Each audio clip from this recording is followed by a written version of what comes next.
Rete, es war. Ja, rete. Ja, es war. Berete. Du wäre.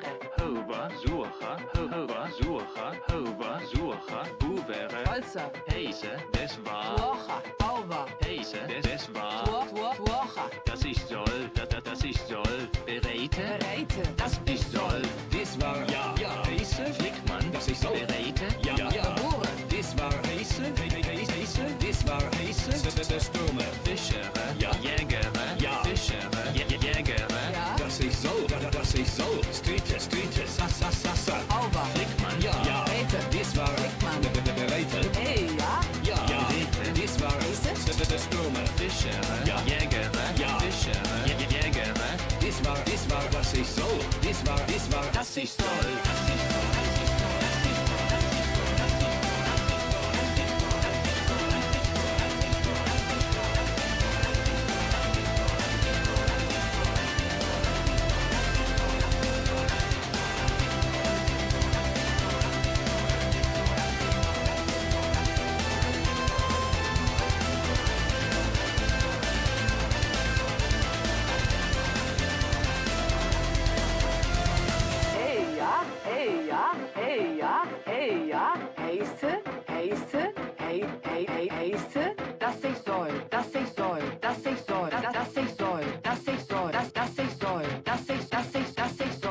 Rete. Ja. Es war. Ja, es war. ja. Berete. Du wäre.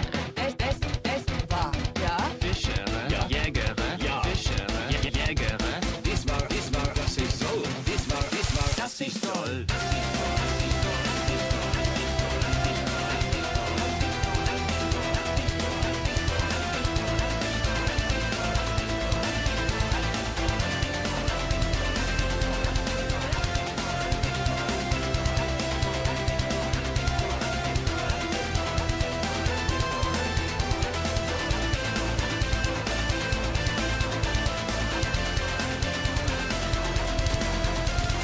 Hey, ja. Ja. Ja. Das ich soll. Ja. Hey, ja. Ja. Das ich soll. Ja. Hey, ja. Ja. Ja. Das ich soll. Ja. Das ich soll. Das ich soll. Hey, ja. Stürme. Hey, ja. Heise, Hey, ja. Sassa. Berete. Hey, ja. Streete. Ja. Gebure. Das ich soll. Das ich soll. Hey, ja. Hey, ja. Heise. Das ich soll. Das ich soll. Das ich soll. Das ich soll. Das ich soll. Das ich soll.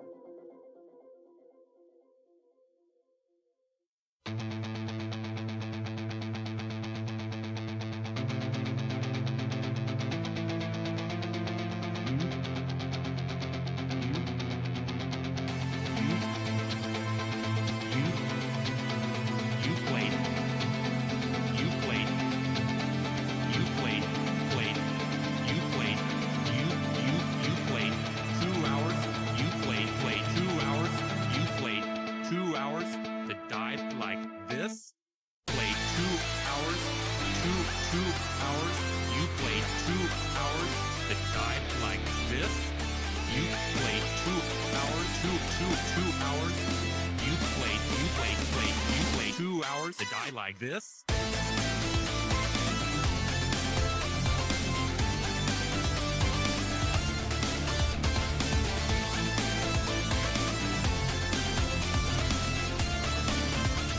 You played like this?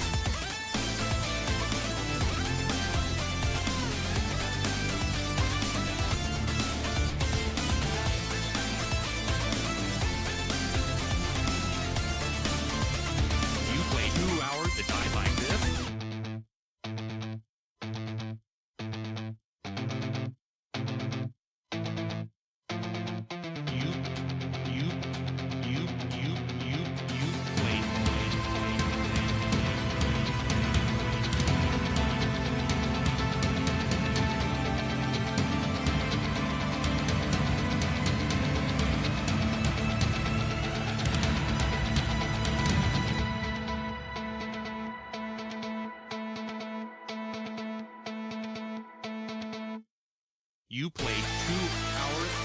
2 hours. You played 2 hours. It died like this. You played 2 hours. 2 hours. You played 2 hours. It died like this.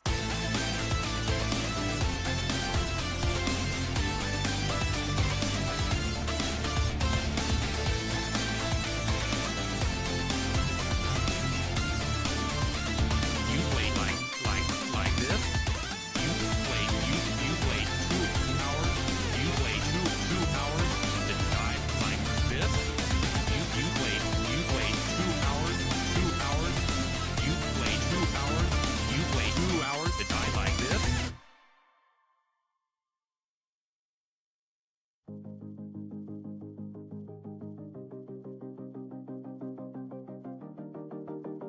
All right, ladies and gents, this just happened. Just now here playing a 1v1 from Mega Random. You'll notice 0 on wood, 0 on gold, 0 on stone. We both start with a Victoria.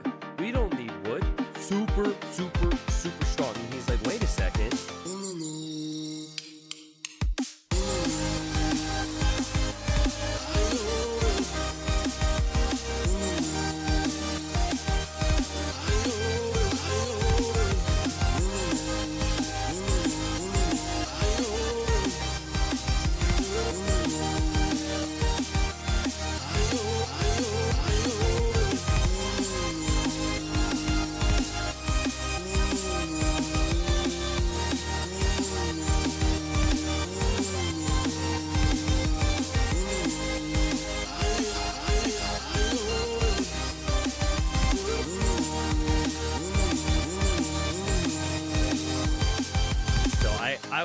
I was getting ahead of the game. Next level strat, I'm buying stone. I'm like,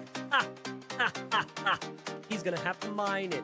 Or if he tries to buy it, it's gonna be more expensive.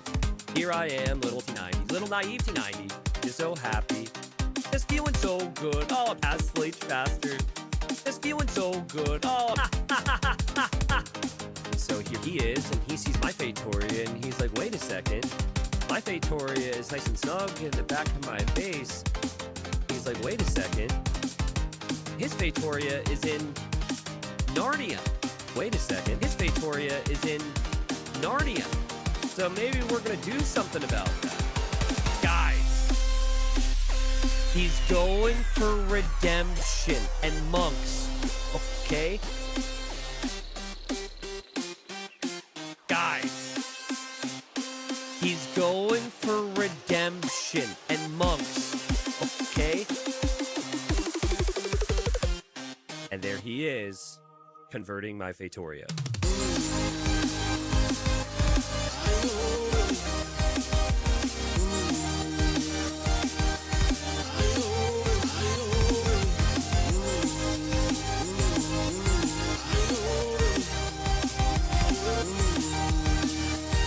And there he is, converting my Victoria.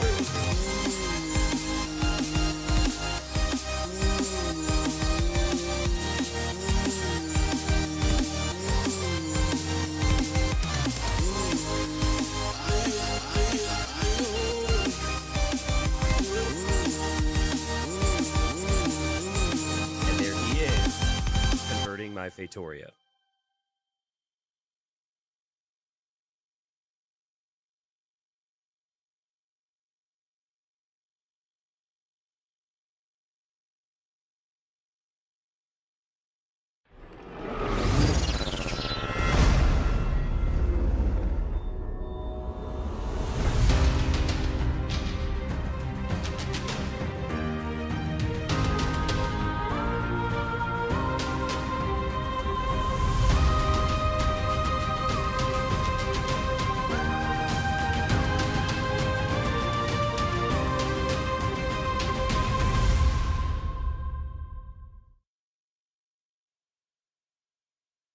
Hello, everyone. I was a little concerned. I was doing a lot of testing here, and I forgot to test my camera, so I wasn't sure if it would be on. But hello, everybody. Everything else has been tested. Everything else is good to go. Welcome in. This is day one. This is awkward. I have my own stream up on my phone. We just lost a viewer. This is day one of Titans League Platinum. Obviously, we've had some silver, and we've had some gold action. and that stuff's going to continue as well. But today is the first day of Platinum League, which is $64,000 prize pool, much bigger than we had last time. And I've been telling you guys all week, or like pretty much 2 weeks actually, that you should submit your prediction contest and fantasy team. Have you done it? Because if you, dear viewer, have not, the clock is ticking. Like that, once the first series begins, you can no longer do it. So for anyone who's new, T90official.tv is the site. When you go to the site, and I'm gonna do this for noobs here. I'm gonna show you guys what we're doing here. When you go to the site, there's a Titans League area. There's also the shop area, which is the new merch, which is pretty badass. But beyond that, you have the Titans League tab, right? So you go up here, you go Titans League, bam. There's the predictions tab here. I already submitted mine. Once the results come in, we'll be able to see how many people have submitted. We'll be able to see the live standings. But yeah, submit your predictions for all the Platinum now. Otherwise, you won't be able to. You can also create a fantasy team. And then over time, we got the wonderful probabilities tab, which we'll be looking at. There's other things to come and other things there too. All right. So yeah. Don't say I didn't tell you. I understand that some of you guys maybe had never heard that before. So please get over there and do that now if you want to contribute. All right. Live streaming on YouTube and on Twitch right now. So hello, YouTube chat. Hello, Twitch chat as well. I know it's not easy for everyone to use both platforms. We're going to experiment with Titans League streams and see how it goes on YouTube. All the videos are still going to end up going onto extras in 4K. So that's still the game plan there. Nothing really changes. But yeah, if you want to support the event as we go through it over the next like 5 or 6 weeks, a sub on either platform goes a long way. So thank you, everybody. Hello, Mad Miss Thunter. Thank you for the 5 gifted. Haswell fanboy, thank you for the gifted as well. Hello, Smallhead. Hello, Overdroid. Hello, Blue Pill. Thank you for the very long resubs. Dark Paladin, thanks for the 21 months. This is a bit awkward. I'm not used to this. I actually have Twitch chat here and I have YouTube chat here. I've got like two moving chats at the same time, which is good. It's really, really cool that we have so many people here and interested, but it will take me a little to adapt into it. All right, real quick, schedule for the day. Here's today's schedule. I think I've got to remove the BRB bar because, you know, we're not going to BRB. There's the schedule. I'm aiming to have this on the start of every day as well on the stream so people have an idea if they're not looking at Liquipedia and whatnot. But we start off the day. Cape Man, why are you subscribing? I mean, thank you, Cape Man. Here, let me move that. Cape Man covered the schedule with his sub. How dare he? There we go. Now it's at the top. That's much better. We got Yo Syscon, MBL Rapard, and we have Hera Lucho today. And the plan for Platinum is to do Fridays, Saturdays, Sundays, and Mondays. So it's 4 days of broadcast, 3 sets each day. So not the longest streams, but very consistent.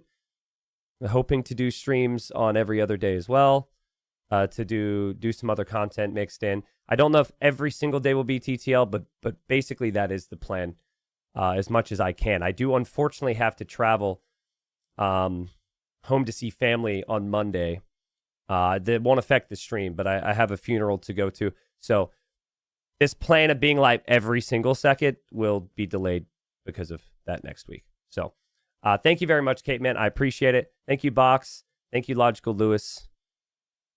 First series of the day should be starting very soon. And they should have a draft for us here, too. So they're about to draft up. We'll move over to our fancy schmancy draft screen, which I don't know if you could call it fancy schmancy, but that's what we're going to call it, all right? That's what we're going to call it. And everyone say, ooh, so cool, so impressive, nice. Yeah, there we go. We've got the maps. Maps are important. Yo has banned Costa Rica. Syscon gets a ban, and then there will be the picks. Yeah. Let's go, guys. Let's go. That's some good energy. I like that. Thank you. I realize the scoreboard's not up yet. We'll get that up. And we'll talk about the group as a whole here in a sec. Lots to break down with TTL, but lots of consistent content. for you all. I had an early morning today. I was driving Dave back to the airport, kicking him out finally. So happy to get rid of him. I'll tell you what, that guy's way, way better when there's 1,000 miles between us. No, I'm kidding. I'm only saying that because I know there's a chance he's listening. It was good hanging out with Dave this week. It's the first time he's visited me down here, so yeah, we had a very good time. Remember, these are play all threes, so no best ofs. Yo has gone for reverse Acropolis. Where is my scoreboard? Pop up, man. Come on, scoreboard. Everything else is good. There we go. Yeah, Yo has gone for reverse Acropolis, and it's African River for Syscon. And then the first map is going to be Valley. All right, nice. So it's a little difficult to tell with what we have presented on the screen there. But after all the bans, there's 3 maps remaining, and game 1 is randomly selected from those remaining 3 maps, which is slightly different than what we've done in seasons in the past. So I felt that was probably good to bring up. Civs are very, very simple, very standard Civ draft, nothing crazy, nothing gimmicky. We've got 60K on the line, 100K in total for the season. Want this to be the kind of the staple league for the scene. So nothing... No randomness to the draft. And you see the bans and the picks there. And there we go. Okay, to everyone who's watching on YouTube right now, or who could watch on YouTube in the future, I did want to touch on something real quick. So, all platforms, as everybody knows, will get ads, right? It's the bane of our existence in 2026, ads. Now, obviously, if you subscribe on either platform, like a paid subscription, you don't get any ads. You don't have to worry about it. So, but, you know, YouTube still has them. What I'm not used to is how they work and how they run exactly. They will run. It is my plan to run ads. Otherwise, YouTube will run them themselves. I try and keep them in between games. But considering I haven't consistently streamed on YouTube, just do keep in mind, I'm going to be doing my best on that. To keep them in between games, all right? That'll be some testing probably the first week just to get a feel. Like YouTube's telling me, now would be a good time to run some ads. I'm not really used to exactly where to go to do that and all that. So I just wanted to touch on that and just say, doing my best, basically. It's just different on YouTube. Are we really... Chat, are we really going at this with the cool emote?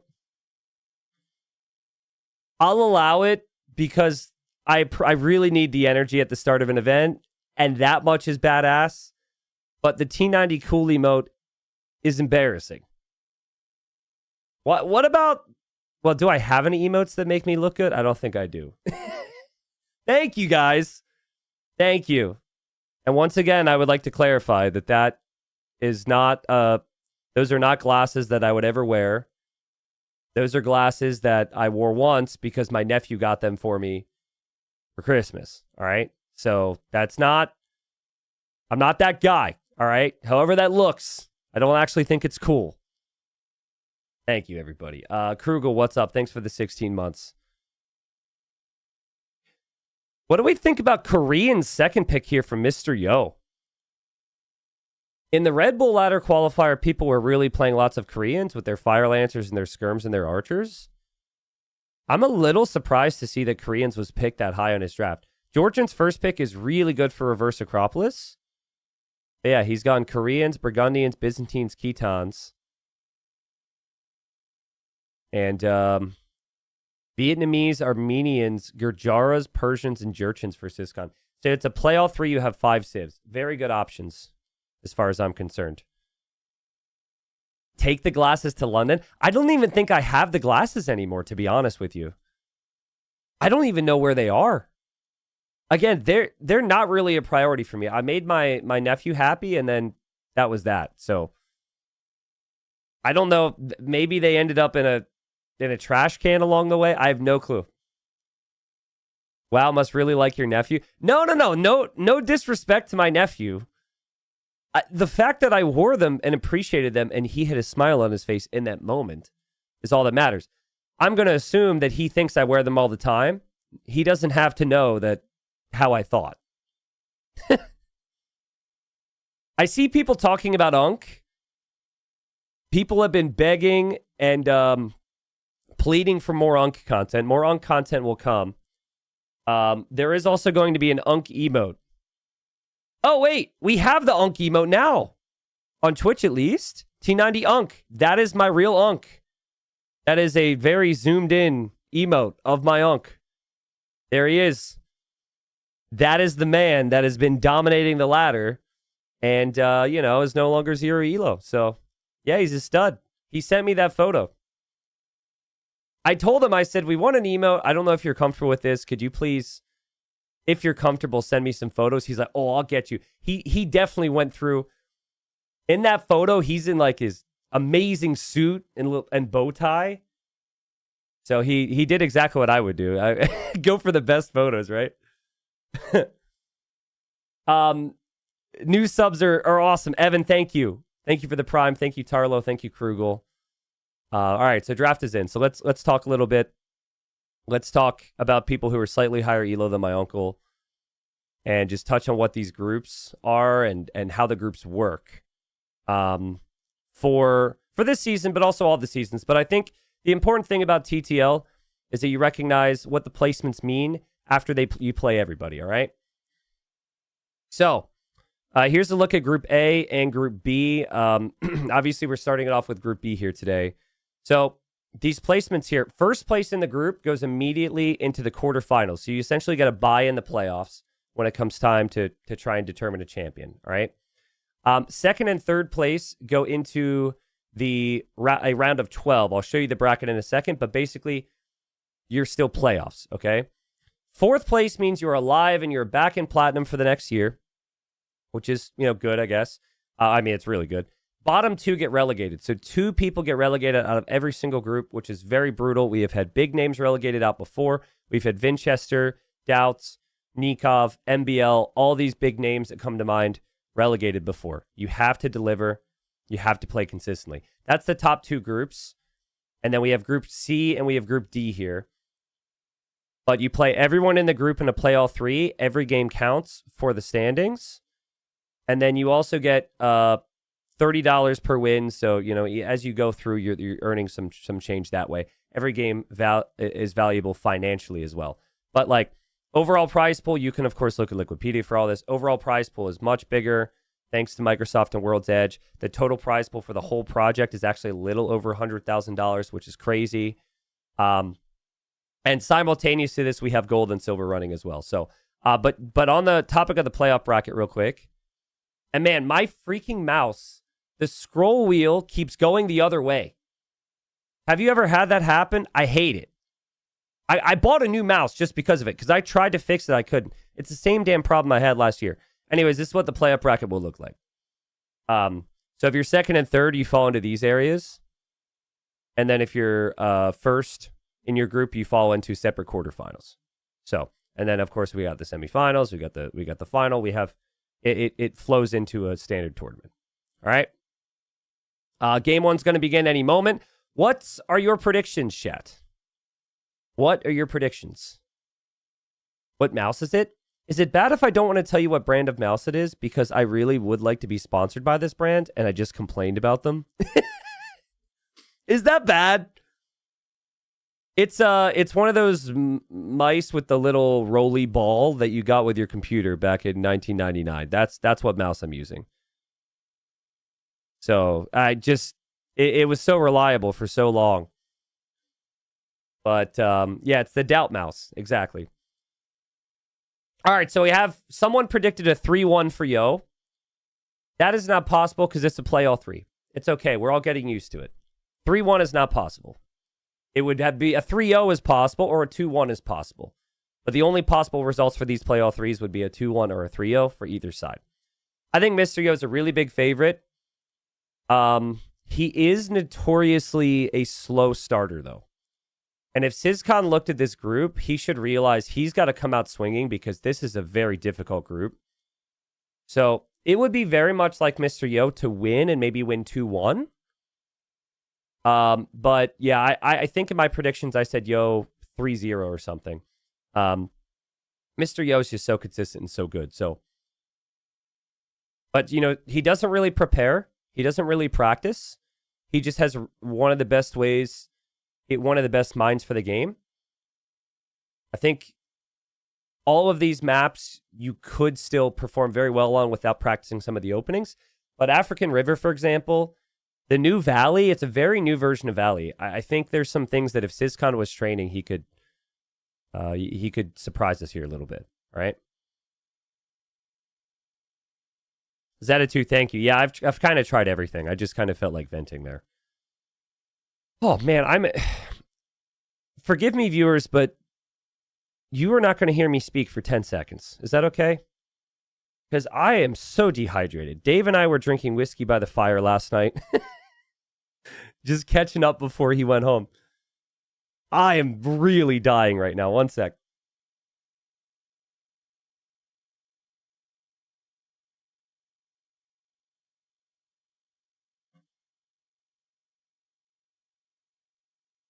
I'm not hungover. But I'm just dehydrated. That's all. And it's been a busy morning for me getting everything set up. So just wanted to clarify that, because if the caster doesn't speak for a second, everyone goes, ah, and freaks out, So don't worry, I didn't abandon you. Looks like they have launched into game. 25 has just donated $100. Huge fan of TTL and will continue to support you providing this event for the O community. The best tournament out there. Game 1 has launched into a $100 donation. Steidman, yo, thank you. Thank you so much. Thank you for the kind words. Easy monies and salutes in chat, please, for Steidman. Maybe easy money's a little... That sends the wrong idea. That's just the only money emote we have. I appreciate you, Steidman. Thank you so much. This is a lot of work, a lot of effort. You guys really have no idea. We're just starting. So thank you very much. Chat salutes you. We might change the text-to-speech voice. At one point, viewers voted on it. That guy, at least if I'm in the middle of speaking, is terrifying for me. Might end up going to a softer voice at some point. But thank you, Steidman. You're a legend. Let's go. Don't you worry, Steidman. I take care of my team. Game number 1, Mr. Yo against Syscon. We'll get the get this event finally underway, and here we are. So welcome everybody. I'm gonna focus initially on this scout movement here from Syscon. Okay, he's just pushing a deer. This is officially the very first set of Titans League Season 5 Platinum, $64,000. And here we have Group B. For those that have missed it, Group B, seen as the group of death. Group B has 4 players that are in the top 8 going to the Red Bull event in April, for example. 4 out of the 8 of them is crazy. Syscon and Lucho, 2 very, very good promoted players. They came up here after a good performance last season in Gold, but the goal is going to be just stay in Platinum. Now, in the past, you could maybe get relegated from Platinum, and obviously you'd be disappointed, but the money wasn't necessarily there to stay in Platinum, even if you were at weren't one of the top guys. It is now. So you could go 0-15 this season and still probably make more money than most players in Gold. So very proud of that. The fact that we have 25K in Gold, we have 10K in Silver, and then, of course, we had the Bronze bracket. But Syscon, young up-and-coming player, he's going to want to get the results here. And in TTL, every single game matters. Now, Hardy is not going to like this, but we actually have the Civ draft here for YouTube. And you might be like, well, why is that an issue, T90? Well, I forgot to change it. That is the wrong freaking Civ draft. Okay. Today's the practice day. That is a Civ draft from another series. I am going to make life easier for Hardy. I'm so sorry. I was actually so much worse than I thought, but we're going to figure it out. So what we have here, let me just add the flags real quickly. What we have here is we have a new and improved version of Valley. Now, these were some of my ideas because I felt like the version of Valley that exists in the game kind of sucks, right? That's very professional of me to say. I think it kind of sucks. I think the wood lines are too large. I think the concept of needing to take the resources in the middle doesn't exactly work out because you can just push in a million deer. And also, there's not as much food in the middle anyways. So basically, we've opened this up. We've made it a very open map compared to Standard Valley. And you can see, has brought the mule cart here, and Yo is taking, there's some chickens in there. Chat, do your thing. There's some chickens vibing, and then, oh, he's not vibing anymore. Then there's also some hares. And, yeah, Georgians are just a really good choice on this map for this reason. Keep this in mind, though. I mean, I thought he was going to play Georgians on another map. Georgians are by no means bad here, but I think having the mule carts could be really good on one of the other maps we have, which is also a shakeup of a known concept. So, Syscon just bringing in his boar. And he did actually find 2 deer to push. So I didn't want to completely remove the possibility of pushing deer. So there is the occasional deer, but you have to look really hard. The fact that he got 2 is actually a surprise to me. You can see that guy. It's kind of like, where's Waldo? Like, where's the deer? Do you see one? I don't see one. Oh, wait. Bam. See what I mean? So, clearly, Syscon doesn't want to take any risks. He wants to play from home, probably work towards some walls long term. But the map is very open. Mr. Yo has scouted all around him here. I think the matchup's pretty even. I think if I had to choose a civ, here comes Syscon. He's found another deer. So he's got that. Yo could do something to deny that with his scout. And Yo sees it, yeah. I think I prefer the Vietnamese if this game goes late. But it might be a 50-50 matchup. Yeah, scouts find each other here. Georgian scout actually does regenerate as well slowly in feudal age. So that's a fight that Yo's fine with. He just doesn't want that deer to get pushed. It's kind of close, though. Syscon has a choice. Also, the scout just stopped for Syscon. Did you see that? What happened? The scout just didn't attack. I don't know what happened there. I have no real easy explanation for that, but the deer's going to go back home. And Syscon scout's now a little bit weaker. And he doesn't get his deer. So maybe he accidentally pressed no attack stance there. That's the only explanation that would make sense. But that's not really a standard thing to happen. Someone in YouTube chat is asking, is there a T90 drunk emote? I don't think there's a T90 drunk emote.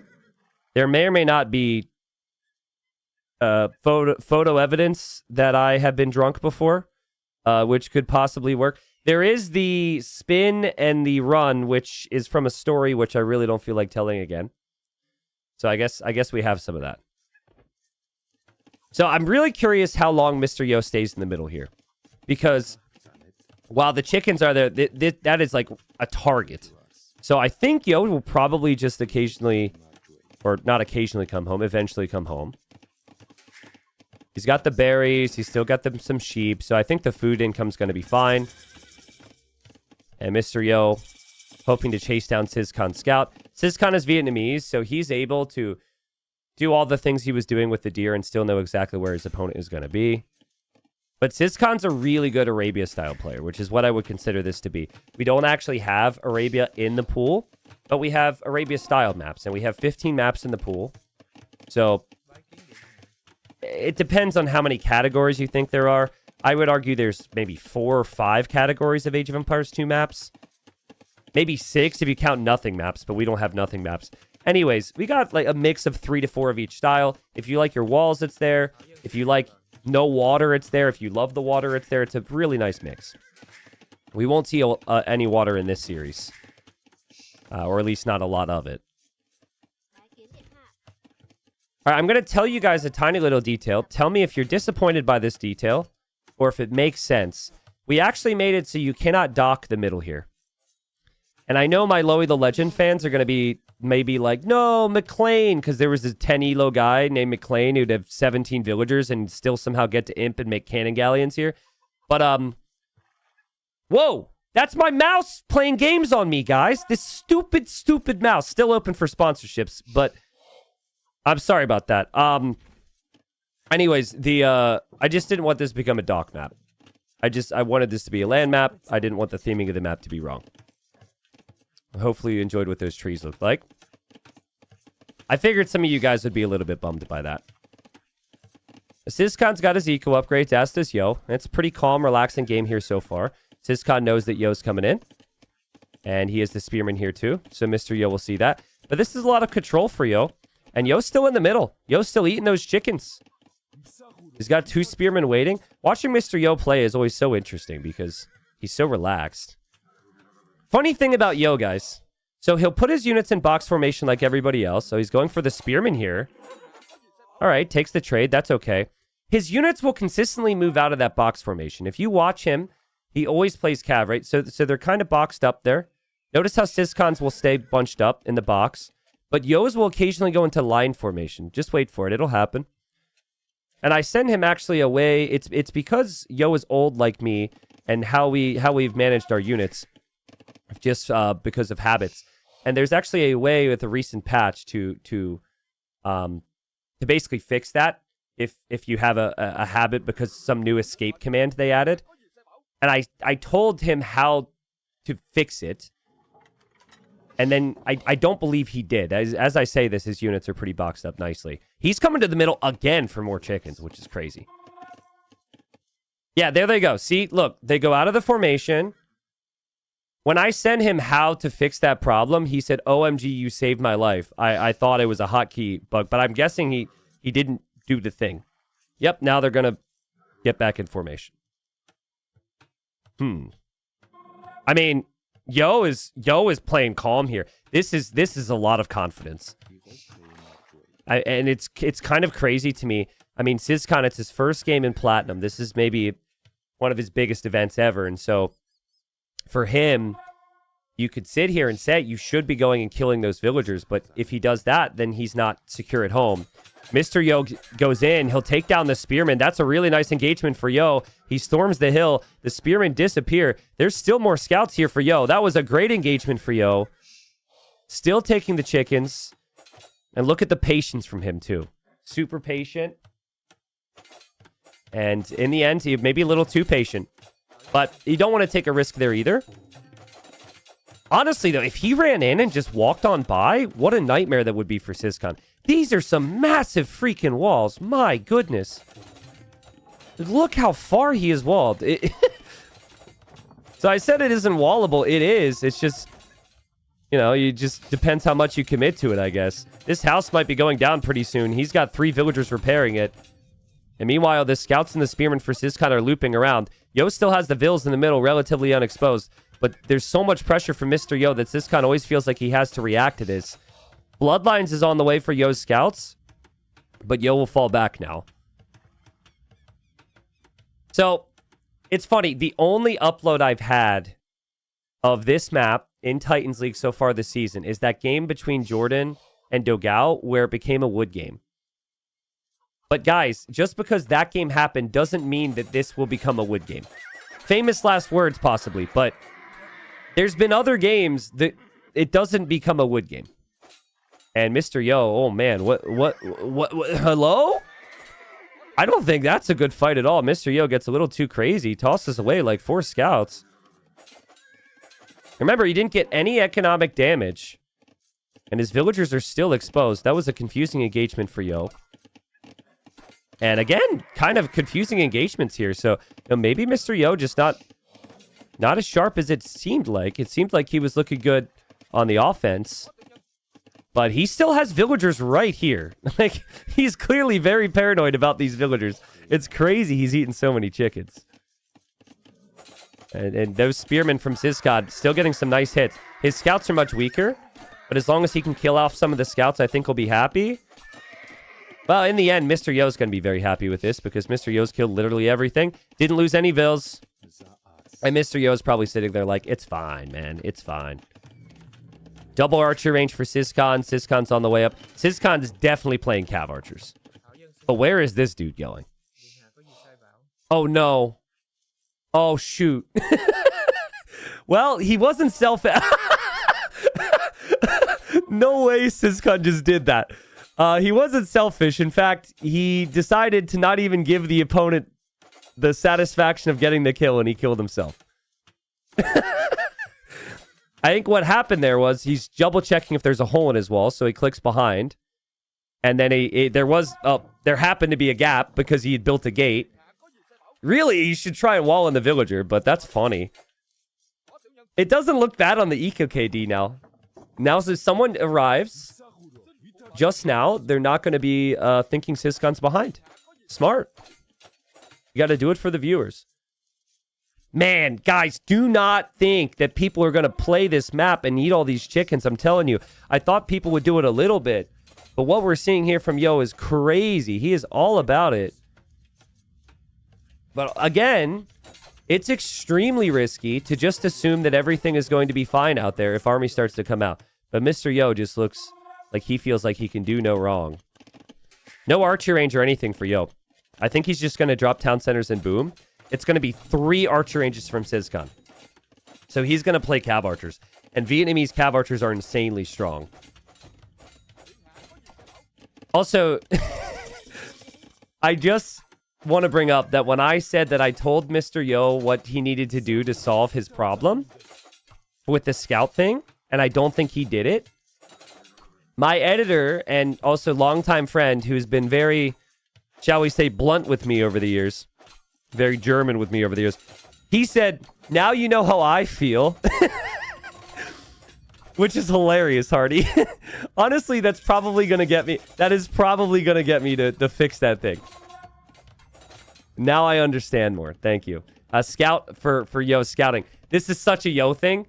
Can we get some autos in chat? Such a Yo thing. Finds the weak scout. I guess it will heal up or whatever with this Ib, but he's always got one scout on auto scout, man. A Fire Lancer pops out there for Syscon. You know what I don't like? I don't like this town center.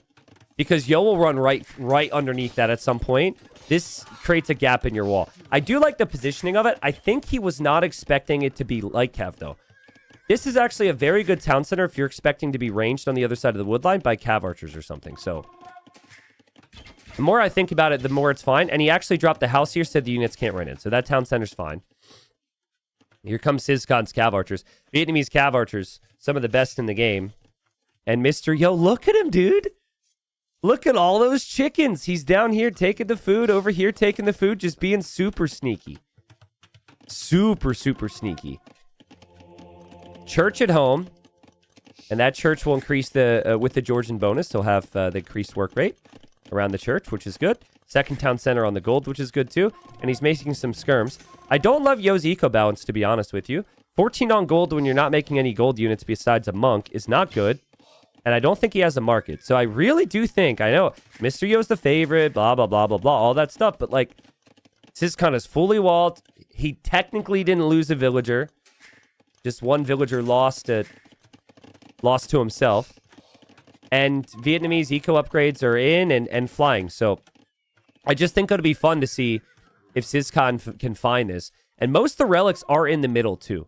So there's no relics on the back. On this map, the relics are along this little dry river. But Mr. Yo, hoping to raid with light cav. And he'll attack the houses here, but he won't get through. And the cav archers for Syscon, they're on the move. Now, if I saw double archer range, I would honestly assume that that's cav archers as well. I would not assume skirms. Skirms is the better play for Yo because Vietnamese cav archers are superior. But from Syscon's perspective, he's probably like, oh, he's going cav archers. Okay. Well, I have better cav archers. That's fine. He's not going to make any strategic changes. I love Mr. Yo's patience. It can almost be frustrating at times, but I just love how he's chilling. He's like, no, I don't need him yet. I don't need to do anything. I'm fine. Again, shout out to people watching on YouTube. We see some people saying, when did T90 start to stream on YouTube? We're doing that for Titans League every Friday through Monday with an exception or two.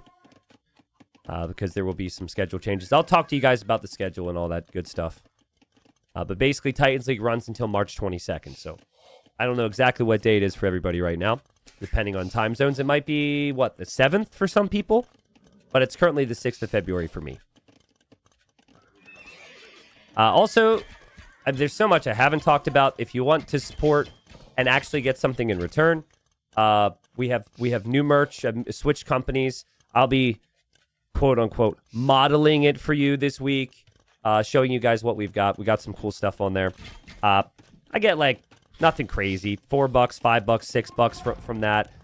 Super easy way to support the stream and also have some fun stuff or some gifts or something.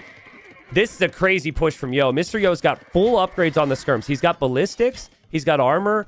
and he's got the attack. And Syscon was not expecting this. This comes at a really awkward time for Syscon. He wanted to take the stone.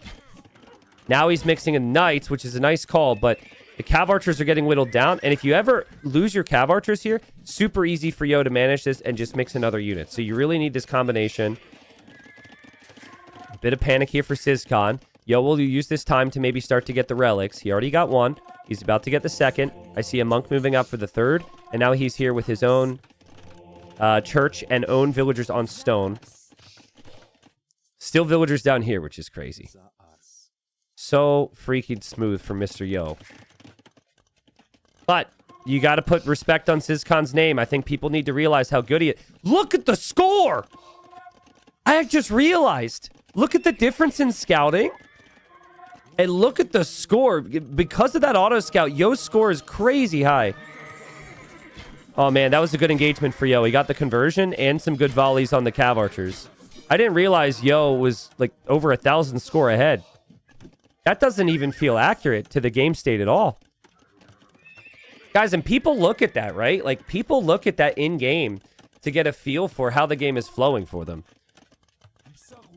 It feels like this army, you either need more numbers or more upgrades for Syscon. He's going to try and do both. Chain barding armor's on the way and more knights.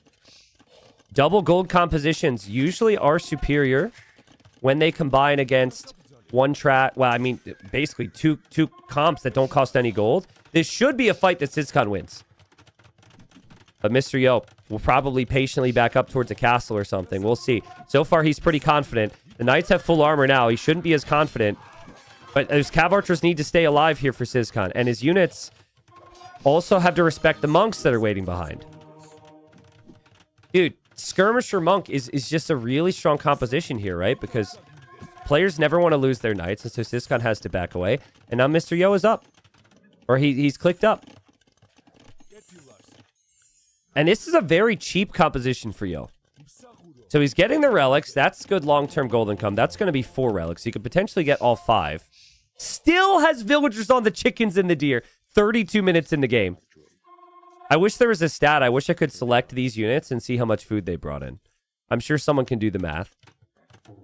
But yeah, Yo's just in such a good state. And I would just say a couple defensive castles could make sense now. You can continue to play like Cav and Skirmisher. No real reason not to. Syscon has just never really had any way to control this game. He's taken no initiative.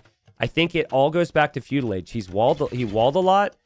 And if you just sit back against Mr. Yo, you're going to be sitting back a whole lot longer.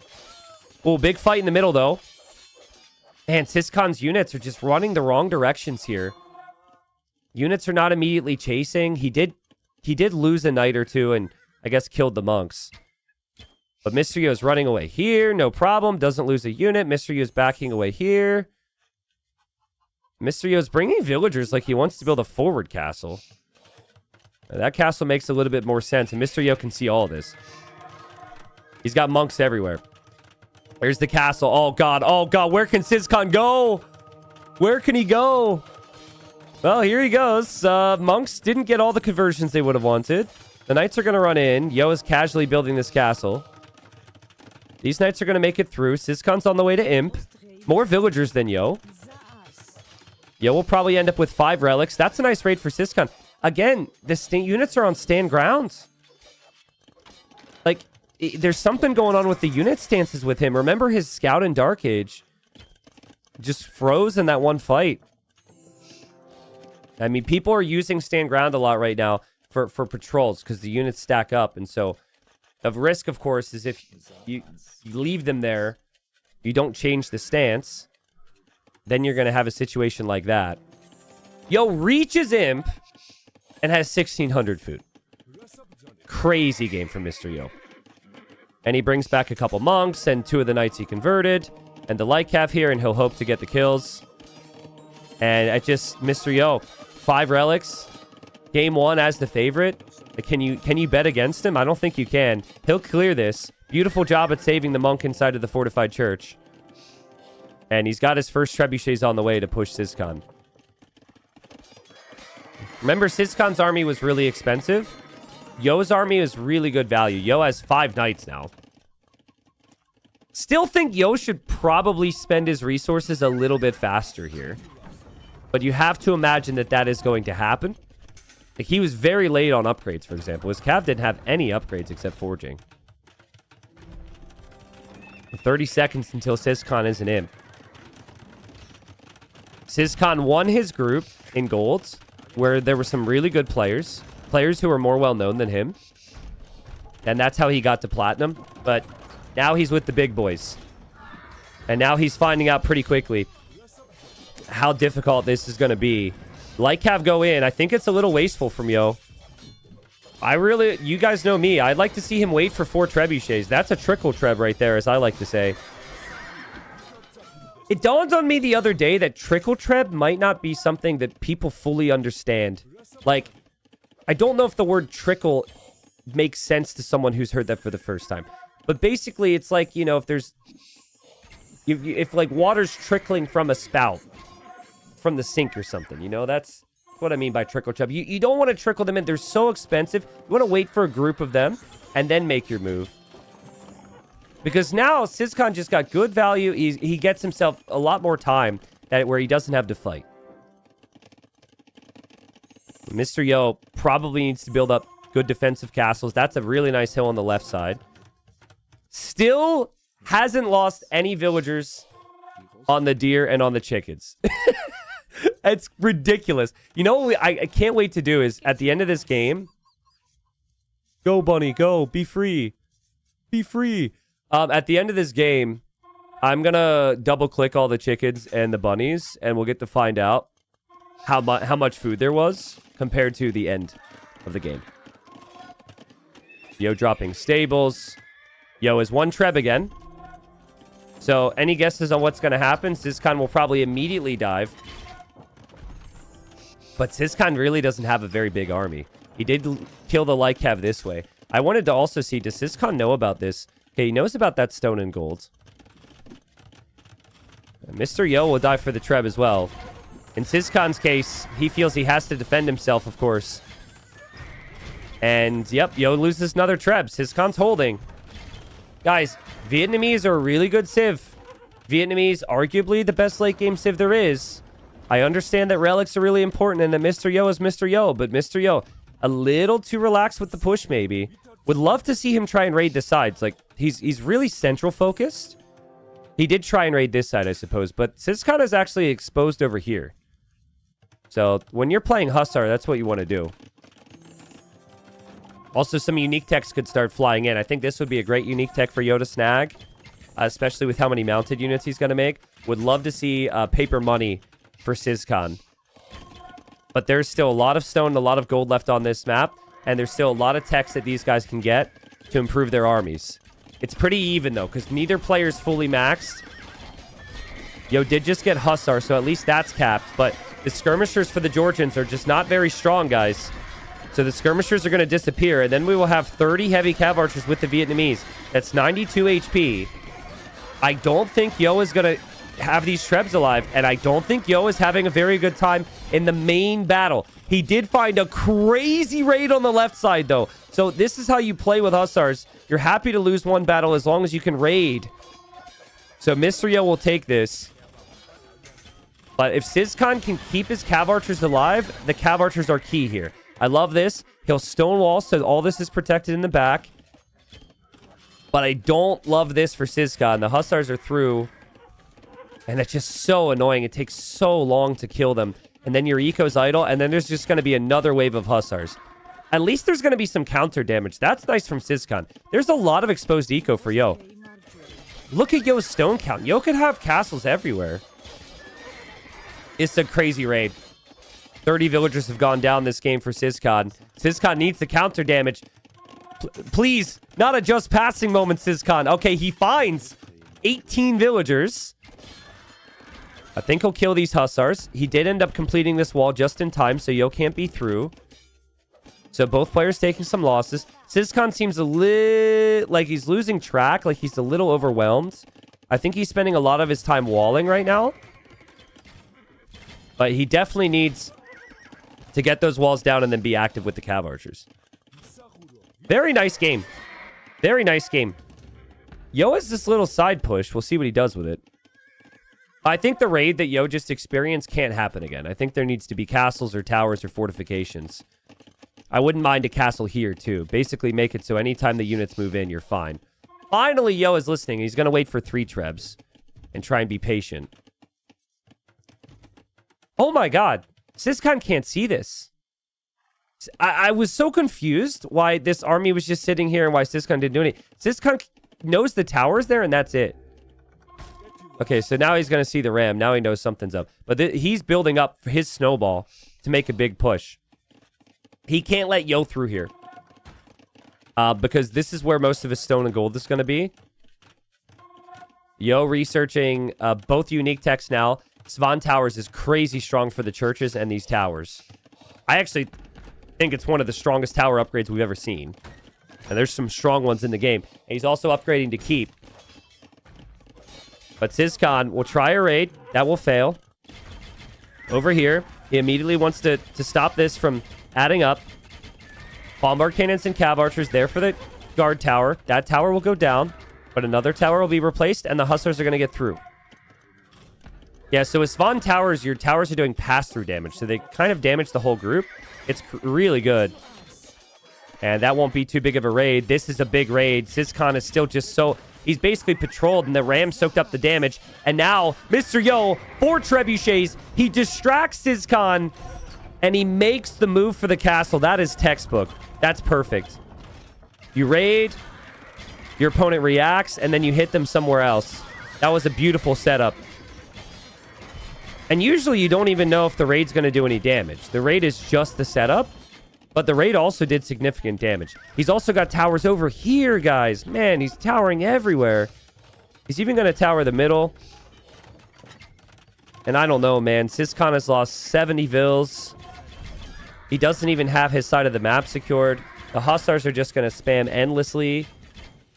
Mr. Yo will have... He'll probably build up something else on this side before you know it.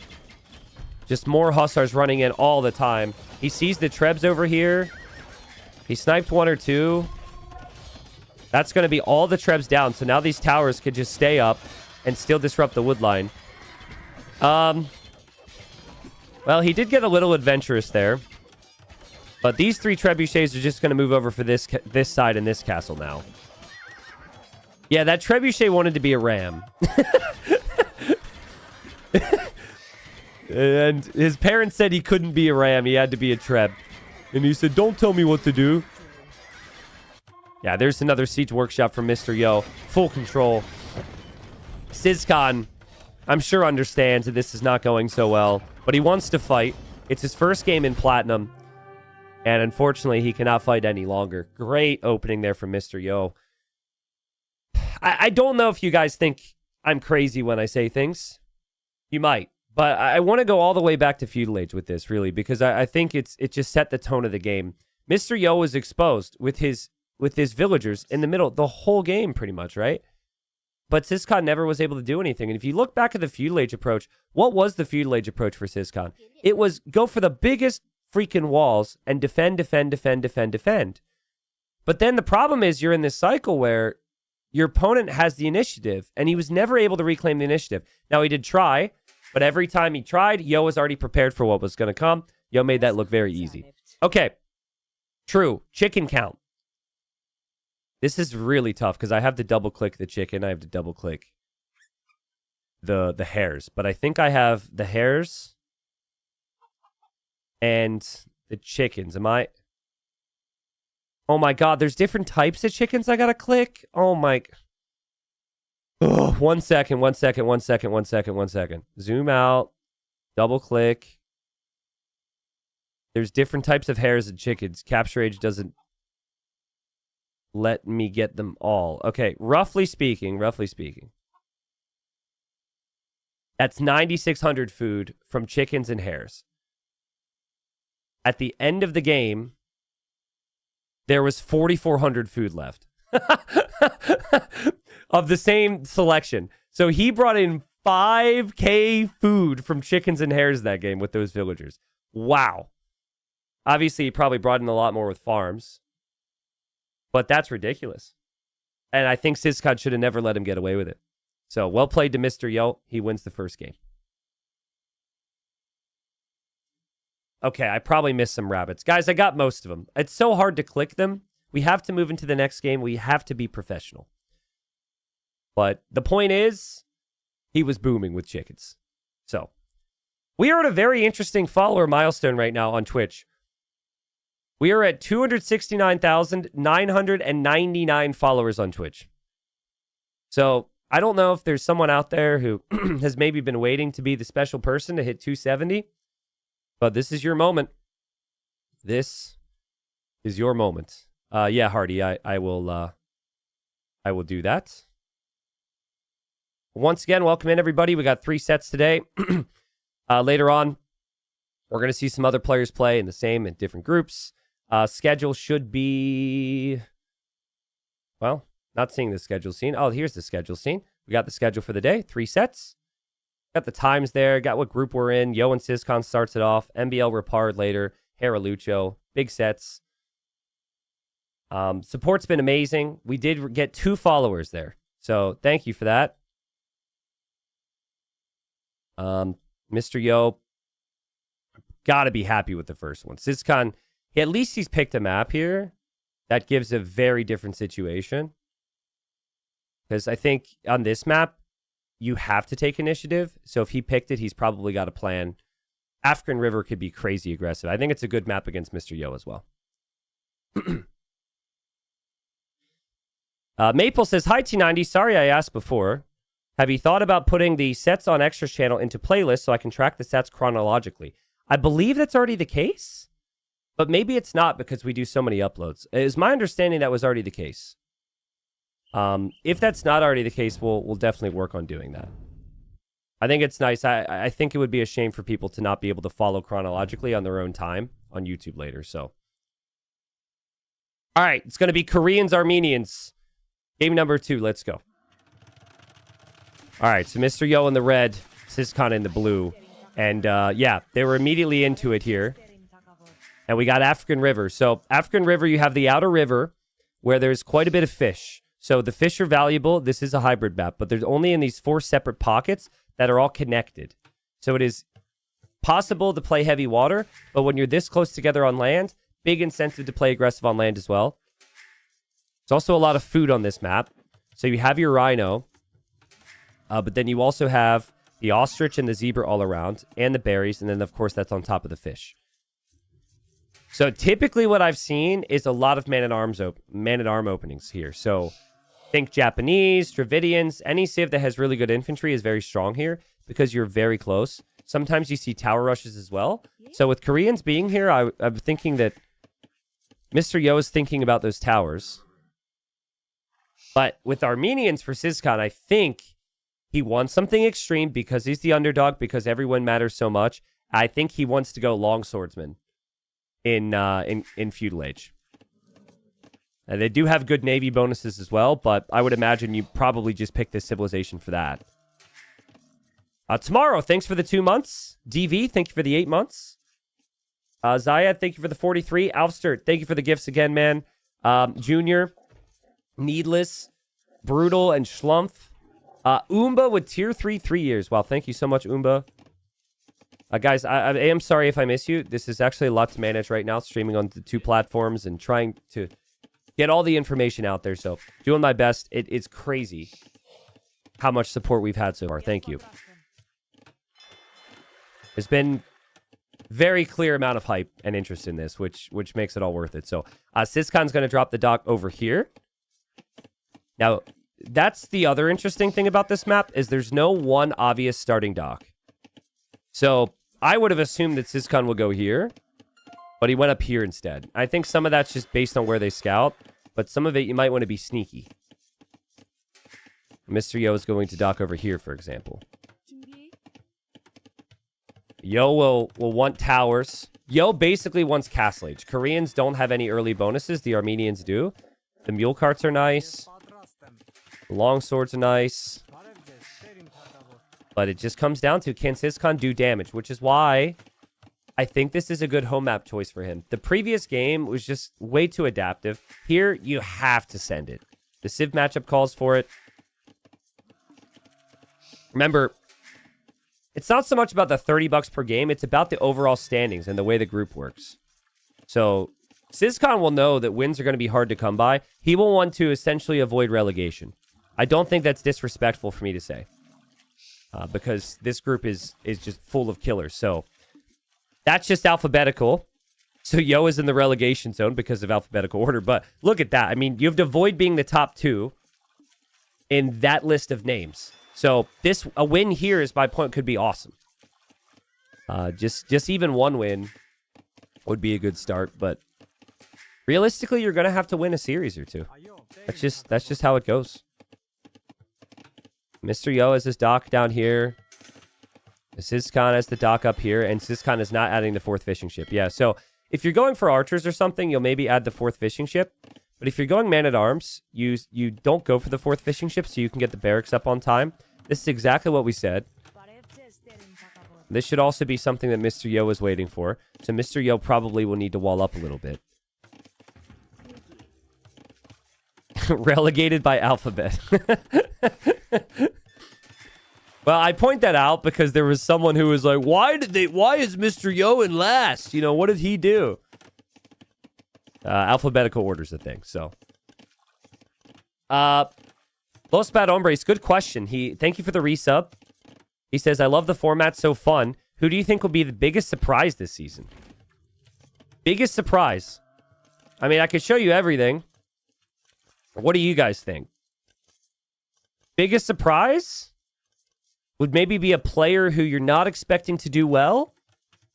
Who could do well? I got one for you.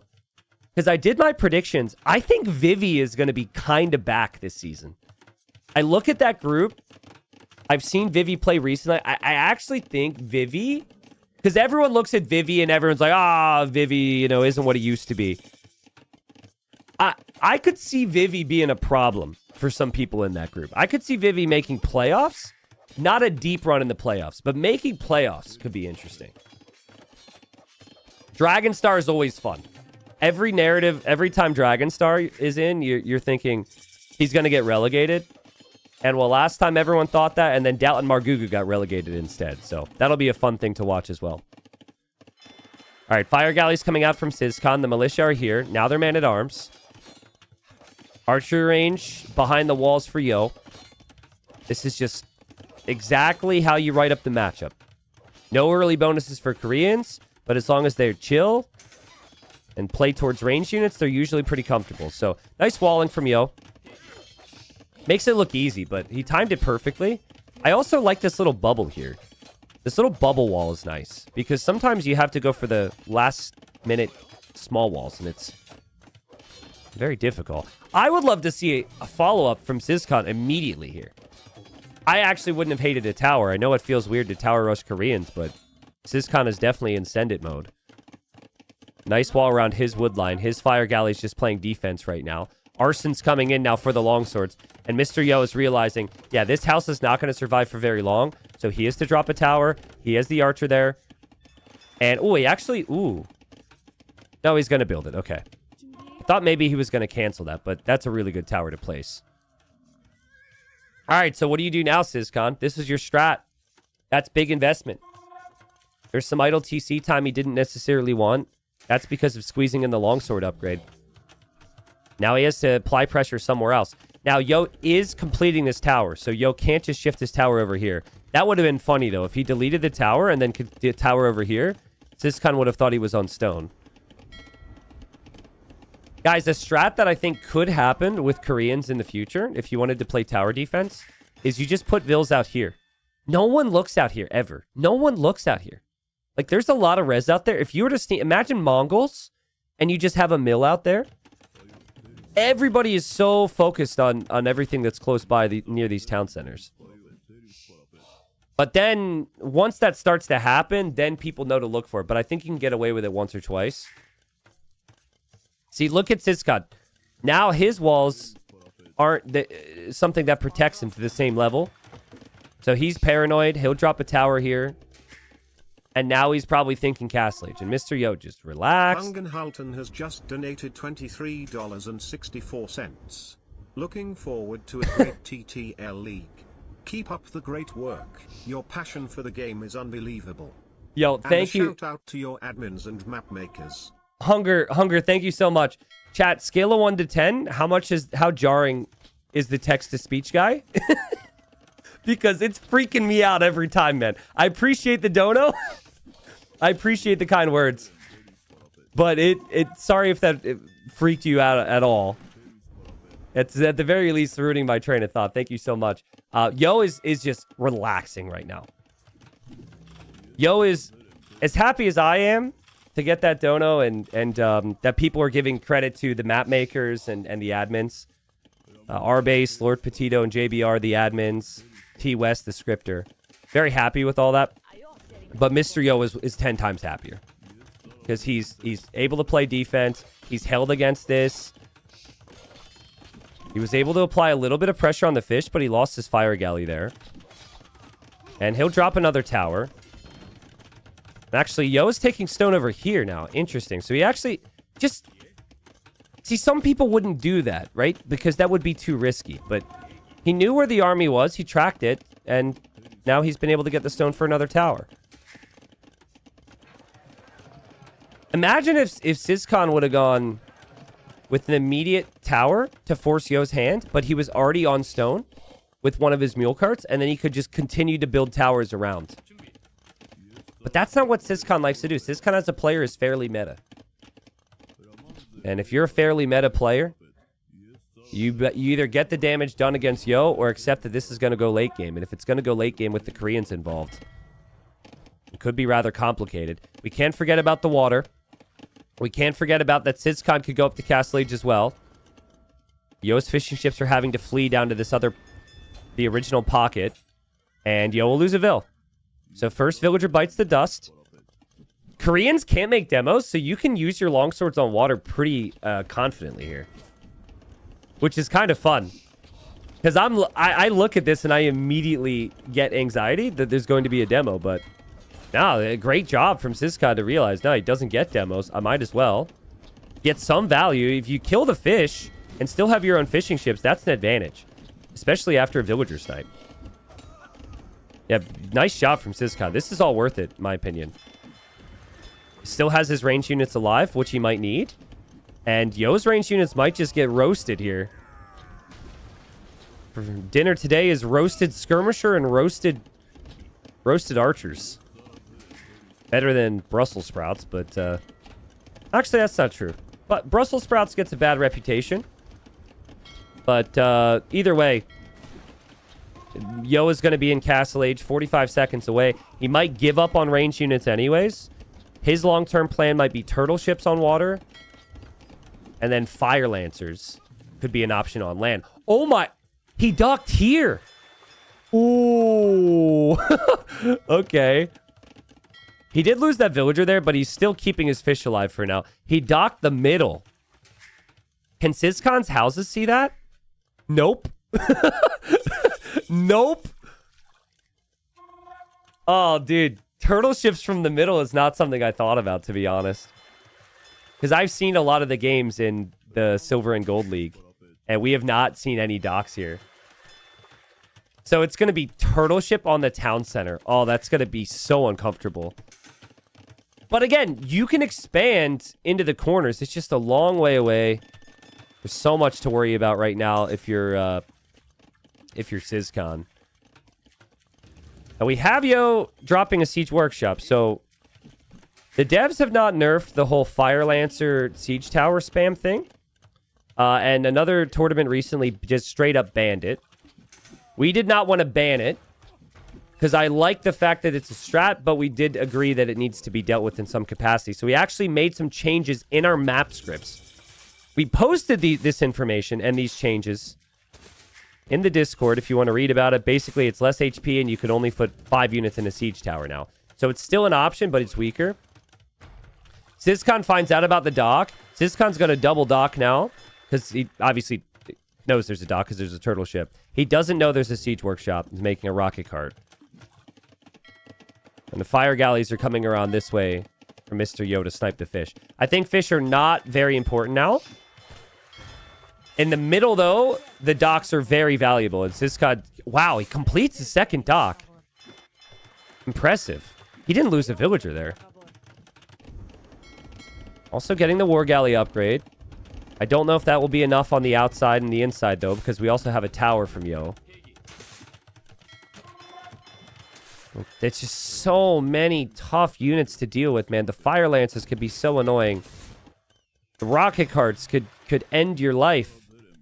And then the turtle ships as well. Like, there's just so many different things Syscon has to manage right now. Can he manage it under pressure? Yo will drop town center number 2 right beyond the tower. Realistically, I think the turtle ship in the middle for Yo is going to go down. The tower actually won't contribute that much. But you can't easily use fire ship. Well, maybe you could use fire ships to take down the town center. I don't know. There's no villagers around it. It's not like Yo is farming. Such a crazy game. Water on the inside and the outside brings so much value in Syscon. He'll take down the turtle ship. Sad turtle noises. Skirmisher will be in trouble as well. And then over here, maybe Syscon's got an issue. He still only has 1 dock on the outside. Micah from Syscon, he does get Bodkin. He's now collapsing on the Fire Lancers in the siege. But Yo realizes that, and Yo will back up.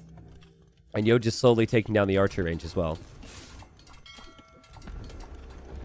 Yeah, for those that have submitted predictions and fantasy teams, you should be able to see all of that once results are posted onto the site.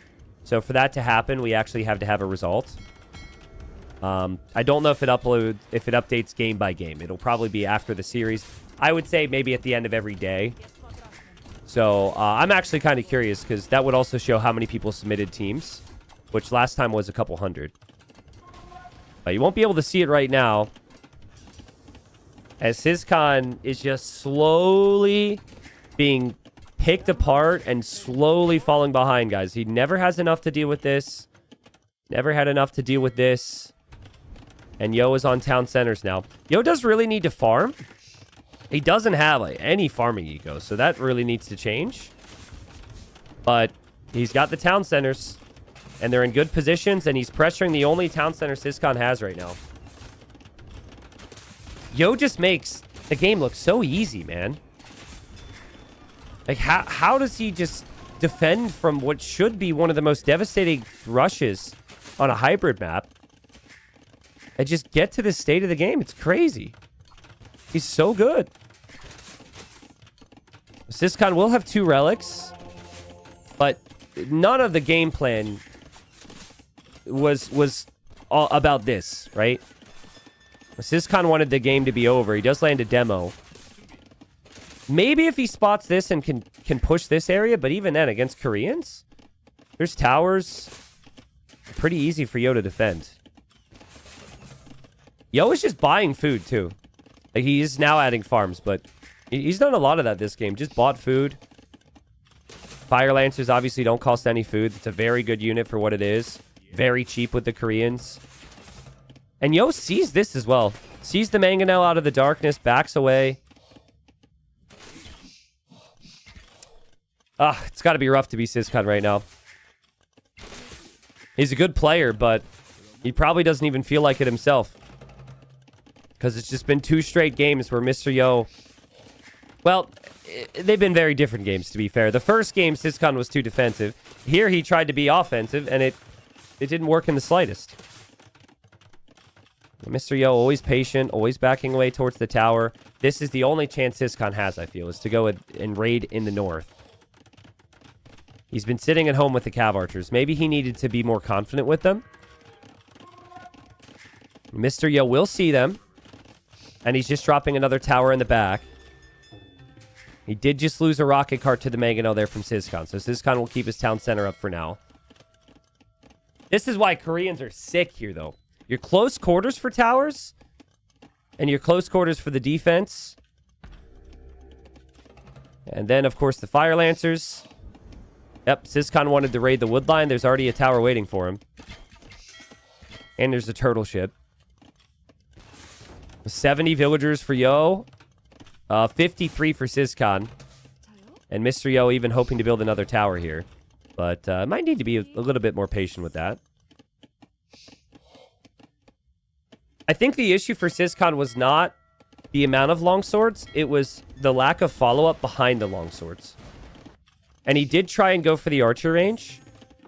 But, like, Yo was on the archer range a little bit faster. Yo could essentially use walls and range units to match the longsword army. And he wanted to break through. He got arson and everything, too.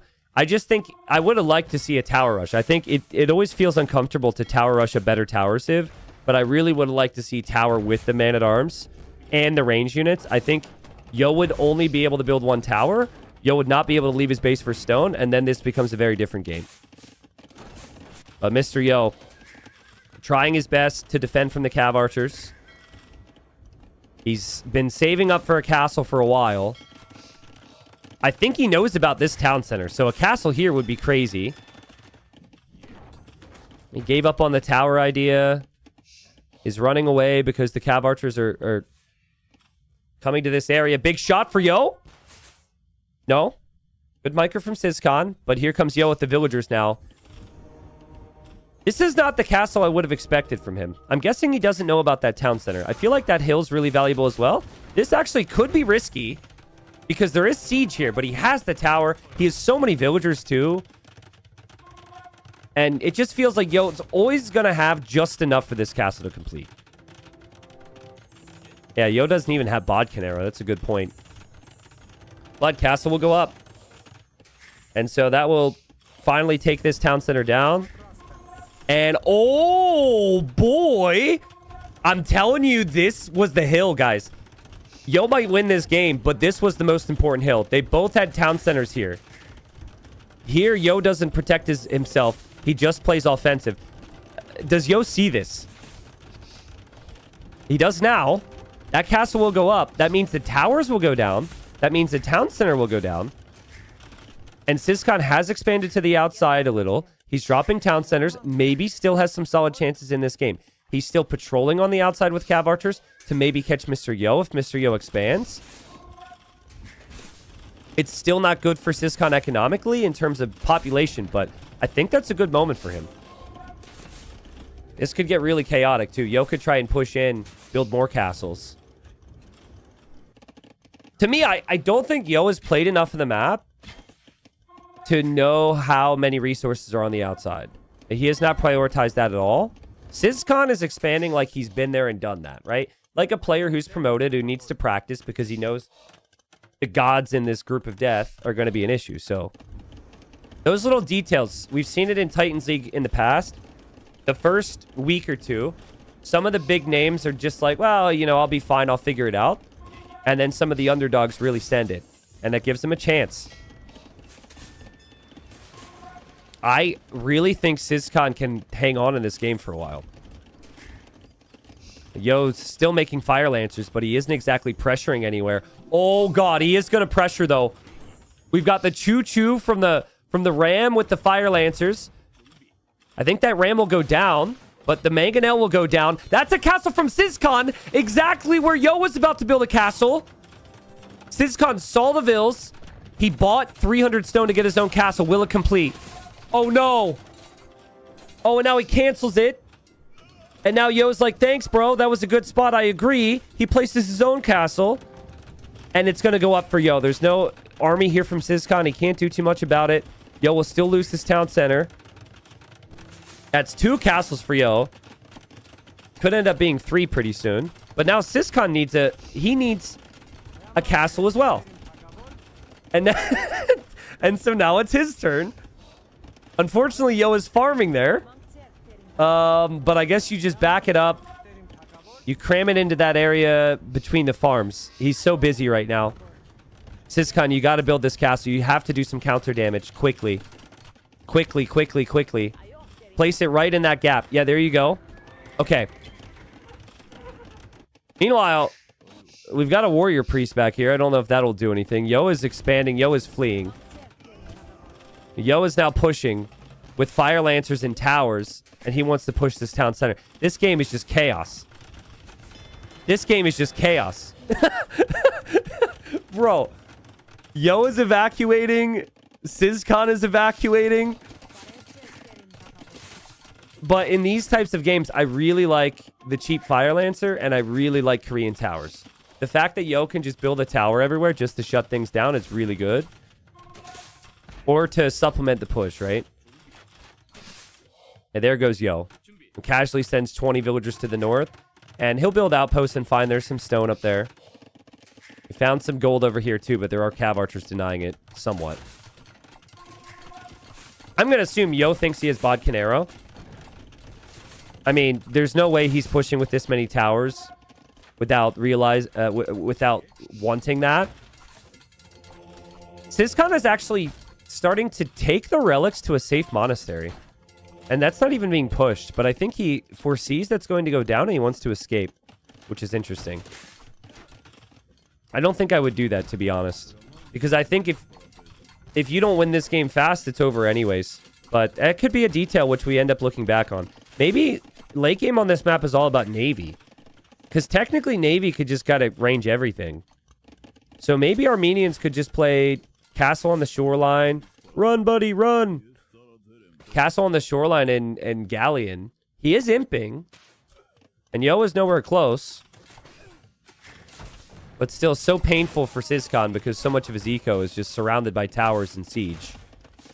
And this castle doesn't range this town center. So it's not like Yo is losing any more grounds. Yo knows he's out here, so Yo will build a siege workshop there too. Yo's getting ballistics. Here comes the docks now from Syscon. Yeah, this tells me that Syscon's played a couple games on this. And that he's realizing you could maybe win with full water as a comeback mechanic. He does lose the church, so he got those relics back to the church, which is nice. But Yo is up here already, dude. If Yo finds you're up here, Yo's just going to tower you. What a crazy game. Yo is making rams. I don't even know where to look. Yo is going to ram push this town center right now. I think Syscon's doing everything he can to try and hold on and come back. He takes down the turtle. He's adding more fires. Yo will see he's on that stone. Syscon is going to church. It is church versus tower. And the tower is always going to be a little bit slower there. But he didn't garrison, so I don't know what's happening. I think he's a little bit busy. Relics are going to be ejected from this anyways. Quick ones from Syscon. Yo's got more rams coming from different angles. Up here, we got church versus tower still. Syscon's about to be an imp, which means Trebs. And with Trebs from 2 castles, he can take down Yo's town centers. This is the type of game where Yo could easily go imp in the wrong town center. Another castle? I mean, that's a little risky, but guys, the mule cart is blocking the tower fire. Look at that. Yo is focusing on the vills. The mule cart was blocking some of the tower fire. Look, it's still doing it. There was actually a tournament where they banned you doing that while TC dropping. That's right. So you could like sit your mule cart underneath your town center when you town center drop somebody, and it would soak up all the damage. They had to ban that, but I mean, this is such a niche thing. It doesn't affect normal games that much. Castle goes up now, though. Okay, Syscon is an imp, but like he's still dying. He does still have some semblance of an economy. Where is Yo going imp? Okay, Yo is going imp in the safest town center he has. Smart. Because this one could go down. This one could go down. To me, it just feels like it's going to take so long for Syscon to take down the castles.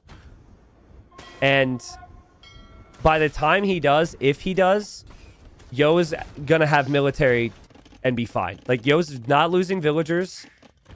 Syscon is losing villagers everywhere you look. Yo's just still going to casually spam these fire lancers.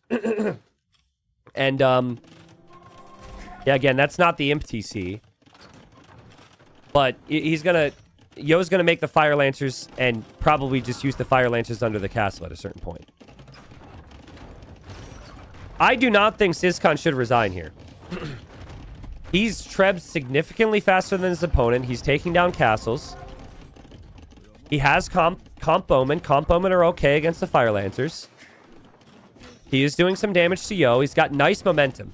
Taking down this many town centers and castles is huge. But do I think he's going to win the game? Probably not.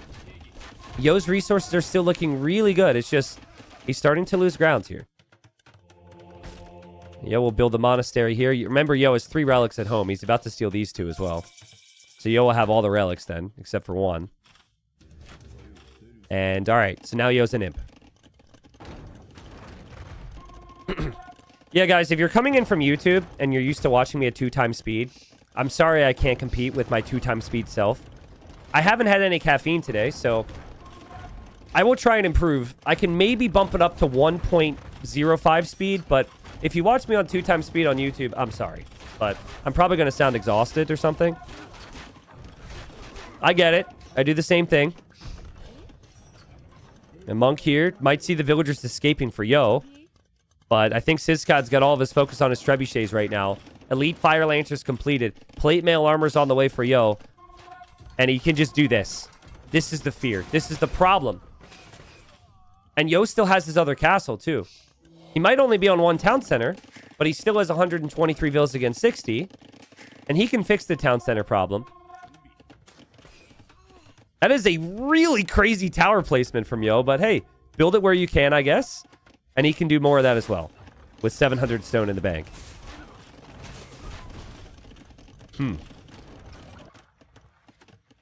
Why can't you see the YouTube chat on stream? So, if you're a Twitch streamer with a Twitch partnership agreement, which obviously I am, so they allow to multi-stream to other platforms now, but you're not allowed to have the other platforms' chats incorporated on screen. And I'll say what it is. Basically, that is Twitch recognizing, holy crap, we are maybe losing some of the control over the streaming space. We don't want our creators to leave. But also, they want to be just a little bit more important. So yeah, that's the rule. That's the rule. So that's why I can't have YouTube chat up. But I can still see YouTube chat and acknowledge YouTube chat, you know. So I see you, YouTube chat. Including the couple people who said thanks for streaming on YouTube, and also the person who said T90 streaming on YouTube. Chemistry gets denied. That's my high school experience. Had to take chemistry twice. So I guess Syscon will have to build another university now. Been there. Not fun. Not really pushing this far, honestly. Like, he would love to push a little bit further, but there's always towers. And now he's getting pushed on this side, and obviously he just lost the town center here, and... I mean, Syscon's trying his best. I will say that I thought he was completely dead, and he had no chances. The castles he placed up here in the north gave him a really solid shot. And it was kind of similar in the previous game. There should have been no chance, and then he won a couple fights and made you think, maybe he can, but... He just couldn't gain any early initiative against Mr. Yo. And Mr. Yo just doesn't lose from here. His economy is just too large. And the Fire Lancers are too good. He doesn't even have capped ram yet, and he's pushing confidently. More villagers get killed. This is one of 2 town centers that Syscon has. And he's about to lose that to the bombard cannon. He loses his relic there too. This town center will be found as well. But Syscon's looking here, and Syscon's thinking, well, I'm keeping my castle up. And he's taking the trebs. So that's a positive. Mr. Yo is even producing a cannon galleon now. In a really close game on this map, I think we will see shipwright and big navy spam. Also, they're releasing a new DLC and a new patch for this game midway through this season. And part of that changes water balance. So, I mean, that's a whole nother thing to factor into Season 5. So, definitely going to need to be some adaptability for the players. Okay, oh my god, he's going to have to take chemistry a 3rd time. Oh my god, chemistry's getting denied again. Wasn't that bad for me. The 2nd time I took chemistry, my teacher basically had sympathy and helped me and gave me some of the answers. Not going to lie. But it's fine. I got it done. Syscon. He tried. He went aggressive early. He went for the longsword play. Again, it just wasn't messy enough. And Mr. Yo was able to get to Castle Age. That is where the Koreans thrive. The towers, the rocket carts, the fire lancers, just so strong. And I will say, I think Yo learned a little bit of a lesson there on the castle spot. I think the correct castle spot would have maybe been the north, but still. It always felt like Mr. Yo was going to be able to win that with the eco lead. Now, in other tournaments, it's over. Syscon has nothing to play for. We move on to another series soon. Or in other tournaments, if it's a best of 5, it's like Syscon, even if he wins one game, it does nothing, right? It does nothing because he would win one game and then he'd still lose 3-1. In this tournament, every win counts. Every win goes towards the group stage standings, and there's also money on the line for every win. So Syscon would love, absolutely love, to snag a victory here still. It will be tougher, though, because it will be on Yo's terms. It will be on Yo's home map. A great job from Yo. Big wood, gold, stone count that game, and a beautiful KD. So I say beautiful KD, it's even, but that's acceptable. That is completely fine. Not an issue to have an even KD when your opponent goes for longswords in feudal age. All right. Yeah, we're going to have to keep it moving here, guys. I do want to talk about the other sets that are going to come and what the groups look like and how you guys can watch the event. But we're going to have to keep it moving because they're already in game number 3. We will have Reverse Acropolis for game 3, which is like Acropolis, only reversed, as you'll see. It's going to be 90 seconds till we're in. Perfect, actually. We have a little bit of time. Switch the scoreboard. It's going to be Khitans against Gurjaras. And Khitan's civ that people felt was really overpowered for a long time. We had 5 bans here, and nobody banned them. So Yo picked Khitan's pretty late, all things considered. He's won with the Koreans. He's won with the Georgians. Syscon is lost with his top 2 picks. I'm not sure how I feel about the Gurjaras here. But I guess if the Gurjaras could play into camels against the Cav, it could be really strong. I would probably pick the Persians and the Jurchens myself. But I do think if you're comfortable with the Gurjaras, they can hit some really crazy Castle Age timings. I think that's the plan for Syscon, is hit to Castle Age, get camels, and crossbow comp. Combining those 2 things could be insane. I'm seeing more comments from people on YouTube about how I'm speaking slow. Guys, I can't help it. I will sip my energy drink, though. Erudite, thank you so much for this. Welcome back. Thank you for the resub. Chill, it's a game. Thank you for the 62 months, guys. Some of my viewers, and I say this lovingly, don't even have the emotional maturity of 62 months. And this person has subscribed for 62 months. Thank you. Thank you, Drunk Goat, for the 74, even longer than that. Nice to see you, dude. Maybe I'll see you again in London. I don't know if you're going to be at that event or not. There might be some viewers watching who will be in London for the Red Bull event. T90, tell the YouTube chat to sub with Twitch Prime. Well, don't mind if I do. Yeah, if you want to support TTL, support the stream. Even if you can't make it to Twitch or prefer watching elsewhere or prefer watching on my MySpace page or something, you can support me directly by linking your Twitch with Amazon Prime. I don't think that applies to all countries, but ! Prime, you can check it out. Prime's a free sub. We have the angry Jeff Bezos emote, which he hopefully never finds out about, because his lawyers will beat mine. But yeah, that's what Jeff Bezos looks like every time you take money from his pocket. It is literally free, so make sure you double check for your Prime subs. Game 3 win would be nice for Syscon here. I think my theory in Titans League is you always need to avoid getting swept. If you get swept, that means that is 3 wins you're going to have to recover, and the groups are not going to get much easier. But I feel like if you're someone like Syscon and you lose 2-1 3 times, so you get 3 wins, and then you could win 2-1 once, maybe that's enough for survival. But then, like, snag, maybe even lose 2-1 4 times and then win 2-1 or win 3-0 once. That can mean survival. So his win still matters for so much. Obviously, for Mr. Yo, he's in the group of death. So Flip side for Mr. Yo is like, if he loses the game to Syscon, Yo's going to think, well, no, maybe Hera's not going to lose the game to Syscon. Maybe the others won't. So, anyways, it's reverse Acropolis. You're in a massive pit with tiny wood lines. You can stay here. There's enough wood where you don't need your first lumber camp to be outside of this area. But it's really dangerous because if you're surrounded and you don't have any of the other wood, stones, and golds locked down, you'll have some issues. Yo actually found a nice wood spot here. But Syscon's got the same options if he wants. Syscon with the Gurjara build has gone for the early mill, so he'll have to recover the wood from the straggler trees. Reese is taking notes. Not good to lose every game. Got it. Thanks. Yeah, I hope it helps. I hope it helps. Yeah, my advice, guys, is just win. If you're ever playing AoE 2, people say, T90, what tips can you give me? Just win. It does a lot for you, so... Jerome says that is a hole, not a pit. There's no way this is a hole. This is like a crater. I like to say pit because I'm a big Parks and Rec fan, and it makes me think of Andy's song about how he fell in the pit. But yeah, whatever it is, it's the opposite of standard Acropolis. A lot more reason for map control. Army gets a lot more value here.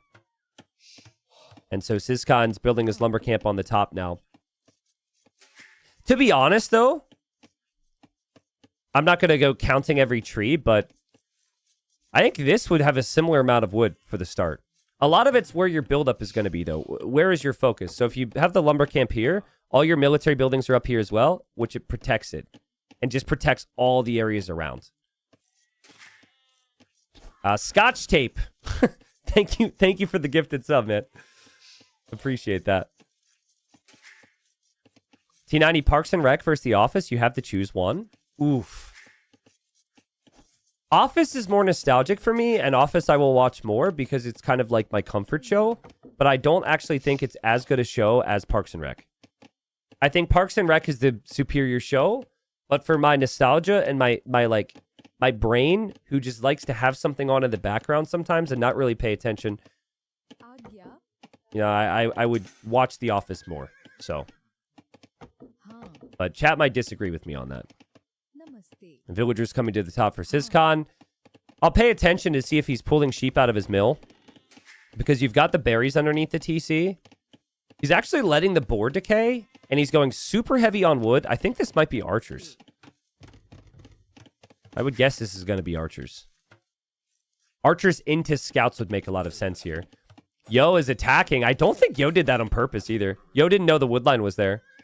So he just patrolled his scout in case he found the camel, and he found some villagers. Half his scout is gone now. That's really bad for him. And scout HP is kind of everything, but at least he knows where the lumber camp is. And there's the, not the archer range, but the mining camp for Syscon. Yeah, this is a nice build. He's got a lot of food.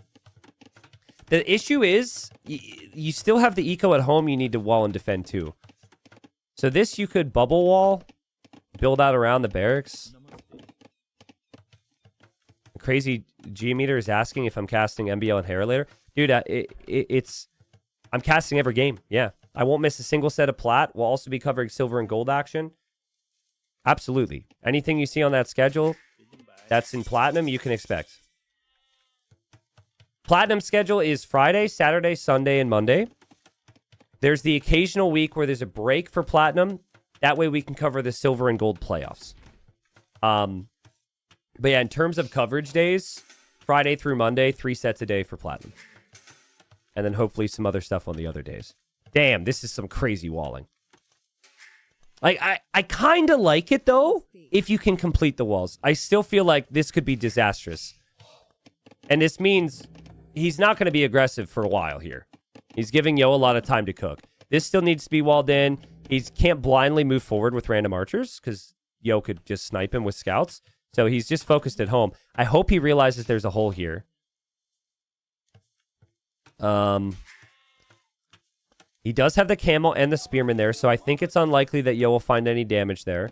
These are actually the villagers that are the most exposed. But Syscon just still building up that archer mass. Yo has seen the archer range. He's just waiting for him to move out. You see that? It's why you can't blindly move out at all. You have to have that camel there. And Syscon, I'm not sure if he caught a glimpse of those scouts or not, but perfect timing. Spearman's here. Gate is up. And, oh no. Oh no. That is so, this is a hole. The base is a pit, but this is a hole. And that's a hole as well. Oh. That's so frustrating. You put so much time and effort into getting walled, and then you lose a villager anyways. But that's not an awful trade. You kill a scout at least. Your Gurjaras, your eco's still good. My worry is the pastures is one of the best food ecos in the game, and Yo's just back here having all the time to build them up. So I just don't know if this opening of playing archers is aggressive enough against the Khitans. The Khitans get the double forging too, so their scouts have so much firepower. Remember game 1, guys? Syscon clicked outside of his walls to see if there was a hole. Unfortunately, he had built a gate, so he left through the gate, and then he deleted the villager, actually.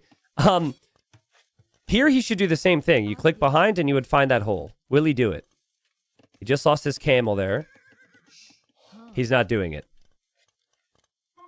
Oh, man. If double forging scouts get into your base, you're in such big trouble. But Yo's never going to assume that the opponent would be so foolish either, right? Like, Yo's going to assume that it's completely walled. Yo might never find it. It would be very Mr. Yo to consider a tower here. If he ends up clearing up the army, I think he will, but that's a long way to walk. He still doesn't know how many archers are in there. And okay, Yo is clicked behind, I'm guessing. Okay, and Syscon can see the scouts move this way. He's going to panic here. He sees the scouts move this way, and he doesn't even know. Oh, my good. Now we know. Yeah, he double checks, and now he's like, ah, shit. No. Yeah, he definitely realized with the pathing of his villager. Nice quick walls. The scouts are through. It's actually really nice, though. That's nice damage from the town center, at least. That could have been worse. Nice quick walls. Unfortunately, your barracks is all the way over here, though. And you weren't planning on making spearmen, but sheesh. Nice quick walls here, Syscon. Still going to lose some villagers, though. All the villagers inside the TC are idle. This is some amazing damage for Mr. Yo. Syscon's plan was to go for a nice castle age timing crossbowman, it seems. I don't think he was planning on moving out with those archers at all. And Yo will be so happy with how this game has gone. He's so happy with how the series has gone. Particularly because Yo is known as a slow starter. Oh my god, he just sniped the farm. He is so confident. He just sniped the farm. That's 60 wood down the drain there from Syscon. It's weird, but a farm foundation has 1 HP. So you can actually hit them. Unlike buildings, which will have 0 HP until they start being built. I don't actually have an explanation for why it works that way, but it does work that way. And I like the fact it works that way, because it's rare, but stuff like that can happen. Oh, there's the tower. There's the tower. Syscon thinks he's fine. He is not fine. He is not fine. He can't take the wood line now. Still trying to deal with this headache. Still chasing the scouts. And now there's a tower on his wood line. And now if the villagers run, the scouts are waiting. He might need to show his archers. He just lost another villager. Yo is having too much fun right now. Yo knows the villagers left and his scouts are here. But the archers are here. The scouts, though, have good upgrades. And there's no fletching. There's no fletching for Syscon. He was still waiting for Castle Age. And everything just went wrong for him in this game. And Mr. Yo wins 3-0. I don't know. I think you have to keep in mind, this was not Syscon's map. This was Yo's map. If there was an opportunity, it probably would have been in game number 2. That was the map and the matchup that he probably wanted. But Mr. Yo is one of the favorites. He's one of the best players in the world. And he reminded everybody because, I mean, he just made that look very easy. So, nice job from Yo. I loved everything about this from him today. I think he's only going to get better. So, the conversation in the group, though, is pretty crazy. Let me just pull up the group real quick. Because it is not a guarantee that Mr. Yo even makes playoffs in this group. Every year, we have a group of death. And I think it's pretty clear. I mean, all the groups are insane, but I think it's pretty clear that Yo's group is probably the group of death here. Because You look at Group A, stacked. But Group B has Hart, Hera, Vinchester, and Yo, who at least when it comes to qualifying for Red Bull, were all in the top 8 there. I know there was different settings and form can come and go, but only 3 can make playoffs. You have to be first, second, and third to make playoffs. And then 4th place just stays alive for Plat next time. So this will be updated by Liquipedia. Yo. Oop, flashbang. Yeah, this will be updated. Yo's going to be at the top. Very good start for him. Later on today, we're going to see Hera versus Lucho. See how Hera starts off. Another situation where a newly promoted player, a younger player, is going to be up against a beast. Hart Vinchester will be another day, but that'll be probably maybe the closest set in Group B for Titans League. Group A is here. You can see what the matchups are going to end up being. We got Barrels, Liry, Licks, MBL, Rapard, and Tato there. Group C and Group D as well. All very solid groups. My feeling is that Group D is a group that has players that can sometimes struggle with consistency. So that might be the group that's hardest to predict for me. Group C is wild, though, trying to pick the bottom 2. I would maybe say Freakin' Andy and Running as the bottom 2. But even that just feels like so unfair to both of those players because of what they've done in Titans League before. Freakin' Andy especially has had some really nice run. I remember he was the only one to beat Hera in the group stage. He prepares really well. So could be Lewis is the newly promoted player there. Maybe Lewis is the guy you predict to go down, but he's playing well. So, yeah, tough to say. Tough to say. All right, let me get through a couple things here. Let me talk through information for everybody who's watching on YouTube and watching on Twitch. The next series is going to start in roughly 20 or so minutes. So we will have a bit of downtime until then. If you use the TTL commands, use the TTL command on Twitch, you will find the site we have. It's T90official.tv. Basically, if you go to the site, you click Titans League, it'll give you all the info. So as we go through, here, let me mess with this real quick. I think this was customized so I can make the left collapsible, but I don't know how to do it. I'll just use a different scene for now. This is kind of unimportant for Platinum because Platinum has literally just started, but it's going to be super fun to be able to go through this and look at the probabilities for where players are going to end up, right? It's zeros across the board here, so this is unimportant, but we use Silver as an example. You could look at Silver and say, odds are good that Goku and Baba Ram get relegated out in 5th and 6th. Odds are there that Target can survive or maybe get into the playoff position. So all the groups have this there. We've improved the stability of the site, so if you followed before, it's way better this time. So yeah, you could use the site for that. We also have the predictions contest. Now, I think we would have to actually input results, which might take a day. So eventually we'll have the leaderboards here for everyone who did the prediction contest. You shouldn't be able to submit any more predictions now, from what I know. This is TBD. We got some cool stuff coming on like matchups and players, maps and civs and all that stuff if you want to look at it. It's all there, including the new merch. Thank you to anyone who's bought some already. We got new merch, TTL, silver, gold, platinum. We got mouse pads, we got hoodies, we got mugs, and I have my batch of stuff. I will, do my best to show you the quality of that as best I can over the coming weeks. We also got some of those other things in there as well. All right. I would like to say happy birthday to Zero F, who, over the course of the last 2 hours of being live, has reminded me by adding me in my chat that it is their birthday today. And I saw it the first time, and I saw it the second time, and I saw it the third time. I saw it the fourth time. I might have missed it the 6th, 7th, and 8th time. I'm so sorry that I am delayed in wishing you happy birthday, but happy birthday. If everybody who had a birthday did the same thing, it would get kind of annoying. But hey, happy birthday. I appreciate it. All right. I appreciate it. You were very nice about it. You weren't mean about it or anything. You just kept sending the same message. But I was like, oh my God, dude. Any Titans League questions from YouTube chat or Twitch chat? We have a little bit of time. Any questions on TTL, feel free to ask. I do want to mention for the YouTube side of things, the videos are still going up on the Extras channel in 4K. So that's the game plan there. So that'll be up on Extras. You will have access to the live VODs from a stream for a certain period of time, and then it will be gone. So it'll be like, I can't give you an exact time, but basically you could watch the stream live, you could watch the VOD a little bit, and then all the videos will be clipped and edited and be on the Extras channel. So, can you define relegated? If you're relegated means you get sent down to the lower league. That's a very good question, actually. So basically, you have different groups and different leagues in this format, and if you don't perform, you get kicked out. Very similar to like the Premier League or any football league. So that's the concept.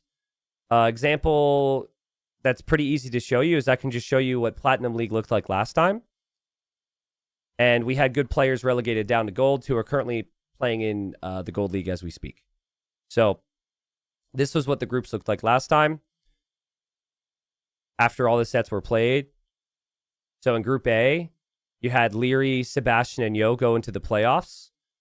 You had Dragonstar survive. And this is a big group because Doubt and Margugu both got relegated. So that was like, there you had the top three fighting over the playoff positions, and then you had the other guys just trying to survive, and only one could survive. It was kind of similar here as well. This was very close. You had Hera at 12, Sato at 11, Nikov at 6, Barles at 6, Classic Pro at 5, and Veleza at 5. So like one or two things changed for Classic Pro and Veleza, and they would have survived, been back in Platinum. You do have some situations where it was a little bit more clear who was going to get relegated, like Dogao and Kapoch were at 4, and then like Vinch was down here at 9. But even there, that's big, right? Like Vinch didn't make playoffs, all because of one game somewhere. I'm sure you could find a game where he maybe felt he threw or needed to slightly improve, and it's a very punishing and rewarding format at the same time. So, okay, well, question time. Sorry. T90 been watching since CTL 1, but something I've been fuzzy on is when players can't compete in a season. Do they drop down the bronze? How do you fill their spots? Yeah, if a player retires, Jordan, if a player retires, we do a replacement qualifier for their spots, which is what we did in the case of Jordan. Obviously, if somebody retires from a top 24, we have to fill a spot there. And then, like, that means there's then an empty spot in the lower league. And then there's an empty spot in the other league. It's all linked, right? So in Jordan's case, there was replacement qualifiers. We filled him. And Jordan, he wants to get back to Platinum. He's now in Gold. Is doing very well, but he would have to earn his spot back. So hopefully that answers the question. The idea is, the prize pool's big enough, the flexibility's there where hopefully that never happens. It's really only happened in Jordan's case, so... T90, do you ship merch in Finland without taxes, etc.? Vescu, I'm sorry, but I don't have memorized what all the fees are and stuff for every country for the shipping on the site. You'll just have to see. I'm sure if you go and you select some items there and you go to get them, it should give you your answer. Certain items are maybe shipped from different locations, right? So like some might be shipped from, I know a lot of it's shipped from Europe. Some are shipped from the US. I just don't have that specific detail memorized. So,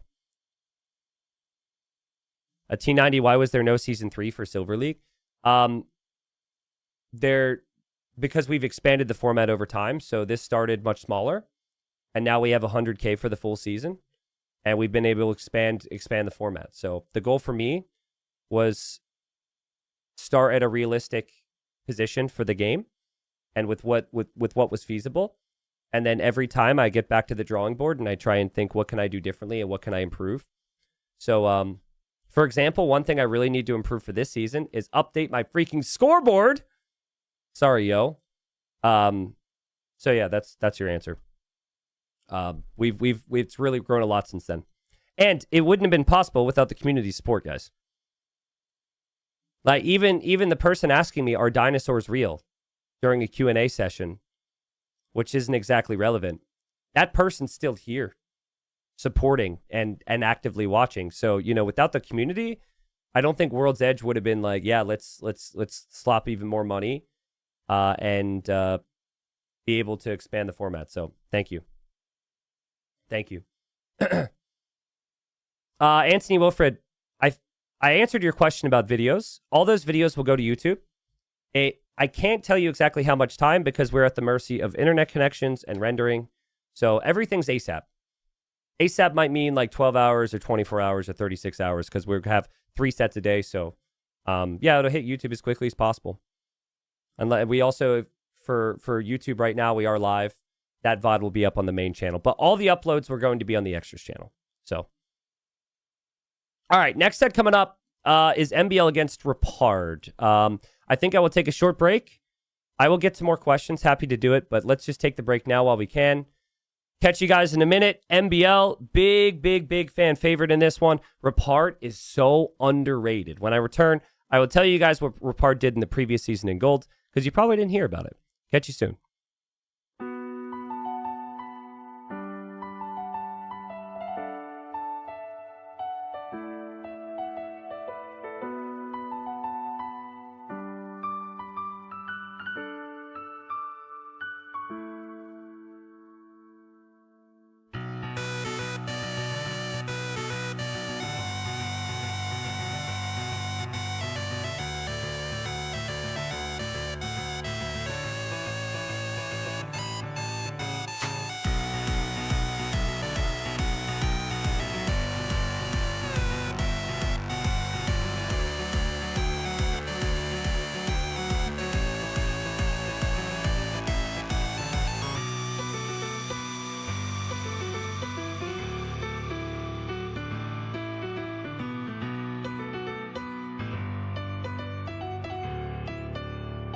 Start the game already!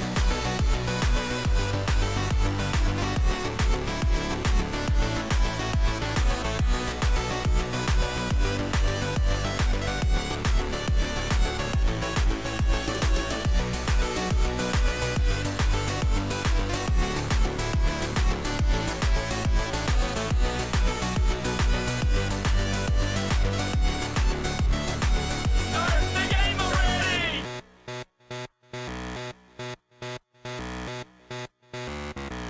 Yes.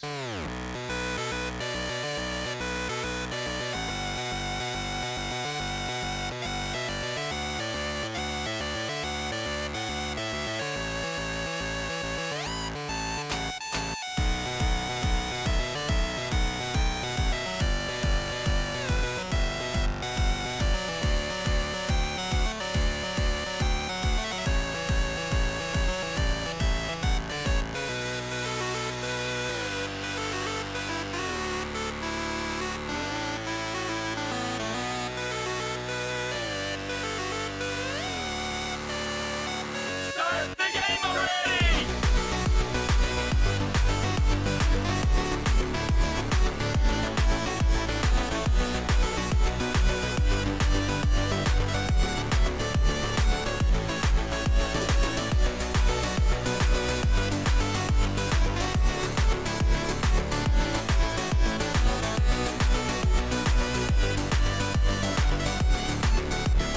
Start the game already!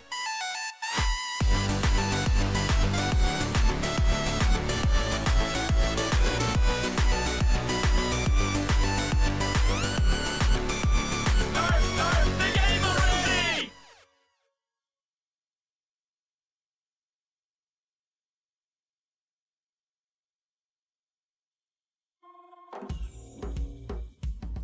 Chopper.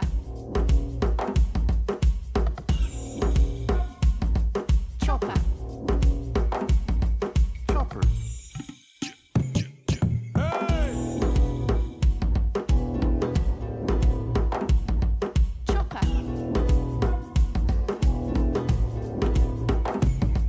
Chopper. Chopper.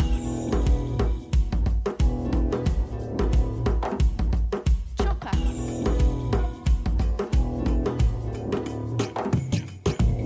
Agora voy buscar, cazar, construir, cultivar, degradar, excavar, remendar. Agora voy buscar, cazar, construir, cultivar, degradar, excavar, remendar. Agora voy. Chopper.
Okay, hope you enjoy the tunes.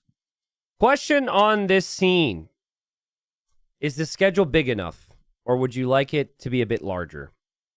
The idea is to give you the daily schedule, and it has the times and all that stuff. Is it fine? For me, when I control a stream, I have my program kind of somewhat minimized, so it maybe isn't clear. Okay, you would like it larger. Let me see if I can manage that. That seems better, right? That just seems better. Yeah. It doesn't make it worse. I think that looks way better. There we go. Cool. It's off center now. I think that's as centered as I can make it with the page. So yeah, cool. We're not going to spend too much time on that scene, but I want to have that. We're working on some stuff. I don't know. That might actually be possible on our site. That's always possible on Liquipedia too. For people who are watching on YouTube, I have the information that you might be looking for pinned on the chat there. So the website that I was looking at was all the like T90 details and the probabilities and the merch, etc. is there. For people watching on Twitch, it's the TTL command or the Platinum command and whatnot. So I could possibly pin it in Twitch chat, but I think Twitch chatter is a little bit more used to the commands.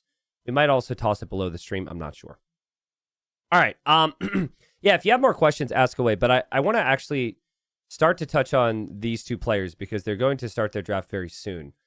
And I want to start first with Rapard because MBL is a player you would expect to be here. Rapard, nobody predicted would be platinum. He had a crazy run, like a ridiculous run in Gold League in the previous season. So I'm going to pull up his Liquipedia profile we can look through. He's been around a long time. He's a player I'm familiar with.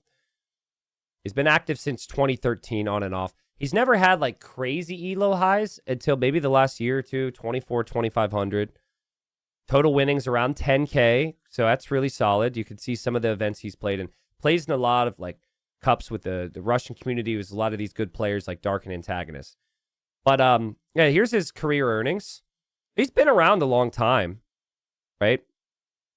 But anyways, Platinum League, I would have expected at best he was gold, you know? And I was very wrong. He went in and he crushed it last season.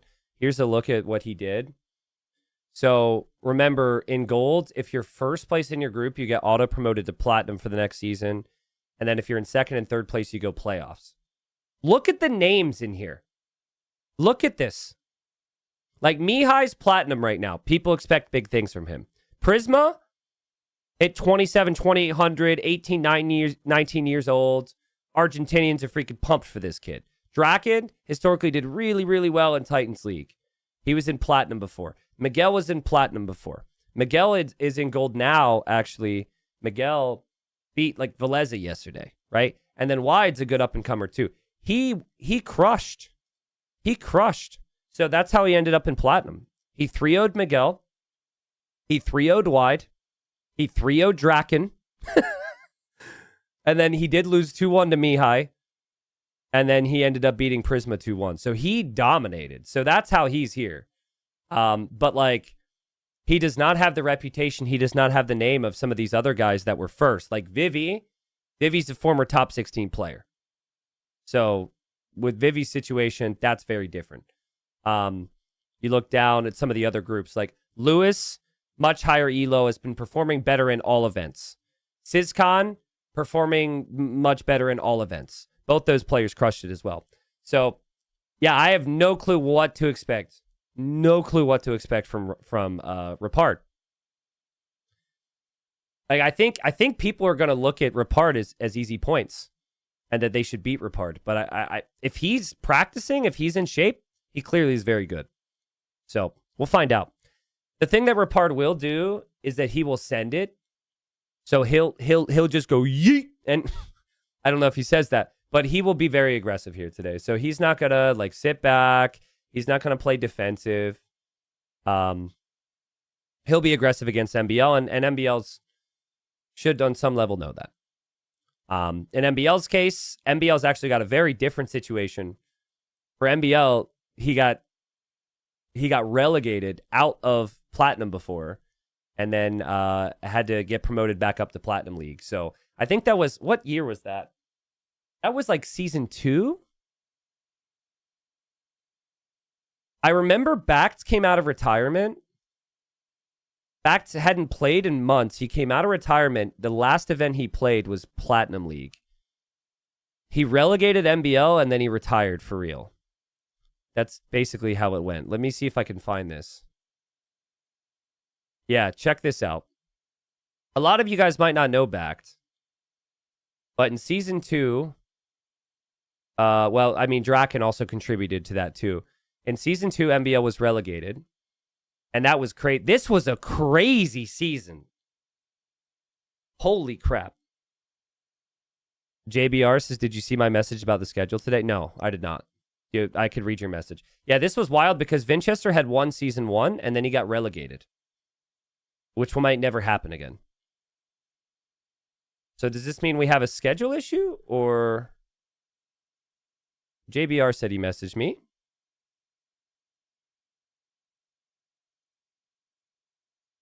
Ah, okay. So the Hera series, the Hera Lucho series that I said is in 2 hours is getting moved to tomorrow. And instead, the final series today is going to be Liry versus Lakes. So schedule change. Not sure what's going on. We'll still keep 3 sets today. That's the update. Yeah, but I have like 1,000,001 Raparded NBL stories. I'm not... Okay, let me tell you my Rapard story. And this, he will gain a couple fans with this. He does every single time because of how chat is. So Rapard's been around a long time, okay? And he's always been pretty good. And I have always kind of had the luxury as a tournament host and creator where usually people are a little bit less like lamey against me, and like people are a little bit nicer. So like, let's say you had this dark side of yourself, right? You might not show that to me because then I might talk about it on a stream or something. You know, I've had the luxury of people being nice. So usually people don't like lame me too much and like steal my crap, which I'm actually completely fine with, but they don't. One time, we were trying to pay out for a tournament, and we had everybody paid out. Everyone had their money except for Rapard, and I could not freaking contact this dude. I'm trying to reach out to him in every way that I know is possible. He's not responding. He's just gone, right? And I'm reaching out to people I think he might know. Nobody knows him. Nobody talks to him. Nobody knows how to contact him. Basically took us like 6 months and lots of like figuring things out to just reach out to Rapard and get him the money that he was owed. So we go through a lot of headaches to get him his money. I pay him his money. 30 minutes later, I'm in a ranked game. And who do I get? Rapard. So he gets money in the bank account. I don't know if he got a notification, but I assumed he would. He gets his money. He steals 4 sheep and a boar from me. We spent like 6 months getting all the, going out of our way. We didn't need to do that, but we did. And he's stealing my shit. And I'm just like, I honestly, I was mad for the first 20 seconds. And then I'm like, that is too damn funny. Rapard does not care, man. He does not care. He does it. He's not there to like be friends with you. He's not there to like chat. Like I don't think he really even cares what viewers think. He's Rapard. So he's got that send it mentality, I guess. And they're drafting now. So let's see what maps he goes for. But I think he can be dangerous. I think that I don't give a crap attitude can be really effective. NBL is going to feel extremely confident against him, though. So yeah, you guys think that's great now, right? The other thing Rapard did, he got a warning in a tournament because of this, but it was early rounds in a tournament, and he went random. He went random map picks and random civ picks. Random, everything. So even the civs. And then he won 3-0. And then his opponent said to him, like, I kind of feel disrespected, right? Which I guess is fair. And then Rapard said, because he was facing Viper next round, he said, if I can't beat you with random civs and random drafts, I have no chance of beating Viper with a normal draft. Which chat's going to say savage. I mean, that's a little, he shouldn't have said that. And he got a warning. It was like, listen, dude, be respectful. But that's Rapard. That's Rapard. That's just the guy. That's all I know about him, really. That's all I could really tell you. There's some other things, but I'll leave it at that. He won't go random here, though. This is that would be way too crazy. So, so the way this draft works, they're banning after they have their picks. There will be 3 maps remaining. Game 1 is randomly selected from the 3 remaining. So, and that's not shown on screen. So right now, there's Monocle, Northern Crossings, Quarry, and Reverse Acropolis. MBL will ban 1 more, and then of those 3, they get 1 of them. Okay, so MBL bans Northern Crossings, and it's going to be Reverse Acropolis game 1. So that could have been Quarry, and that could have been Monocle, but ends up being Reverse Acropolis. Then it will be Slopes for MBL's home map and Zimbabwe for Rapard. They'll have the civs here in a second.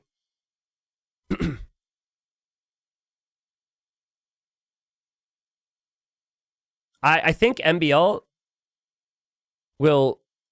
he's a big confidence player, so he'll look at this matchup and think that there's no way he should ever lose.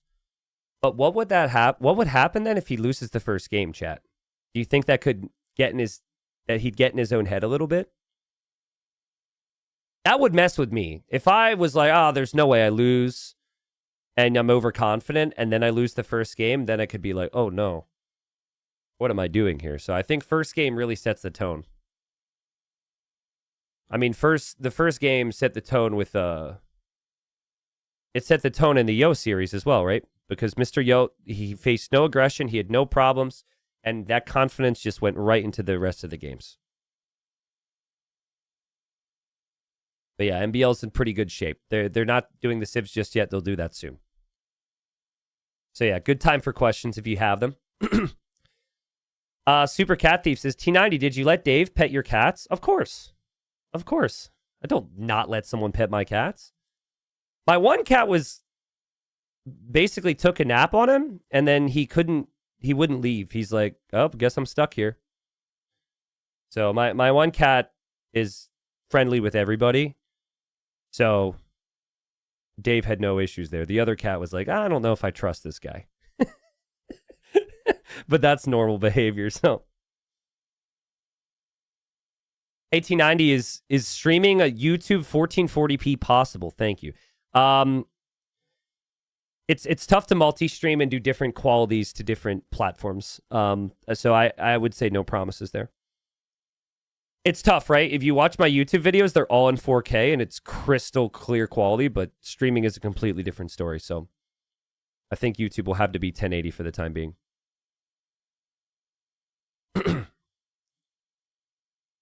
What are the cats' names? One is named Bo, short for Bojangles, and one is named Hootie, which it's just Hootie, which is fitting because she likes to hoot like an owl. Well, not really, but she's just very loud and talkative. So I love my cats. We have, if you use the love emote, chat, you could see Hootie.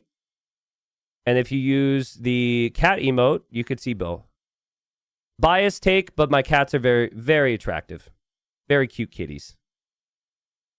So you can't really, you can't really tell from there. So, but yeah, I love them. Schism, what's up? Says, watch your YouTube forever now. Finally found my way over here. Welcome to Twitch. Welcome. Actually live on YouTube as well right now, which I won't do for all streams. But this is just a test. We have the civs for MBL and Rapard coming in now. So I should probably get to that. Yeah, planning all Platinum League to see how it'll go. And base it on the feedback from the community. Ooh, Rapard picks Bohemians first. MBL had first pick, and MBL picked Byzantines. Interesting. General Blue, in general, any mod that is allowed in the game can be used during a tournament. So there's no list of mods that players have to or cannot use. It's kind of on the game to allow certain things, right? So there's no tree mod they have to use or no graphic mod they have to use. It comes down to player preference at the end of the day.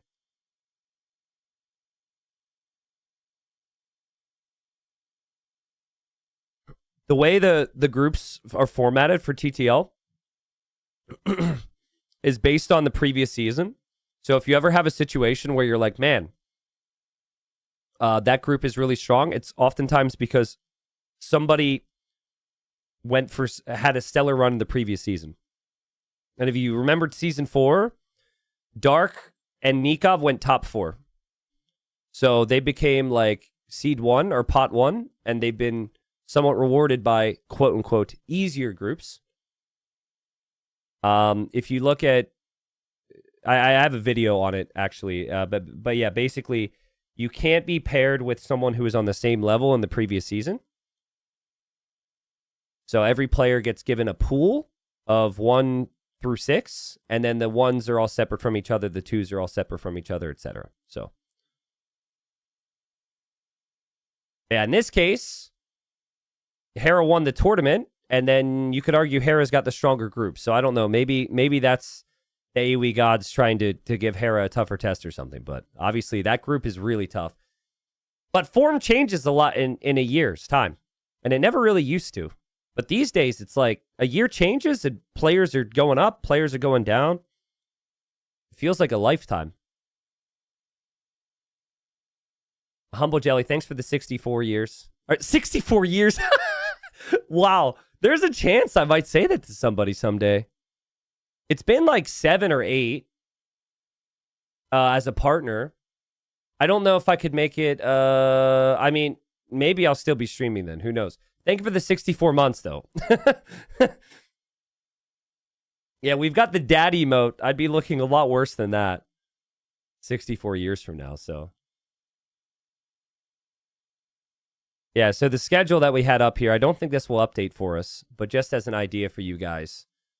It was supposed to be Hera and Lucho. Something came up. No Hera and Lucho for our third series. That will be Liry versus Lix, and Hera and Lucho will be shifted to tomorrow, replacing the Liry Lix series, which is what we had on the schedule initially. So, sorry about any confusion there, but, you know, we set the schedule and something came up, apparently, so. T90, thanks for answering my question on Reddit. Hope you end up doing a few guest appearances on podcasts, smiley face. Oh, thank you, Queza. Yeah, dude, I tried so hard. We did an AMA on Reddit, and I thought maybe 100 questions or 150 questions. I think there was like 600 comments. That was a lot of questions. I will still go back and answer them when I have the time. I don't think I can get to every one, but I did my best, and it seemed like people appreciated it, so. I'm not going to bring my cats in here because my cats will never leave. And my one cat will sit here, and he'll smack my microphone if I'm not paying attention to him, and he'll, like, slowly climb my shirt and be like, Dad, pet me, pet me, pet me. Which sounds cute, but we got a series to focus on, so.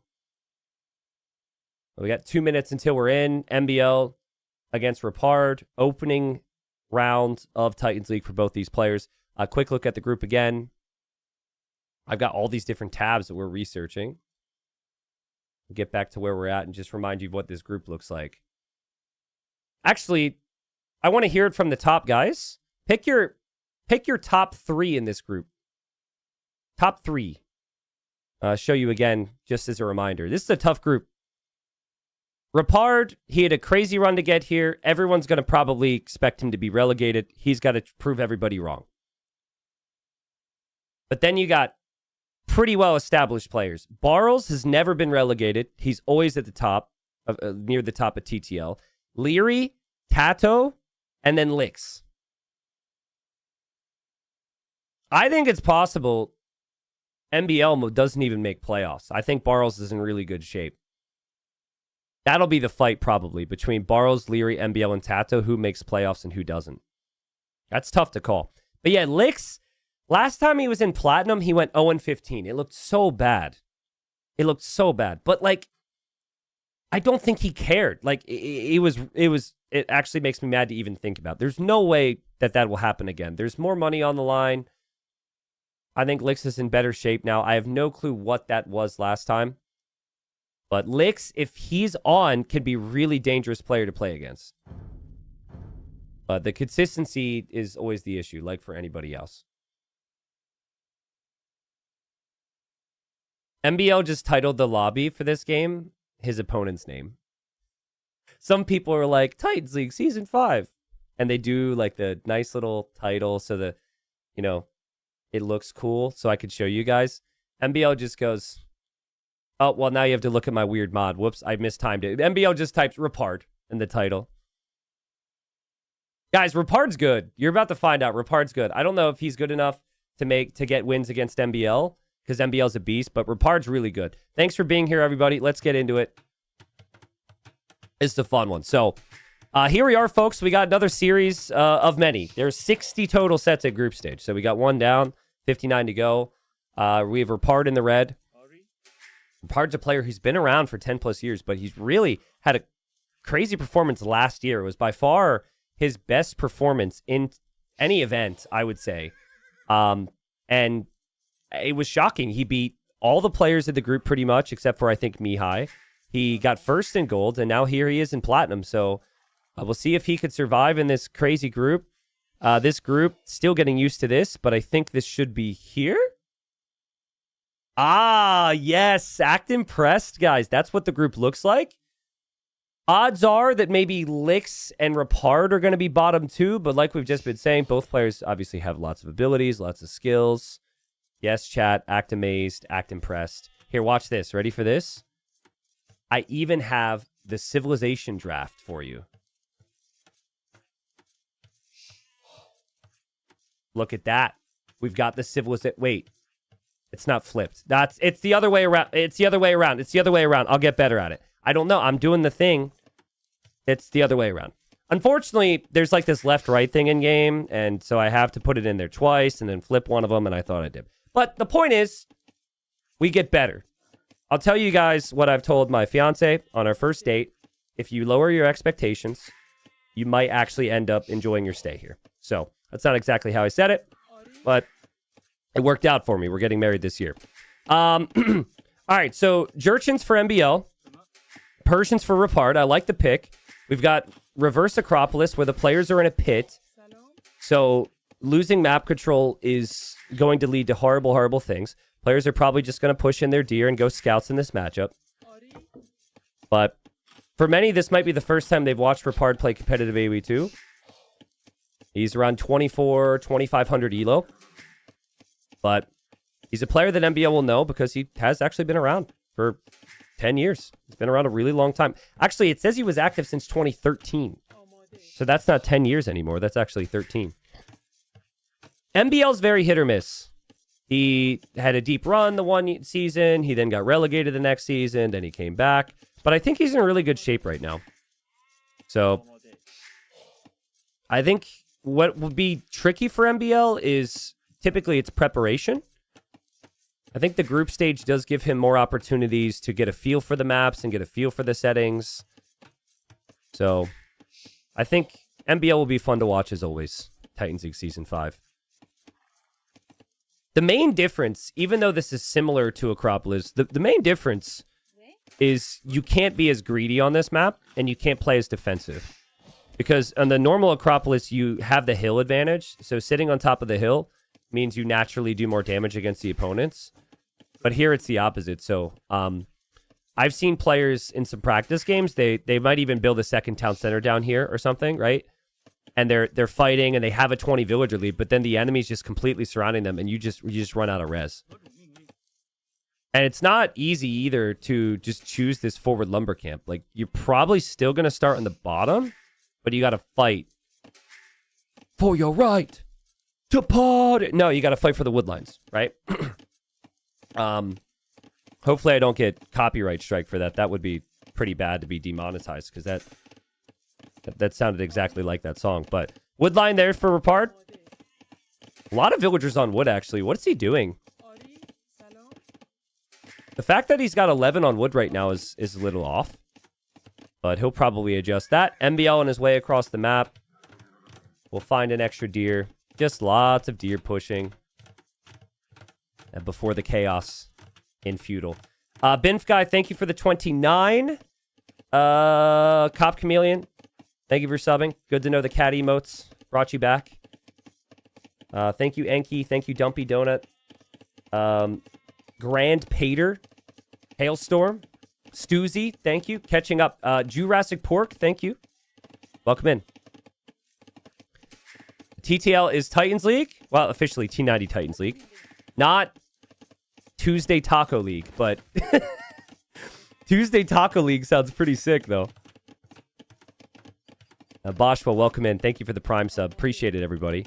Officially the first day of Platinum. So it feels good to see the big names. Very curious to see how they perform. I saw MBL do some practice games. There were some strategies there, which would be fun to watch, let's say. But none of the crazy maps are really in this draft, though. Maybe Rapard's map will be the crazy one. The answer as to why Rapard was going so heavy onto wood is he wanted archers. So he shifts a lot onto wood. He will wall a little bit on the left side. Archer range on the front. I'm personally not the biggest fan of archer opening on this map because you're so far and archers and infantry is so slow. But I think if you move forward with 2 spears and 2 archers really fast, it could maybe be enough. MBL will see the archer range. Good scouting from him. Very easy to find the opponent. And he'll back off. He's going for the stable. Rapard also scouting. He sees the stable, so knows MBL's opening as well. These golds are actually rather complicated for MBL. If he wants to go Castle Age, he'll need that, and that is on the front of his base. So that's kind of unfortunate. More walls for Rapard. Probably just wants to play safe. It's easy for me to sit here and say be aggressive if you're the underdog, but oftentimes when you're in the game, you kind of want the opposite. You have a good player on the other side. If you have an economic civ too, like Persians, where your villas produce faster, you just want to keep them alive. So early walls from Rapard. Will take MBL some time to get over. MBL just playing relaxed. Archer range at home. He expects he might need a skirmisher or 2 for any archers. And there goes Rapard now with the spearman and 2 archers. And he's also bringing the other spearman forward too. I like the 2 spear, 2 archers. I think there's a hole there, which he'll need to realize. And MBL sees the archers and the spears. I think he got hit by the archers, not the spearmen. And MBL will be too late to do too much here. So Rapard will have good eco. I still think there's a hole. I can't really tell, but he should be checking there. Yeah, he does see the hole. And now it's all about adding the farming eco. But look already, you can see the situation with the woodlines. It'll be the same for MBL. I think MBL's spearman got 2 hits there. So that's nice value. And Rapard sees the skirm, and Rapard says, you know what? Let's head home. So, good scouting. Not ideal that his scout can't really contribute to the fight because the scout's so weak now, but... And now he's going to back up. And he has 2 choices here. You can try and go for the stable. Going into scouts against skirms would feel like the natural play. But if you do that, you then don't have the wood for farms. So I'm looking at an economy right now that's really struggling if he adds the stable. So if you can't go for the stable because you don't want to... You need the farms, just put the archers inside of the TC and just chill. That's a good option, but MBL can then harass the woodlines and MBL can start to force some inefficiency. So really nice start for MBL. Just not liking the way the eco is looking for Rapard. But he does still have the scout scouting the map. MBL may be searching for that. MBL is probably just feeling so comfortable right now. And MBL will know everything that I'm saying. So He'll know it's either a stable, and if there's no stable, he can get some harassment on the wood lines. And Rapard could still pick off some scouts. Rapard could, in theory, still get fletching. Attack the skirmishers as well. But I'm seeing some shakiness from him, guys. Maybe expected. It's one thing to do what he did in gold like a year ago. But now to have earned this spot, and now you're in the top 24 of the world. Now you have to deliver when the pressure's at its highest. MBL will shift to the golds. Wondering when he will take the wood line. Maybe more so in Castle Age. He's chasing down that scout for now. And he is going to get fletching. Amp Willie says I should name this a crop of more? Oh, wait, because there's more resources? Is that the joke? Okay, I don't mind the joke. I think there's the same amount of resources as a crop of list, though. Yeah, I get it. You guys realize if I made that joke, 25 people would be spamming the buoy mode at me or the minus 7k. But a chat member makes the joke, and now you guys are dropping the plus 7k. I mean, come on. At least be consistent with the way you view jokes. I know some people don't know how to tell a joke. But, like, that's just a little bit unfair, man. Spearman running away. MBL, he doesn't know where the archers are right now. He thinks those archers are sneaking. He's looking for them. Look, he's like, where did they go? Where did they go? Did he go back home? He's looking. He doesn't see them. Doesn't see them. Does he see them? Doesn't see him at all. He might get really paranoid here. This is a really uncomfortable feeling. He is killing off the spears, but he might want to be all the way home right now with those skirmishers. And Rapard is adding scouts, though. He's going to want this army to engage. He's also getting fletching. And now MBL will find out that the army's here anyways. I think MBL might have caught a glimpse of the villager rewalling, but there wasn't enough detail there to know. MBL's on the way up. And big armies coming from Rapard. Now, I like this. I think he wanted this whole situation a little bit earlier in the game. Amazing job from MBL. He didn't really wall much at all. He's just playing full army. There's some risk to it, but just shows you how an efficient economy is an economy that's not focused on walling half the time. MBL loves his spears. He loves his skirms. He's sitting here knocking on the door now like, what do you have in there, Rapard? Open up. And Rapard's stables on the back. He'll have forging and 4 scouts. He could easily win this fight if he snipes the spearman. But he has to micro. And I think he did snipe 1 spearman. See, he wants this big clear. He wants this big extreme surprise. But it still is going to take some time. Market's being dropped from Rapard to buy and sell res. He's getting bloodlines. I just don't think he's ever expecting MBL to be up. Especially 50 seconds away from Castle Age. That's a ridiculous time from MBL. But I mean, what army will he have if he gets cleared here? The scouts, you should run away in these situations, by the way. So for any chatters out there, a lot of people are like, oh no, I'm going to lose the fight. I got to take the best fight possible. At least save your scouts. Don't lose your scouts. Well, MBL's going to lose his scouts. Well, all the scouts are dead. So he could have just run away. Maybe kept some of the scout presence on the map. MBL does the opposite of what I said. Now I look like an idiot. But skirmishers are going to go down. Army's pretty good for Rapard, but he needs to advance out across the map. Nice clear from Rapard. Nice clear. And now it's kind of full defense mode for MBL. He'll run this way, which is rather risky if he were to be spotted, to drop a town center. And he's trying to play cav archers on a map where he doesn't necessarily have a lot of wood secured. These skirmishers as well could still be really important, and all the skirms are going to go down. Maybe not. Maybe not all of them, but I love this for Rapard. And considering the circumstances, considering how late he was to Castle Age. The scouts could be running in with forging and getting kills. MBL tries to drop a house there. He needed a house on the other side. Remember, MBL didn't kill any villagers. Rapard will be through. Rapard should kill that villager.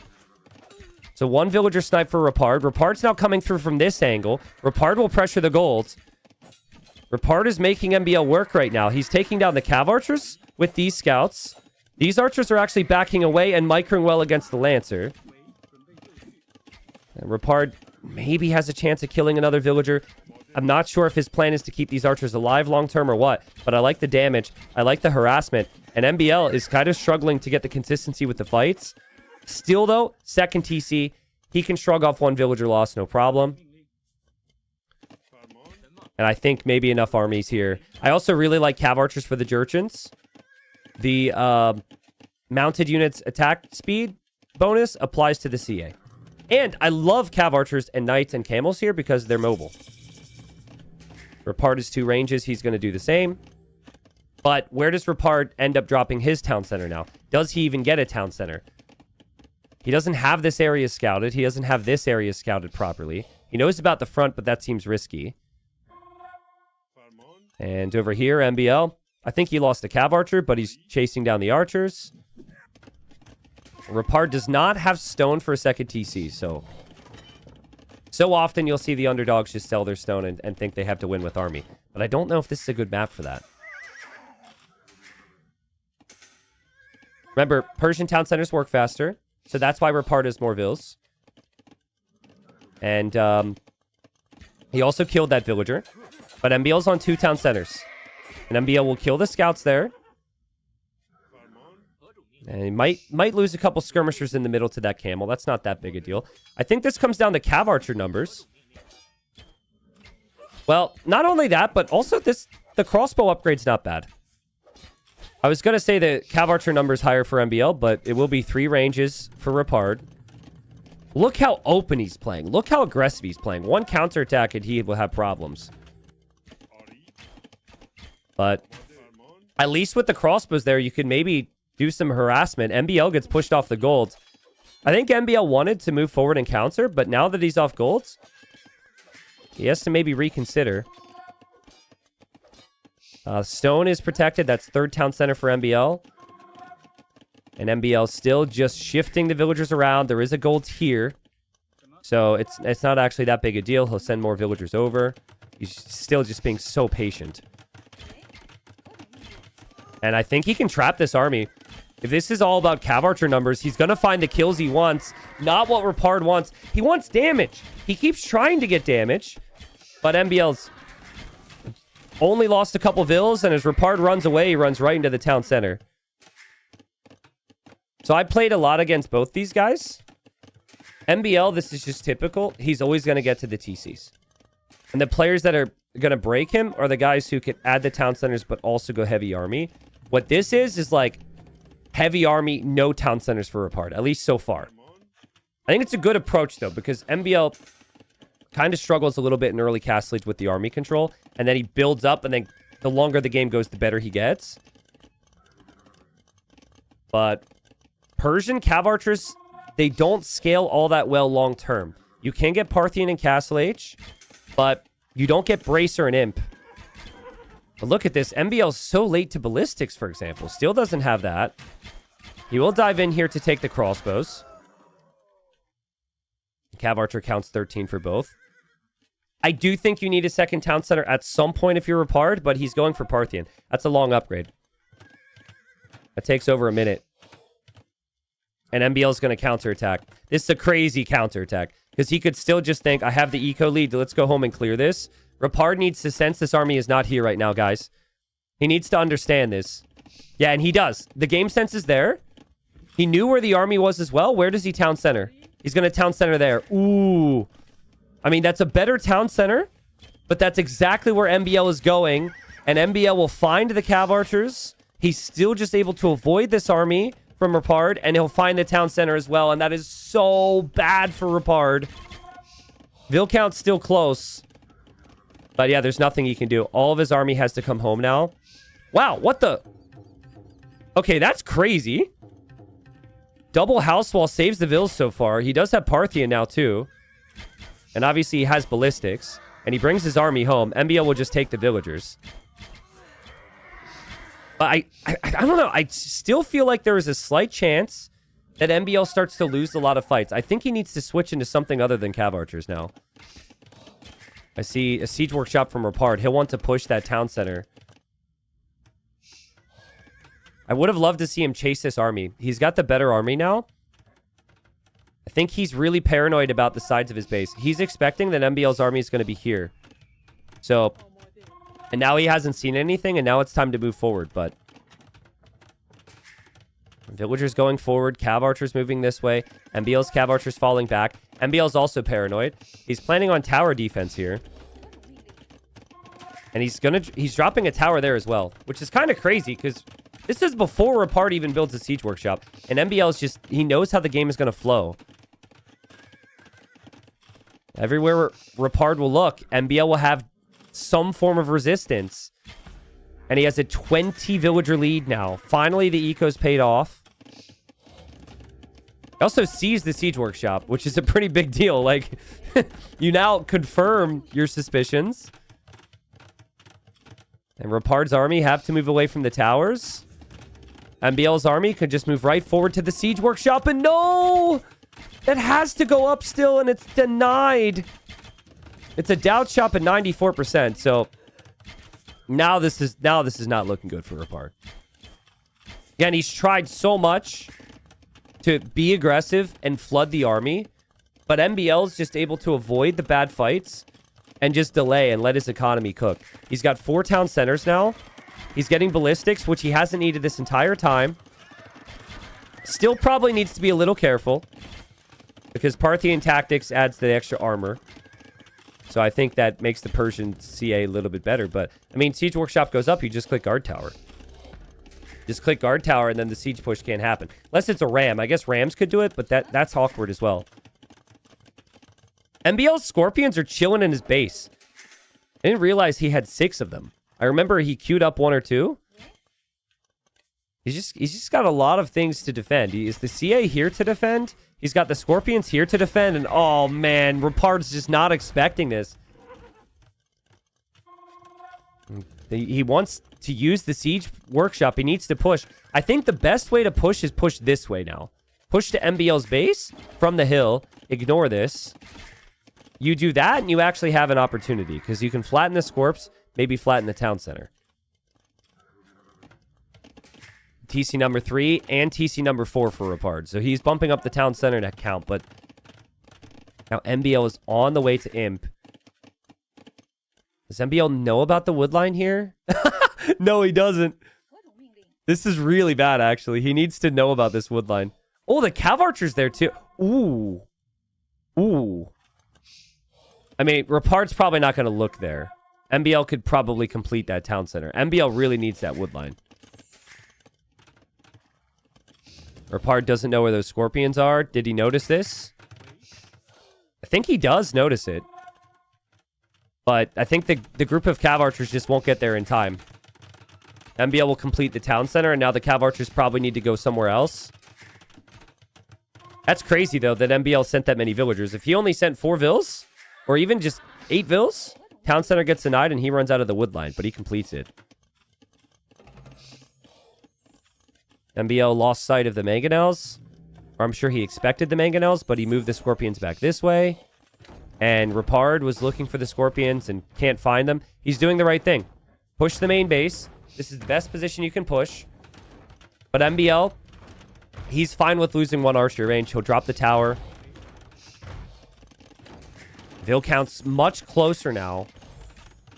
But Imperial Age upgrades on Cav Archers can be such a difference maker, man. It feels exactly like what it is. You have the confident player. It feels like he can do no wrong against the underdog. And I think this will flow into the next game as well. I think sometimes as the underdog, you need that first game to be the game that shocks your opponent. You don't necessarily have to win a series here in TTL, but there was aggression from Rapard, but just has never had the economy to compete. Always 1 step behind. He'll see the imp time for MBL. MBL's getting Bracer. He's about to lose the 2nd archer range, but he will always make more. And now his Cav Archers are just going to move forward to Rapard's base. Rapard doesn't have guard towers like MBL does. He doesn't have Scorpions like MBL does. The only thing he has is his own Cav Archers. And he caught a glimpse of that with his buildings. So he's chasing that down now. But now that Bracer's in, MBL's Cav Archers should have the additional firepower and the range. Actually, not sure. Because I guess with Parthian, maybe if they just take the fight straight up, it's fine for Persians. At least with the... I don't know. The overall fight should be somewhat 50-50, but obviously chemistry comes in. The range is a massive factor. Rapard just can't get close. And it's just not looking good. They're going to dance. They're going to micro here. And Rapard's still 90 seconds away from Imperial Age. If he loses that fight, he's going to lose more fights. More Cav Archers are on the way from MBL. More ranges now. This is where MBL could start to drop castles. Look at the amount of town centers. He even expanded over here with the town center. There's the monastery to get relics too. It's such tough work for Rapard to stay in this game now. Your units are half of what MBL has, it feels like. But then your eco is behind. So it would have to be micro. So, I mean, good luck. Or positioning. Try and raid MBL somewhere. But everywhere you look, MBL has some form of reaction. It's crazy. And a lot of this just goes back to that time where MBL was on 3 town centers and Rapard was on 1. And Rapard needed to make the damage happen there. But one thing Rapard is not is a player who will resign early. He will fight. I remember him playing, I think, Liry in King of the Desert. He played really high level there, wasn't able to get the wins, but he just continues to fight, continues to grind. Then it's funny, the disparity. You have people who will never resign, and then you have people who will resign at the slightest inconvenience. Rapard is kind of along the lines of ACCM and Yo, so he's a lot of fight. But MBL is walking forward with villagers. He's dropping a castle, which will deny the town center even more than he already is. He's switching to Fire Lancers. I think he's switching to Fire Lancers because he's maybe expecting a Cav switch. Like maybe Savar from Rapard. But Rapard is nowhere close to a switch like that. MBL, his castle will complete. I think. Yeah, it should complete. And he'll find the villagers here, hoping to collect the golds. That is such a good castle. I don't think MBL needed to switch out of Cav Archers at all. But there you go. Cav Archers go down. Villagers are on the run. And Rapard is still going to try and make that Cav switch. That's what you want. You want Cav Archer and you want Light Cav. That is the right thing according to the normal game flow, but MBL is just so far ahead right now. The Scorpions should probably task the Cav Archers. Okay, it's a little wasteful for MBL. But I think he's looking over here, where he's getting the relic, and sees the tower. I think maybe he's looking here, where he's making the treb. Dude. Rapard's like, we got this, baby. We got this. We have... Who cares if we're fully surrounded? Who cares if we have a castle and our TCs are getting trebbed? He'll sneak another TC up. He'll build outposts to look for more resources. He's still flying, man. Love to see it. I wouldn't be. I would have just tapped out by now. But it's the first game, and as I always say, you want to get the nerves out of your system. You want to be certain with how much every win counts for in this format. That the game is officially over, of course. And he is Persians, I guess, so it's kind of tough to kill off. But MBL is going to place another castle on another town center. He sees the vills. That castle can't be denied. And MBL will still have more Cav Archers, which are still just so much better than the Persian Cav Archers. I don't have the Jurchen upgrades memorized. Interesting. So they missed Thumbring and they missed Parthian Tactics. But I guess they would need to because of the attack speed, right? They're still really good Cav Archers, but Persians have the tankiness. They just lack the damage output. Castle goes up for MBL. Rapard continues to fight. Hi, my name is T90 Official. I am running out of ways to say this individual is dead. Okay, he is now out of gold. So I can say that. He is now building a castle. He continues to fight.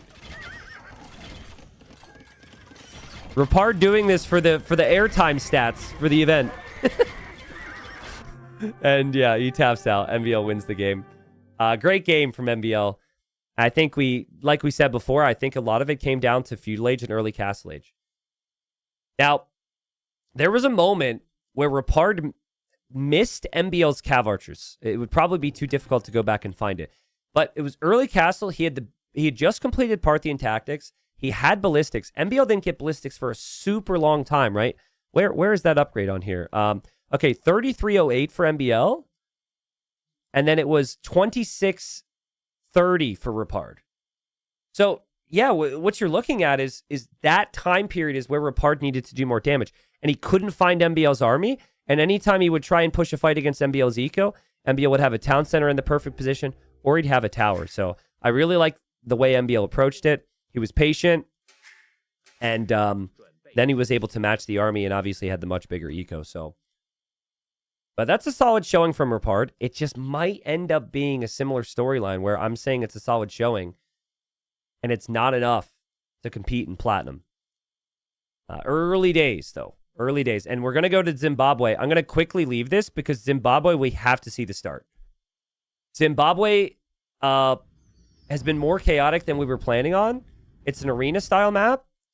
And there's boars and rhinos and whatnot. It's going to be Byzantines against the Mayans. They're already into the next game, so we got to dive into it ASAP. All right, now on this map, it's arena, essentially, but there's additional food. And I thought maybe someone would just take the first rhino, because you have this rhino around this ring. It's very easy to expect someone to get one rhino.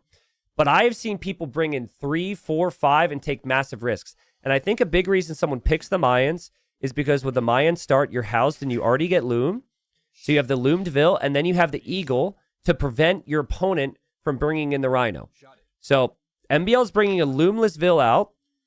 Is he expecting the eagle? Is he going to get greedy? Because if he goes too far, if he tries to get more of these, the eagle is there. Rapard is coming in already. MBL, he's been spotted, and he's fighting back the eagle with the villager here. I mean, killing the eagle would be a massive play. Oh my god, MBL's looking so confident. You kill the eagle, you could maybe bring in 4 or 5 different rhinos. Oh, that's such good blocking from MBL. Wow, that's crazy. That is crazy. And now MBL has the scout to potentially block Rapard from doing the same.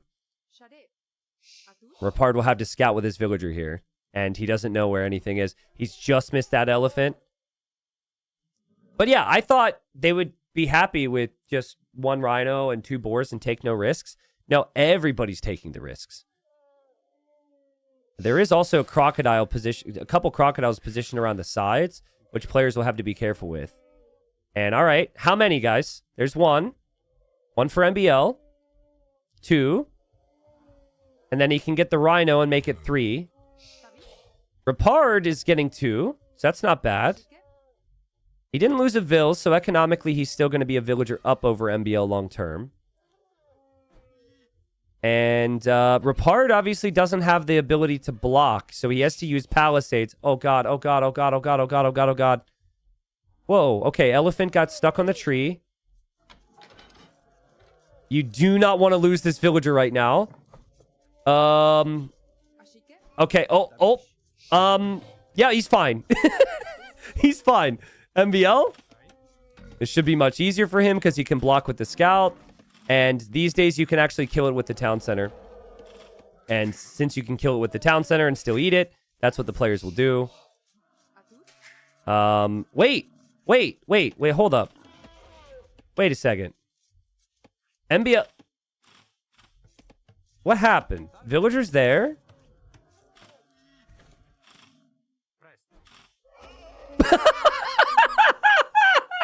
MBL lost the villager. How does that happen? You can just shoot it with the TC now, dude. It's life on easy mode. Wow. Okay, well, damn, MBL loses a villager. I mean, Rapard won't know that. Rapard will just know how messy his start was.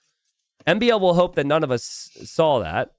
But obviously we did. But MBL will still have 2 more boars. He'll still have his water buffalo. If he really wanted to, he could come down here. Rapard actually has a villager here, though.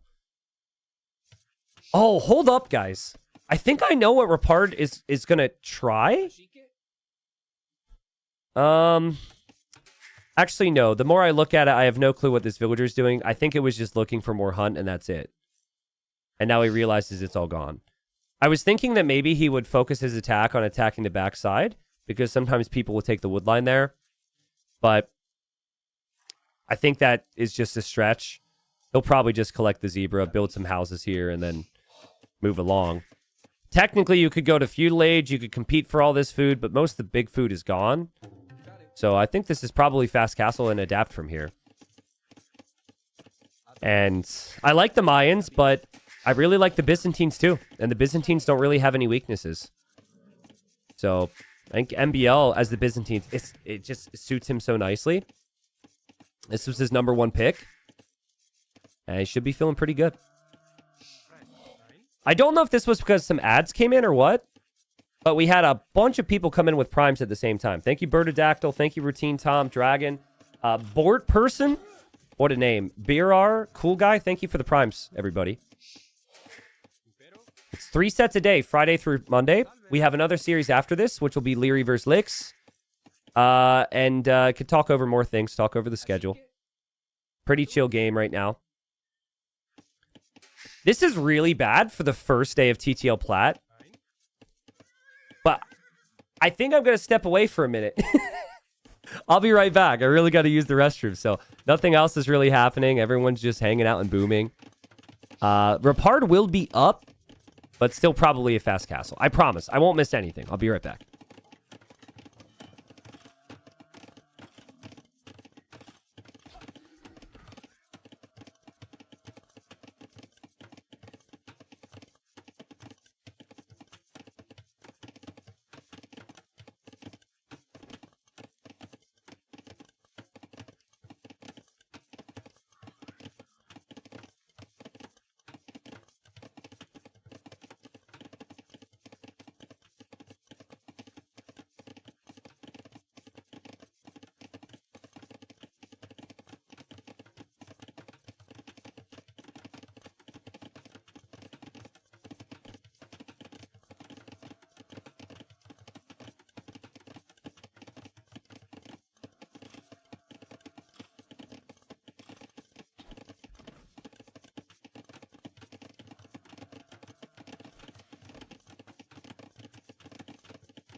Okay, I'm back.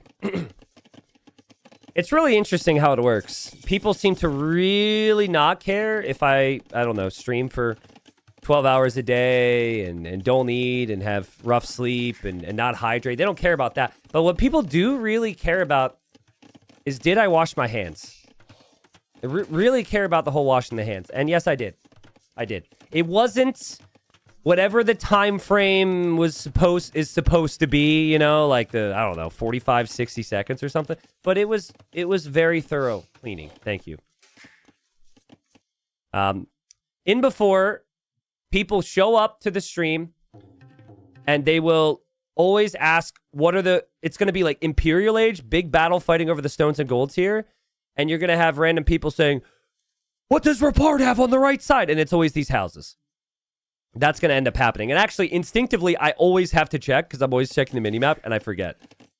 So as a caster, it really bothers me when people do that. It's worse when it's like random palisade walls too. I always have to check. MBL's obviously got the food. So he's on his way. Rapard's got a very nice build himself though. Rapard's way faster to castle age here. But what's the plan? Right now, I think the plan is just to add economy. He doesn't have a lot on gold, just one on gold. And he just has figured out this build to get to the town centers quickly. I wouldn't hate a town center back here if he knew about the wood line. You could take the backwood and you could take the zebra. But he does not have the scouting anymore. And against MBL, that's going to be rough. MBL can make all the informed decisions that he'd like. And part of that is the relics, but more importantly, all the stone and gold that's positioned over here. So over time on this map, you can pressure the opponent's base because you're super close together, but also you need to move up this hill or this mountain to protect the stone and gold. Wait, MBL is on stone, and he's expecting... Is he expecting an eagle all in, I wonder? I wasn't expecting MBL to be on stone right now. If I were MBL, I must be nice. I'd be the better player. I'd be thinking he has to do something insane. So option A is he goes for eagles and siege. A castle would shut that down. Option B, I suppose, would be he goes for fast imp trebuchets, and then you can go for your own castle and defend with the fast imp. He's looking right now. He hasn't seen anything. He missed this town center. And there's actually... Whoa, what? Rapard is building a town center out here. Dude, that's so risky against MBL. Will MBL lose the scout? Will MBL lose the scout? Will MBL lose the scout? The scout? Dude. I'm sorry, but if the roles were reversed, I'm convinced that MBL's town center would kill Rapard's scout. But there's just something about it, right? The player who's favorite, the player with more experience, always gets a little bit lucky. Honestly, if it was 2 years ago, that would have hit. Or even a year ago, they made changes for town centers to be slightly less accurate. But that's huge. And also, it's huge that MBL has built an outpost and he can see all of the front of Rapard's base and he'll add in some siege. Why does this feel like a... For a second there, I thought MBL was going to go siege tower castle drop, but no, he's going to castle drop Rapard's face. But guys, he does not know Rapard has eco out here. Didn't they make TCs more accurate? Yeah, they did. Yeah, they did. It was the exact opposite of what I said. Sorry, I'm busy. There's a castle drop. There's things to talk about. There's things to mispronounce. I'm on top of it right now. But, like, from MBL's perspective, he is not going to ever expect someone to have an established eco out here. You would deny the golds, and then you would look to see for where they're going to take gold elsewhere. But yeah, he has no clue. I still think this is a nice push. I do wonder what Rapard does, because Rapard cannot go for redemption. If this was Aztecs, he could just drop a monastery, make some monks, and convert the siege. But the siege push becomes really awkward now. Every win matters for so much in this.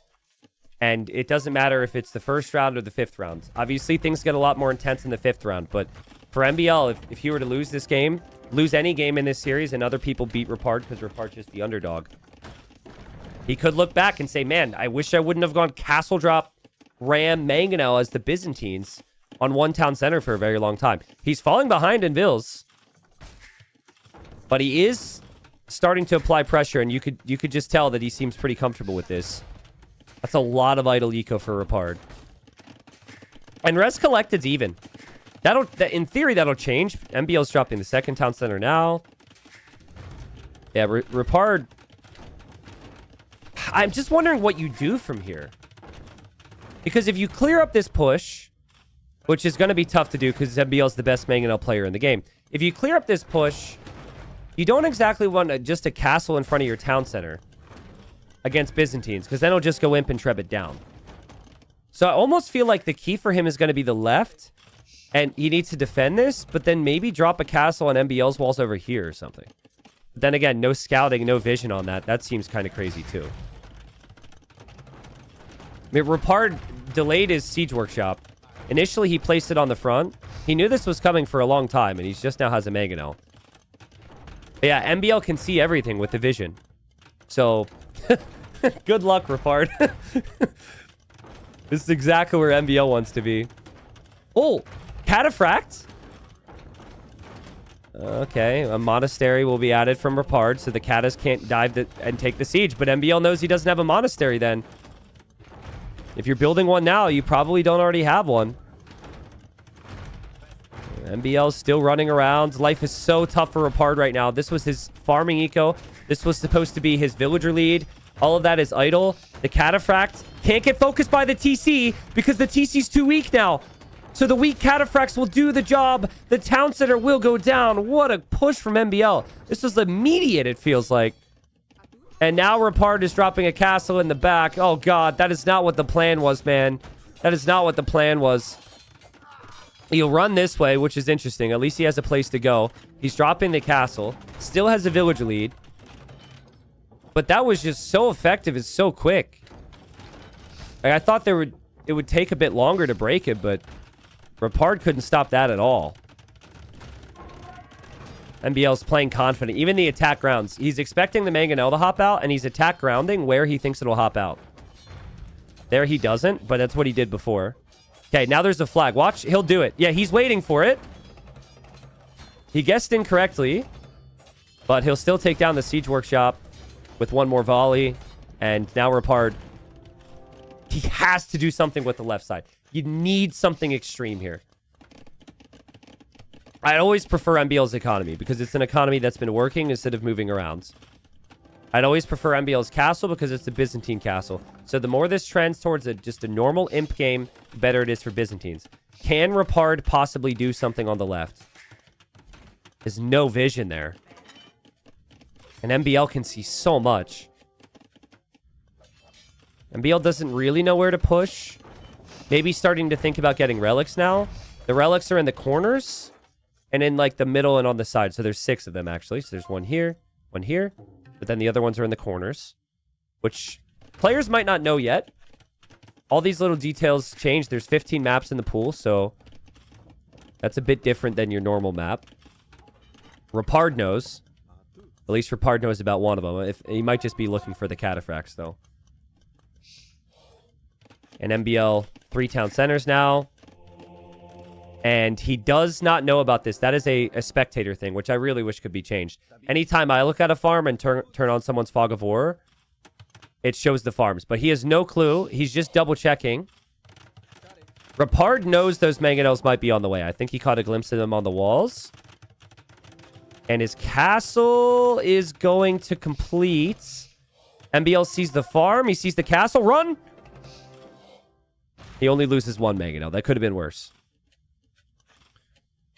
Credit to Rapard, though. He's 13 villagers up. That castle was at the perfect time to save him. This castle saved his eco. He actually has a really nice economy. My mouse, dude. I got a new mouse. I haven't set it up yet. My mouse wheel keeps glitching on me, so occasionally it just like auto zooms onto something random. I'm so sorry. I guess we have the zoom emote for that, but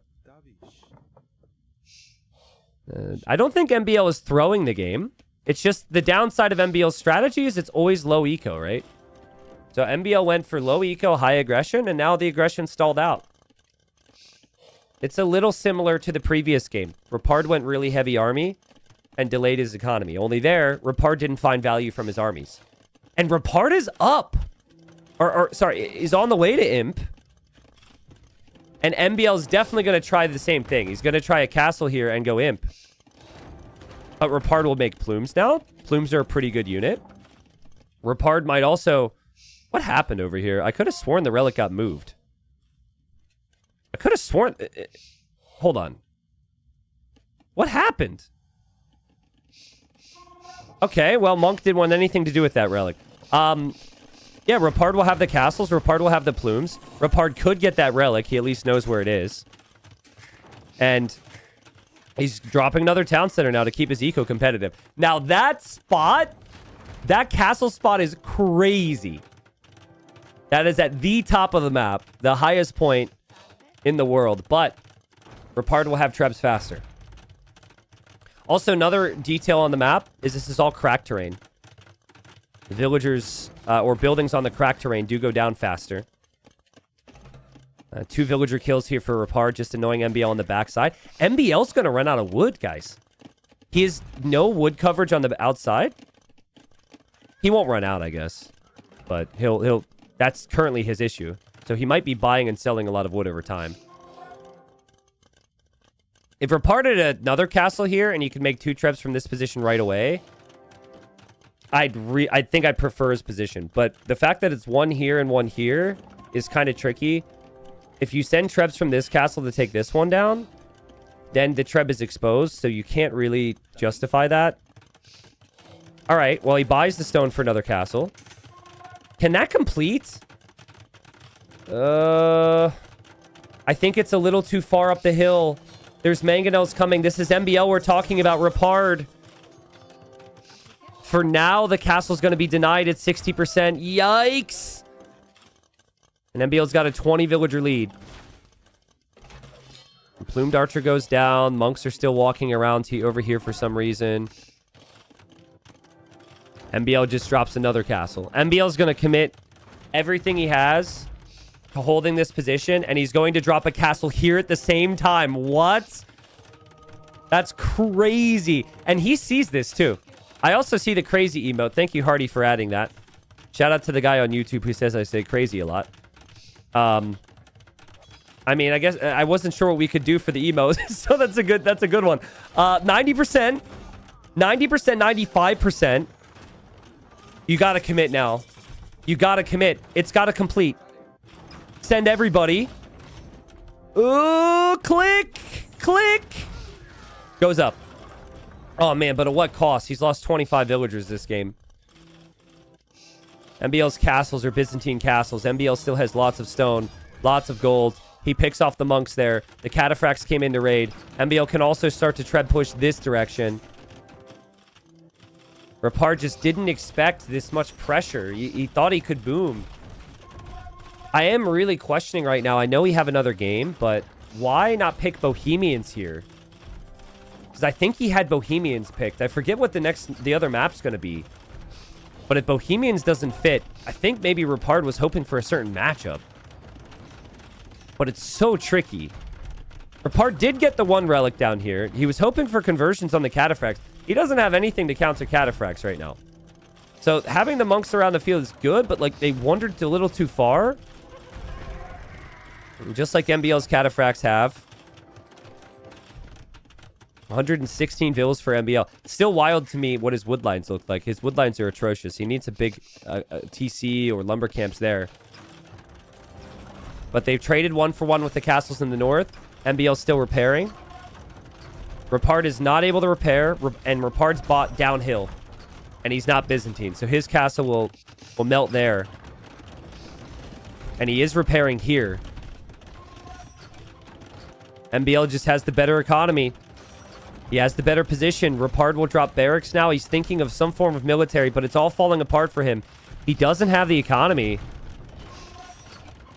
Did MBL try and place stone walls in front of his trebs? The little treb trick, which I've been waiting for people to do. I said to him and other players that they need to be doing that. He didn't build them yet. I don't think he's going to need the help, though.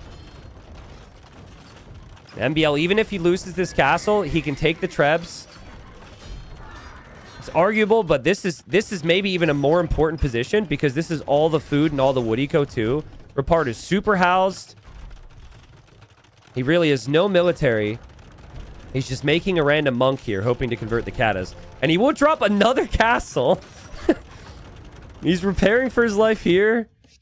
He's repairing for his life here. I respect Rapard for the fights. But, I mean, even his villagers are going to eventually all go down. MBL can move off the stone. And MBL's trebuchets just firing on Rapard's trebuchets, and you need gold to repair, so Rapard's just running out of that now as well. Yeah, there it is. This is what we're talking about. Finally, we're seeing this crap. Immediately after the video, there was discussion from players who were like, we need to ban this from tournaments. Some players. And I was like, no, let's wait and see. You know, I haven't made my follow-up video yet, but it's been possible in other versions of the game as well, even pre-DE. And so, yeah, if you build a tall piece of stone wall in front of your treb, it will occasionally catch a certain percentage of the shots. In some cases, at certain angles, your trebs can't ever be hit. So it's really smart. But it's hard to think about and very specific thing to do. It's something you can only do when you are completely dead otherwise. And can no longer think about everything else. Let's go, dude. This is genuinely the first time I've seen someone commit to it as you need to do it. Because you can't place walls in a way... See, like this wall here is a short wall. So ideally you place a wall where they're all tall. But he has the right idea. MBL's probably annoyed. But yeah, Rapard taps out. I mean, MBL has 150 villagers. And MBL is actually making petards as well somewhere. So he was going to send it. Yeah, that was impressive from MBL. I think... I'm really confused by why the Mayans was picked here, in all honesty.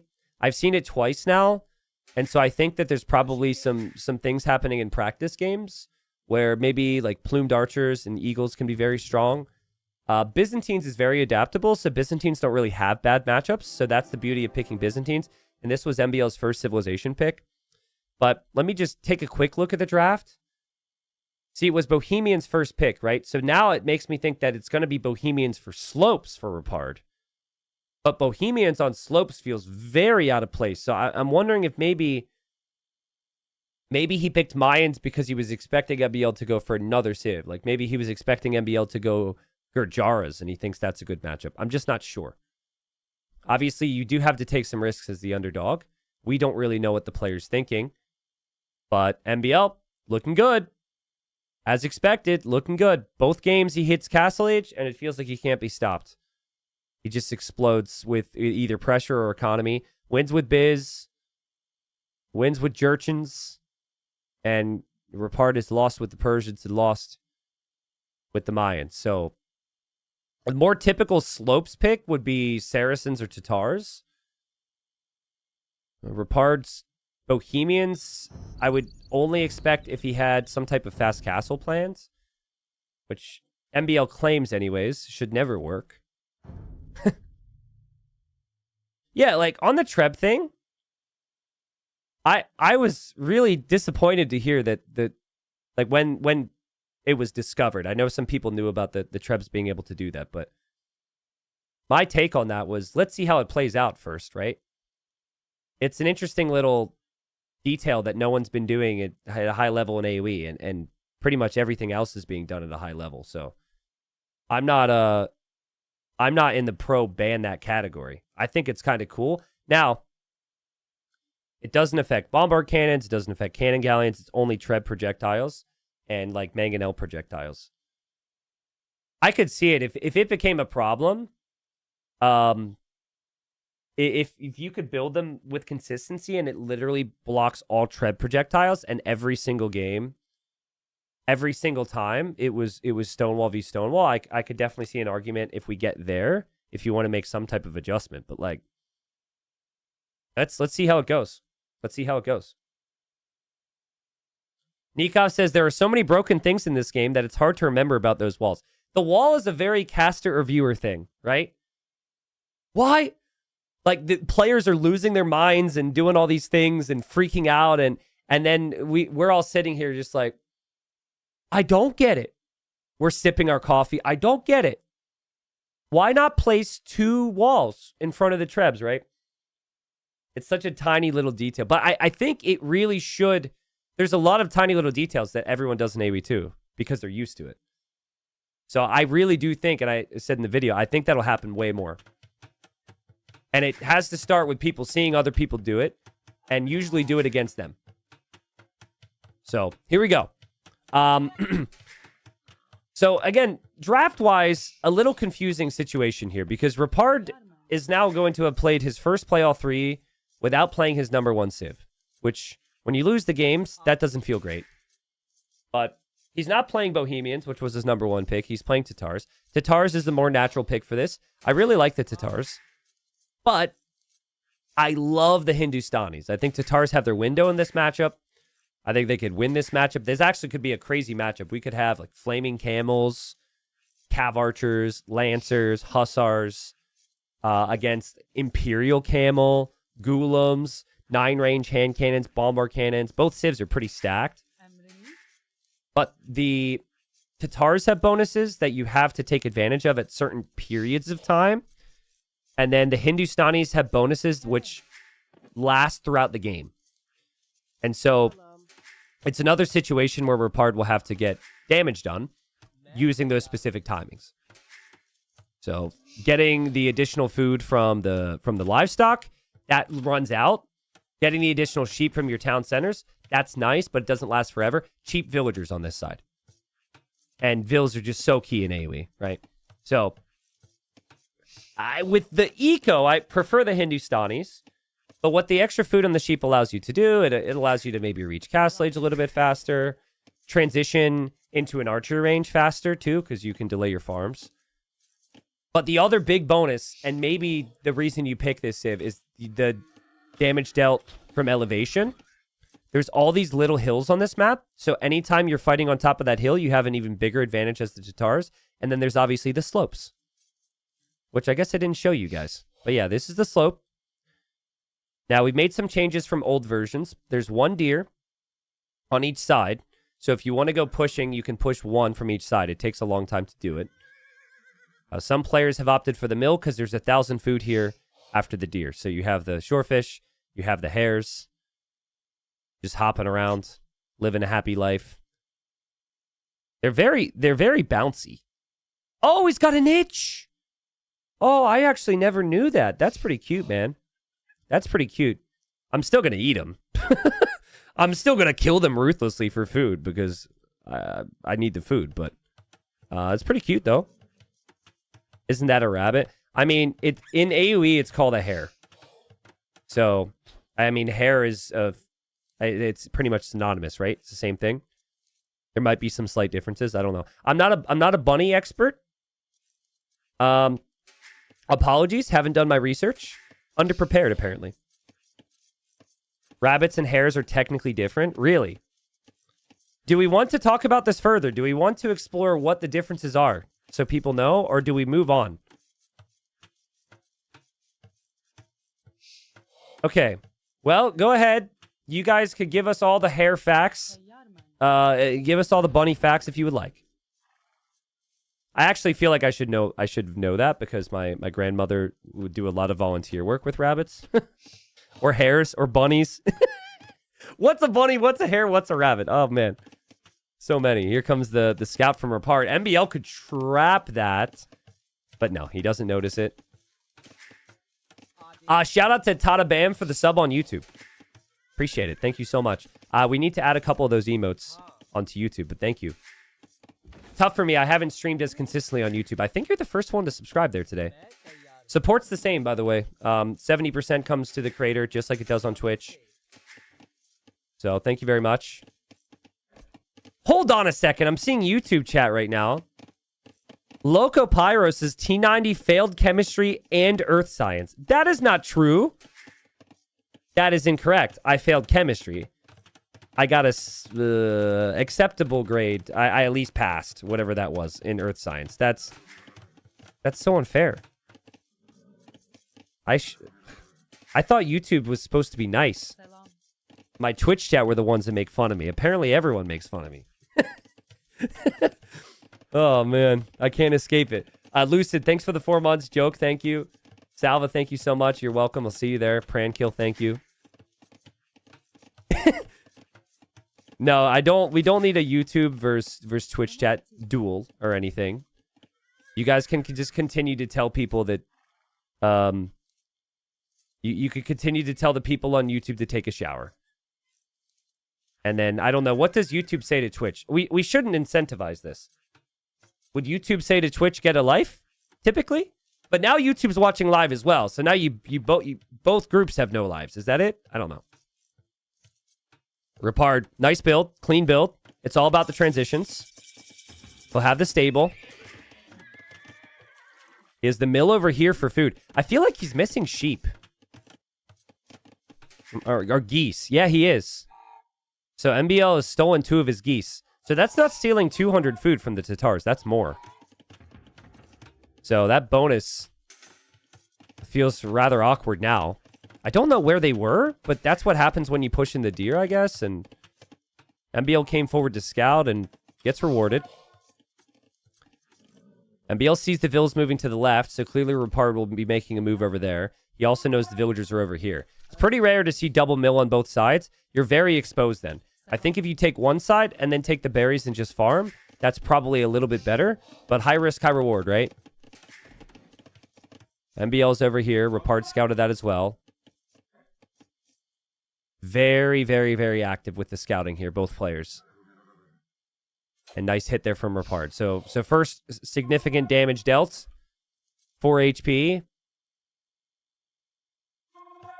The other thing about this map is you have a stone and a gold side, and that can differ. So long term, you want TC and whatnot on the stone and the gold, and the wood line on the outside. Yeah, MBL's no stranger to this situation. He understands the Civ matchup. And it's perfect. You don't have cheaper spearmen with this Civ, but because you have cheaper vills, it feels like the spearmen are cheaper. So that food savings just applies to other things. A big army from Rapard. Keep an eye on his food eco, though. He has 0 farms. He's also not even, like, full walling or anything. He's really just sending it. MBL's going for more of the long-term walls. MBL doesn't have his spears in position, though. Rapard dives. Rapard kills 1. Rapard could kill 2 spearmen if he wants. MBL gets the walls off, though. And the shorefish still have a decent amount of food income. MBL's scouts are going to move forward. MBL with an archer range, making archers. Good start for Rapard. 1 win would be huge here. It would be so good for Rapard. And it would just... If it's true, like if it is really the case that Rapard will struggle to get wins in Platinum, it is a big downside for MBL. The spearman's there from Rapard, but MBL returns the favor. Dives for it. Rapard will need to fight back with Vills. Maybe bring another spear. Also has to control his army here. Everywhere you look, there's more spearmen from MBL. MBL kills the Vill. Still keeping Rapard busy. This is just lovely stuff from MBL. Just fields so much army. It's still a high army count for Rapard, but he just doesn't have it all together yet. Still just don't feel like Rapard's eco is going to flow amazingly when he finishes the hair. I don't know. He's got a lot of food there. It's kind of disappointing for him. He had spearmen protecting this, but he didn't have the spearmen protecting this. He's actually sending the spearmen forward thinking MBL will be there. He's not. I like the house walling from MBL. Just a lot stronger against heavy army. He hasn't gone for the full palisade yet. He has built a palisade wall, but I mean, there's even a hole in the back. He just seems confident. The spearmen come forward. He has the archers now. Rapard will also have the archers, but MBL always has just enough to match. But that's not the start to the fight he would want. Good micro from Rapard. I think he's got housed here. Yeah, he's housed. So can't produce vills, can't produce army. And he's scared of the left side, so he's going to pull away over to the gold, drop the tower, fall back. And MBL should be able to notice this army. Rapard was really hoping there'd be something over here. That's the thing, though. You have the option. You don't always have to take it. 3 out of the 4 areas have been taken here. Sometimes it's 0. Sometimes players won't take that risk. Oh, scouts are here, though. Would not have expected the scouts to show up here. Rapard is the tower, but Rapard is a lot of vills for MBL to take as well. There's a lot happening. The micro from that one archer needs to be perfect for Rapard. Has to take down those spears, and then the scouts can engage. He also needs to keep his own vills alive. He's lost 3. Micro on both sides. The archer still needs to go crazy in there. MBL's killing off the archer. We're trying to anyways. The spears are still around, and you can just tell Rapard is having issues. His base is getting hit at the same time. He has to micro perfectly. It's so difficult. He's fighting back with villagers. MBL still running around. And in the end, this army just doesn't do enough for Rapard. He won't kill any vills. He loses the archer. There's still spearmen around. And that was a lot of idle time for him. MBL still has the scouts over here. The villagers here don't actually have protection now. The spearmen went forward. And it's not the biggest army ever from MBL, but 2 archers and 2 spearmen could definitely pose a threat here with the scouts to back him up. So now Rapard needs to run away again. MBL will see this army as an army that will die, and it's all about the follow-up. He just wants to keep control of the game, keep Rapard chasing him right now, and that's really nice micro from MBL. A second archer range. Look at the farms. You've got 14 farms for MBL. We only have 4 farms for Rapard. Yeah, he just... High risk, high reward again. He really needed the early damage to happen. And you just can't do early damage to MBL very easily. MBL played consistent. He played safe when he needed to. He'll play safe now and leave the left-hand side. And yeah, he's rolling right now. With 5 archers in queue, things should be pretty good. It's a little wasteful, though. Losing this archer is a bit rough. Maybe he saves it. He does have the spearmen. He does have the scouts there. It'd be really nice if he could save that archer. He does also have the army over here, which could go into Rapard's base. Oh, man. Rapard is struggling. Palisades and stone walls. And villagers are exposed on the left as well. So if MBL comes in with more army, that's even a bigger problem. MBL's loving life right now. So in Platinum this year, it's $30 per win. I think it used to be 40, but we put a little bit more into the placement prizes. Grand prize, total of just the placement prize for like first, for example, is like 7,500. Total prize pool is now 64K.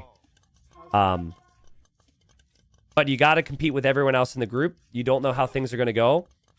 And in from MBL's perspective, this 3-0 is going to build some confidence. And then he will become a very big Rapard fan, right? You beat Rapard 3-0, you beat anyone, and then you instantly hope they become a god and take all the points away from everybody else. That's kind of how you have to view it. But no, I think Rapard just... I think even he knows. This has not gone well for him. He lost 7 vills. His eco's an absolute wreck. He's going to use the market to try and balance that. He is going for a counterattack. MBL's army is all forward. Well, it's not all forward. He actually has some of his army here. But he's not walled yet. And if MBL were to move out, this could be Rapard's chance, maybe. I'm curious to see MBL's reaction time here. He's adding a couple skirms. Yeah, he definitely sees it. Quick walls. More houses now. Damn, that's crazy, though. He hasn't lost a villager. It's still open, though. And he's producing a couple skirms. He just keeps going forward with his army, too. I would come home in a panic. I guess he lost 1 villager in there, but it's well played. Skirms are here to match. Rapard will fall back.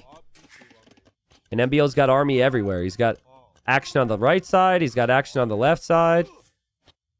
He's got the archers forward, and Rapard just has to run away. Yet, schedule changed a little bit, guys, from what's being shown on Liquipedia. The next series is going to be Liry versus Lix. Tomorrow is Haralucho and the 2 other sets I don't have memorized yet. I'll pull that up, but we talked about the schedule today, and that changed last minute, so... But we'll have all the sets. We do 3 sets a day. Just shift some things around. I know Liry's going to be a god. I know Liry's going to be incredible. That's just what we've come to expect. I have no clue what to expect from Lix. Because Lix is like... He's been very hit or miss in tournaments for years. Especially in Titans League. So... But it would be amazing for the season if Lix is peak Lix. Because peak Lix could give people some problems. Especially on some of these maps. But MBL feels like he can do no wrong right now. His crossbows dive in. Kill 2 more villagers. Kills 3 more villagers. 4 more villagers. Rapard brings all of his army back to stabilize from this. And MBL just backs away. At home, MBL churning out the skirms. He was waiting for that army from Rapard at his base. He's probably a little surprised to see the crossbows. That's perfect for MBL. You get the Vill kills, and Rapard can't get counter damage. That's the dream. And with MBL's micro, he might even be able to win the fight as well, which is ridiculous. It should be a better fight for Rapard. I think that's why Rapard's getting close, because he has Thumb Ring, and he just wants to make that difference... swing the fight. But it's not really swinging the fight. The skirms are on the way. Crossbows are on the way. This army's still dancing back here for MBL. He knows he's won this game. It's going to be a tough season for Rapard. That's what's so... It's like, congratulations. You get promoted to Platinum. And then first series in platinum, you're like, oof. Oh, man. MBL looked so good. Yeah, I mean, Rapard's going to get this cleared up. Rapard will add Siege, of course. But like, you add the Siege. You're chasing. You have horrible economy. MBL drops town centers everywhere. That's a good time to resign. Well played from MBL. And he starts off strong. So, yeah, pretty self-explanatory for this one. Rapard just was a little wild with how he played the map. Maybe it was too much to take both the sides and also take the berries. But I think the big storyline is what happened with the draft for him. Clearly, Bohemians was for the closed map. It's one of the best closed map civs, and he didn't play them. So, like, losing and then not playing your first pick is kind of weird. Again, I'm thinking that in his mind, Mayans was a good matchup against one of those civs, or maybe it just came down to the Eagle. I think the Eagle and the Loomed Villager at the start is just something that instilled a lot of confidence in him. But it didn't work out for him today. GG's to MBL. Well played. And we get the expected result. So far, we've had some of the biggest names in their group against the weaker players in the group, right? And the favorites have ended up getting the job done. The next one, probably similar storyline, because we have Liry against Lix. But Lix has accomplished more. Lix used to be one of the best team game players in the world. Used to be, like, consistently in the top 25 conversation. I know he's an older player, so I don't really know, like, is Lix really motivated right now? Like, is he playing as active as he was in the past? I'm not really sure. But, yeah, we'll find out next. Again, schedules changed. This was initially going to be the schedule. But then something came up and we had to shift some things around. So no Hera Lucho. It'll be Liry Lix next. I am going to take a short break. Don't let the schedule scene deceive you. We'll be back with Liry and Lix in a bit.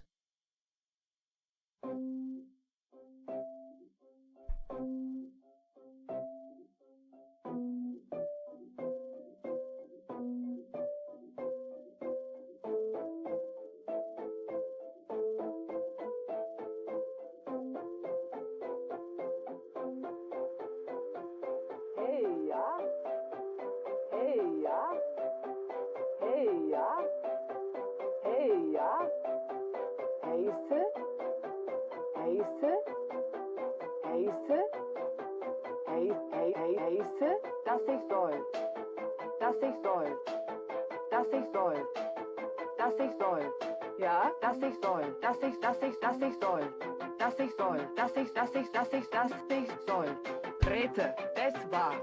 Ja, Rete. Ja, das war. Bereite. Du wäre. Hover, Sucher. Hover, Sucher. Hover, Sucher. Du wäre. Holzer. Heise, das war. Tuocha. Auber. Heise, das war. Tuocha. Das ist soll. Das ist soll. Bereite. Bereite. Das ist soll. Das war ja. Heise. Flickmann. Das ist so. Bereite. Ja. Geboren. Das war Heise. Heise. Das war Heise. Das Dumme. Fischere. Ja. Jägere. Ja. Fischere. Jägere. Ja. Das ist so. Das ist so. Streete. Sa. Auber. Flickmann. Ja. Rete. Das war Flickmann. Bereite. Hey, ja. Ja. Das war das Dumme. Fischere. Ja. Jägere. Ja. Fischere. Jägere. Das war, das ist so. Das war, Das ist soll. Ah! Sorry.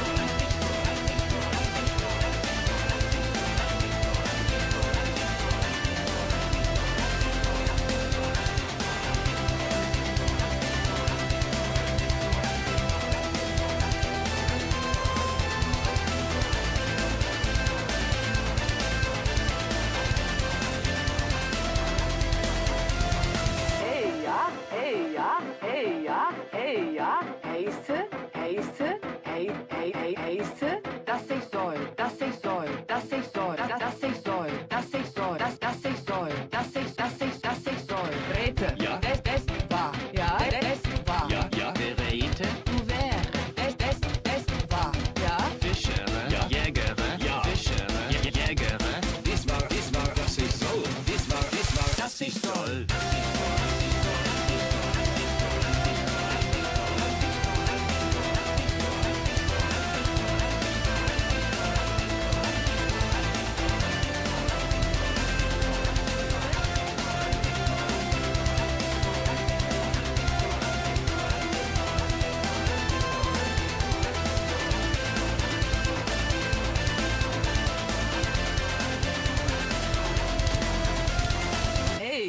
Ja, Ja. das ist toll. Ja, Hey, ja, ja, Ja. das ist toll. Ja. Hey, ja.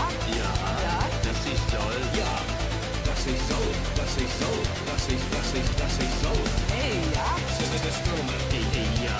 Listen, Hey, ja. sa, sa, sa, sa. Leiten, Hey, ja. Bitte. Ja, ja. Geburt, Das ist Soul, das ist Soul, das ist Soul. Hey, ja. Hey, ja. Heisse. Heisse. Das ich soll. Das ich soll. Das ich soll. Das ich soll. Das ich soll. Das ich soll. Okay. So, so funny story, chat. So, one's in chat if you submitted predictions and or made a fantasy team.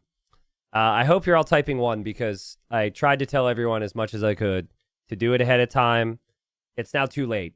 So, but when the reason I'm bringing this up is because I didn't make mine until like 10 minutes before the stream. Okay. And you guys had made yours over the past week or whatever. And everyone kept asking, like, how do I see my predictions? And I got the question so many times that I didn't really understand it because I was like, why would anyone want to look at their predictions when nothing's happened yet? But now I was thinking to myself, I was like, what did I predict for this series? And I went to check it and I can't. So now I understand. I'm like, damn it. So everyone's going to be able to see what the predictions were for everybody on the leaderboard once this is updated. So I can't promise it's going to be auto-updated because there's a lot that goes into it. But I believe this will be updated after the results come in today. All right? So sorry on that. I understand it now. I definitely do. So my bad. Stinger Bell, thank you for the 2 months. Welcome back. Snowman and Mameister, thank you for the resubs. Pyro, thank you for the 4 years on Twitch and 2 years on Facebook. You are truly a legend, man. That's crazy. Vol, thank you for the 44 months. Thank you for being one of the realistic ones who understands your predictions might be very wrong. I'm wondering if Dave got to do his predictions. He had a lot of time at the airport before his flight this morning. I dropped him off because Dave said into the microphone when we were trying to do our live predictions, but then my internet went out, that Rapard was going to 3-0 MBL, didn't he? I thought somebody clipped it. It was probably a joke, but if Dave actually put that in his predictions, he was incorrect on the previous one. Not that I would ever make fun of Dave without him here in front of you all. I would never do that. Loco on YouTube, thank you for the super chat. He says, does T90 recognize YouTube super chats? There you go. There's your answer. Hey, thank you. Appreciate it. I think we'll touch on the draft. We'll move in to the games here very shortly.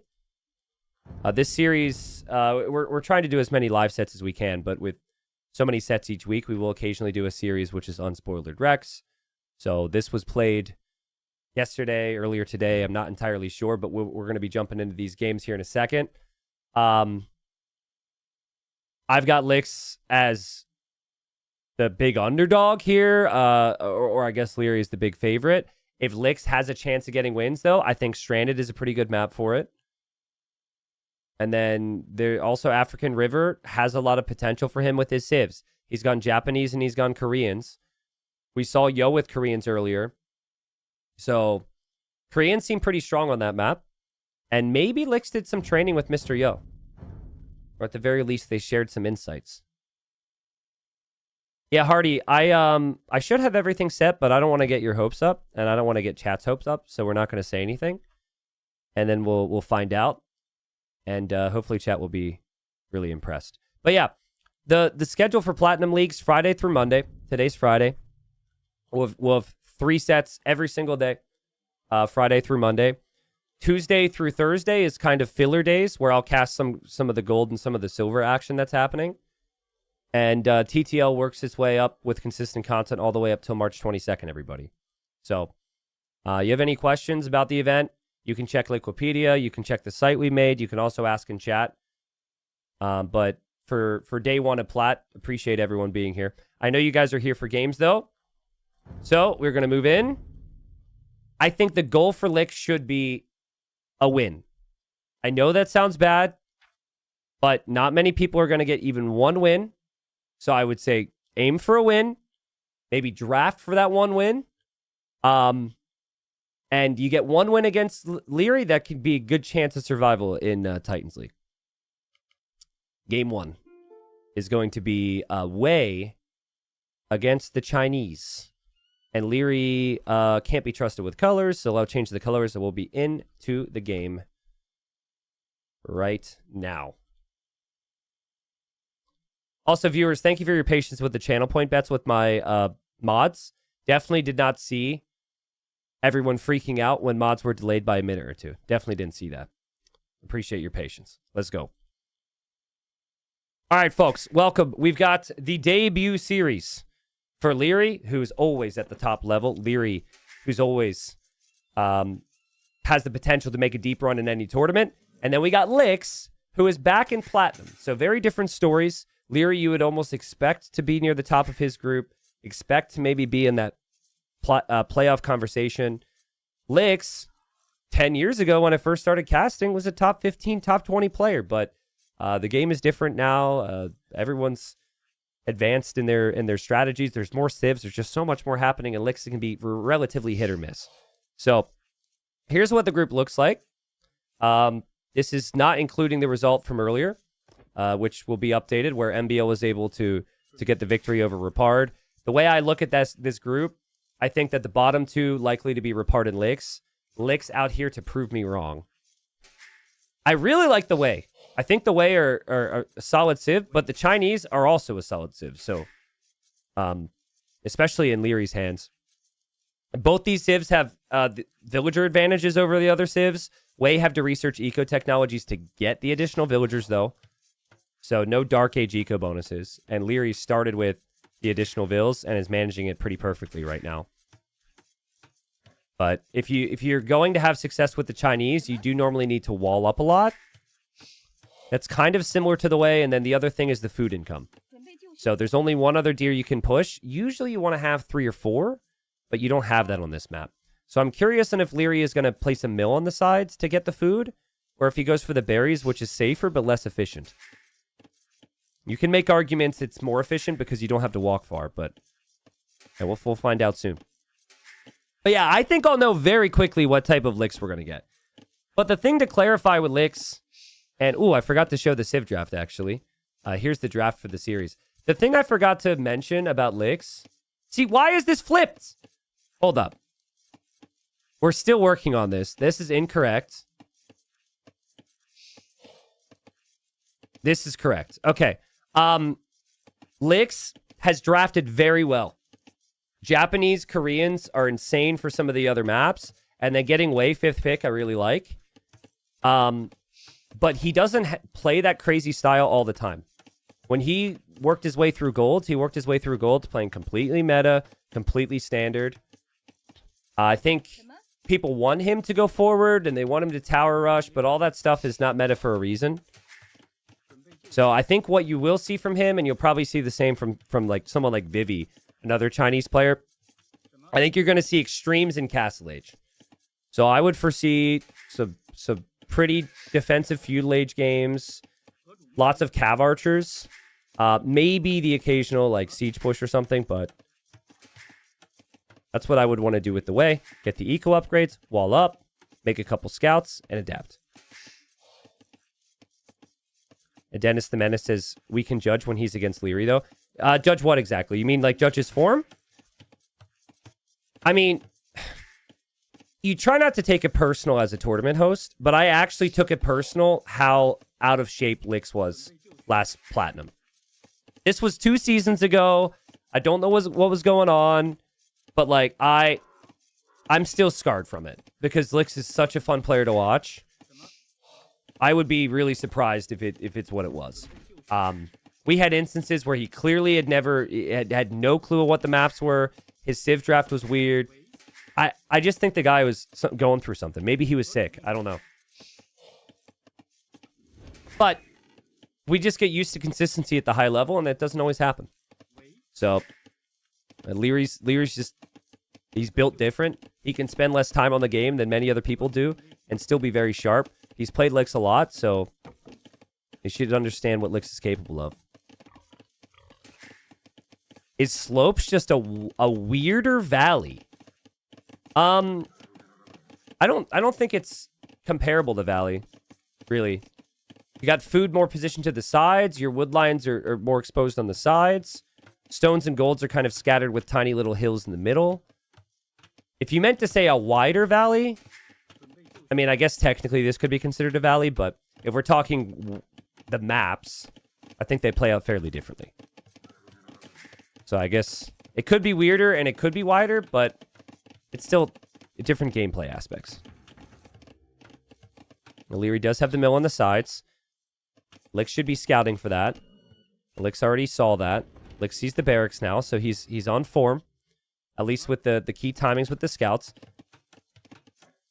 Liry also sees the barracks at this time, so he can assume scouts. Didn't scout the sides. He will not find Lix taking those risks. Stop saying valley so much. Is that something I'm known for now too? Saying valley too much? Or that would be crazy, dude. Me? No, that would be crazy. I don't think you know what you're talking about. I hope that chat appreciates and understands what the crazy emote is, by the way. I'm going to assume that at least 32.7% of you have played Roller Coaster Tycoon before. It's one of my favorite games. There's something about 2. I like Halo 2, Age of Empires 2, Roller Coaster Tycoon 2. Yeah, that's what the crazy emote is. This is a little crazy from Lix. Little ambitious to wall up when Liry's pressuring him like this, but he is going to pull some spearmen. He is going to pull the villager back. Liry is flooding forward with some scouts and spears, though. So, really, really heavy micro focus. That's how Liry's going to want to play these games, and he's killed the scout already from Lix. Lix doesn't even have scouts yet. He doesn't have the food to add the scouts. And Liry will want to impose his will on the opponent. Think about it this way. Even if you don't play the game, right? You have limited time. And everyone's got a certain level of speed with multitasking. If Liry's speed, if Liry's focus with his micro, which is crazy good right now, makes the game shift focus to maybe 10% more defense for Lix, he might never get a counterattack in. And that's kind of what I'm seeing. And you look at the eco focus as well, right? Running out of food underneath the TC, you need to add the farms. Well, you still need to kill the army. You still need to wall. And then stuff like this starts to happen. You got 3 villagers walling up. You got 2 villagers underneath the town center. This is so far from what Lix ever wanted. And you feel it on the other side of the screen as well. Like, you're just like, I'm faster than this guy. I'm outplaying this guy. Hart told me once, Hart said Liry likes to speedrun tournament sets. And I don't think Liry necessarily goes into it with that in mind. I just think that he's just a really efficient tournament player. It's just like, there's a couple players in the world that can really test him. Otherwise, it's just like, it's just a stomp. It's so confident. Again, love the eco behind this for Liry. Still running around with those scouts. Lix has made 5 spearmen. He's not found what he wants. He still doesn't have the full walls. That villager's weak from earlier. And hello. Another snipe from Liry. This is not even close. You're hoping. You're hoping and you're coping right now if you're Lix, because you're thinking, well, I got 2 eco techs, so the vill count could still be close. I can get my gold tech, I can get this tech, I can get that tech, and then pass the Chinese and villagers. But he has not been to Liry's base at all this whole time. And Liry will take the food out here. Liry's making a couple archers. And archers could just snipe all the spears here. Bobby Table says, the second game in the series always seems best. They improve on all the issues from the first. Still have some fresh ideas and haven't tried to maximize profits yet. Yeah, that's fair. I mean, it was also a different era too. So I don't know how comparable that is with modern day games because, I mean, what are modern day games? I've never heard of one. But Yeah, I mean, when you look at Roller Coaster Tycoon, you look at Age of Empires, it's pretty evident that they had some really solid ideas with the first editions, and then they improved it going into the next. So I don't think this is Licks under delivering. I know I talked a lot about how I was disappointed before. I just think he got Liry playing one of the best civs for the map, and Liry's just playing near perfect. And so it's not what it was before, but might end up being the same result for him. Liry's still playing confidently through army. He hasn't had to rely on walls or defense or anything. He's on the way to Castle Age, and Licks is just nowhere close. And he might end up being able to stabilize against this army and trade against this army. But by the time he does, then Liry could be in Castle Age. No market either. Crazy eco balance. Does the same thing apply to children? What? The second one is always better? I don't know. I hope the third one's better because I was the third child. In my case, I can tell you, and my dad straight up said, by the time I came around, they didn't really parent me the same because they're like, well, as long as he doesn't die, it's fine. So they just didn't tell me things that they told my siblings or like teach me certain things.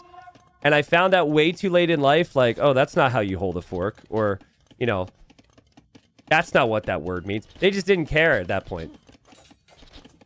Also, my brother's 11 years older than me, and my sister's 8 years older than me, so I was the definition of an oops baby. Big oops baby. Big surprise. But, according to my mom, I was not a surprise because I was all part of God's plan. But that was just... I said, Mom, I learned to do math, and I'm realizing it's a bit weird that I am 8 years old, and my brother is almost 20. Was I planned? And my mom's like, you are all part of God's plan, and then left the room. She's like, I didn't lie to him. I didn't lie. But yeah. Siege Workshop coming up here from Liry. Second Town Center as well from Liry. Licks is 90 seconds away from the next stage. He's on stone. I love the idea of going Tiger Cav. I just don't know if he's going to be able to safely get to the castle. When you think of Liry in Age of Empires, it is the perfect balance of army and economy. He has eco upgrades. Perfect. He's got eco investment, like the second town center. It's perfect. Just the military upgrades is exactly what he needs. And Licks is just hoping that he can get to Tiger Cav. But, like, where do you even build the castle, man? This is before the siege gets here. He knows the siege workshop's there, so I guess you need to build a defensive castle or one behind your town center, but then you could lose your town center. In T90, you are God's plan to deliver us perfect AoE 2 cast. I'm not even sure my mom would agree that this was God's plan.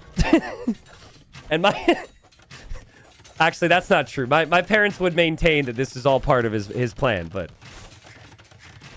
Not sure about that. There's the castle on the back for Licks. Licks is like, I heard Tiger Cav OP. Is one enough? One with chain barding armor. He can't even afford one of them. I feel so bad for him. Like, this isn't even close. Okay, drop off the berries and then you can make one. Let's go. Big Tiger Cav moment. Let's go. Let's go. Let's go. Let's go. Yeah, there we go. There they are. Ah, so this is why the devs gave Tiger Cav, like, 3 free bonuses. Ah, it was for this moment. Ah, I understand the balance decisions now. Oh, okay. Well, yeah, I mean, you're gonna need some crazy bonuses to get a comeback here. He's got 2.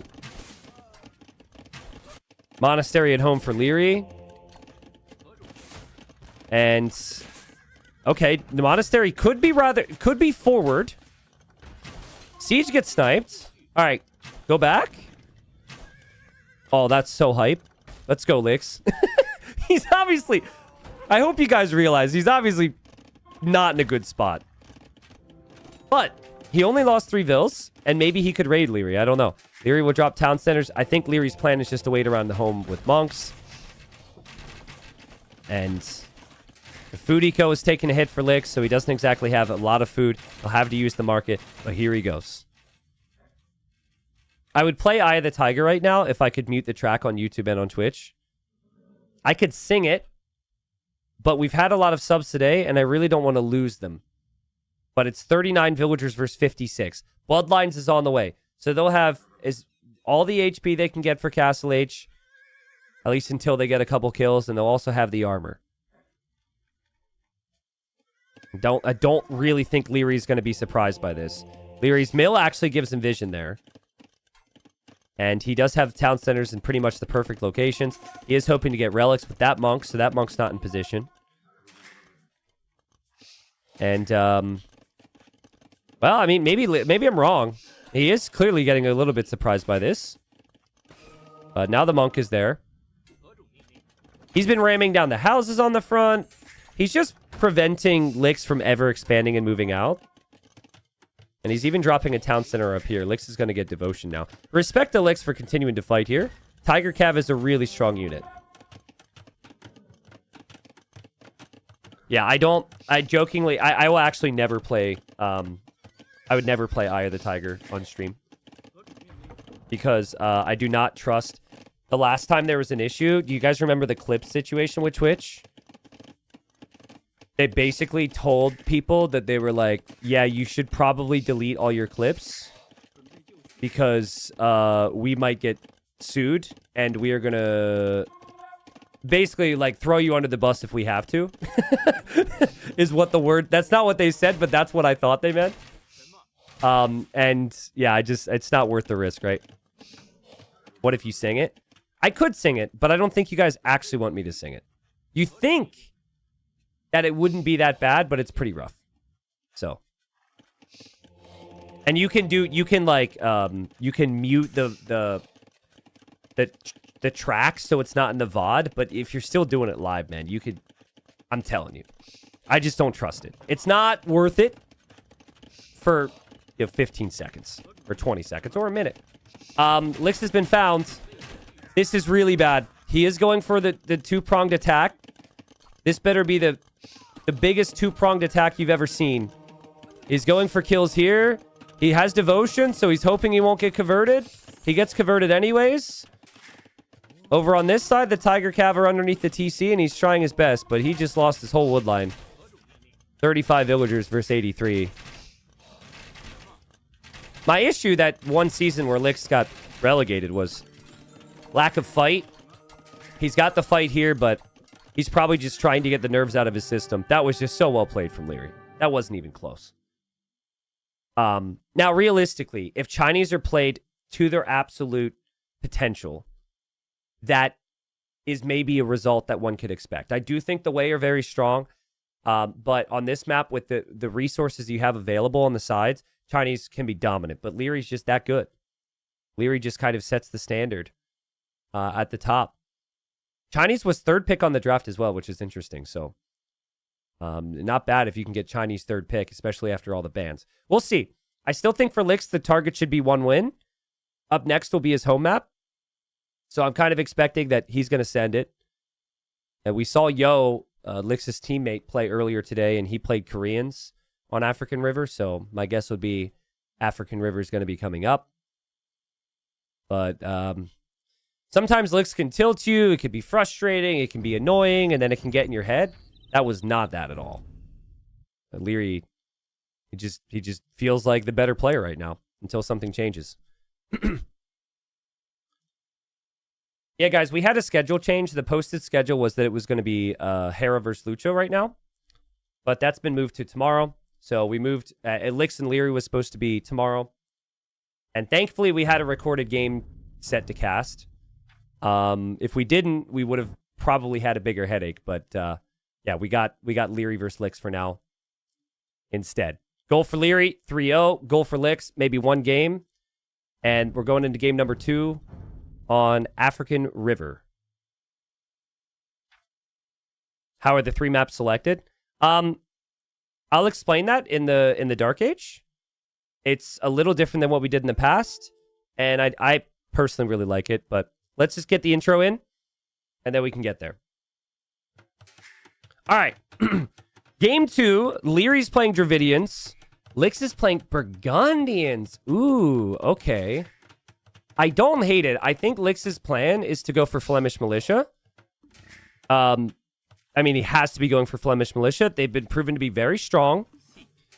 And then Lix really likes unique units too. So I think it's Flemish Militia, take some good fights, and then if he can get to Castle Age and drop a castle just like the previous game, he'll want to make a lot of cav. Players start super close together. It's interesting to see Liry on the Shorefish. I really like it, but some players have not been doing that. I think it's a smart move. And then you've got this ring of water around the outside. But this is Lix's choice of map. So he felt like this is the best map that he could use against Liry after Liry's ban. I don't remember what Liry's ban was. But the way the draft works is you get... At the start of the map draft, you get 1 ban each. And then 1 pick each. From there, there's actually quick math. We have 15 maps in the pool. I can't do math. But we have a lot of maps remaining. So in previous seasons, players would then ban until there's 1 map remaining, and that would decide game number 1. In this season, it's similar. Players ban on both sides, and then there's 3 maps remaining. And whichever one is game number 1 is randomly selected from the final 3. And season 4, we saw a ton of Rocky Forest game 1, for example, which is fine. I mean, it's a good map. And I still believe that players should have a lot of control over what that neutral map is and have a say. But the players can still eliminate a lot of maps and both contribute towards whatever game 1 will be. But it adds a little bit more variety, I hope. Petra on YouTube chat says you should always stream on YouTube. Well, I'm going to test it. There's some downsides to streaming on YouTube for YouTube videos. I've always felt I had some data to back that up. We'll see how Titans League goes. I'm going to be weighing the pros and cons of it, basically. So if you really enjoy the YouTube streams, keep saying stuff like that. Makes me happy. Leave some comments about it, and support as well is great, man. So, but I've been really happy. I know that as someone who views streams, that in some areas and on certain devices that Twitch doesn't load as easily. I think for the interactive stuff, it's not nearly as good. But if you're just trying to watch the stream and want to watch it on a variety of devices, I think YouTube is superior. So, what kind of downsides? YouTube video performance. So basically your streams do fine, but then your videos tank. And type a 1 in both chats if you found me or found Age of Empires again because of YouTube. There's going to be a lot of 1s. So for me, I know streams are great and streams are awesome, but I would argue that Age of Empires 2 exists again because YouTube videos. So I really don't want to take that risk, basically, and that's why I haven't done it as much. But only one way to find out. And it's been good so far. My first time streaming on YouTube in a while, so. All right. So Doc in the north for Lix. He also has a villager here. I think he's going to go sneak barracks. There used to be a strategy with Goths where people would go forward and then they would... is this just a Doc?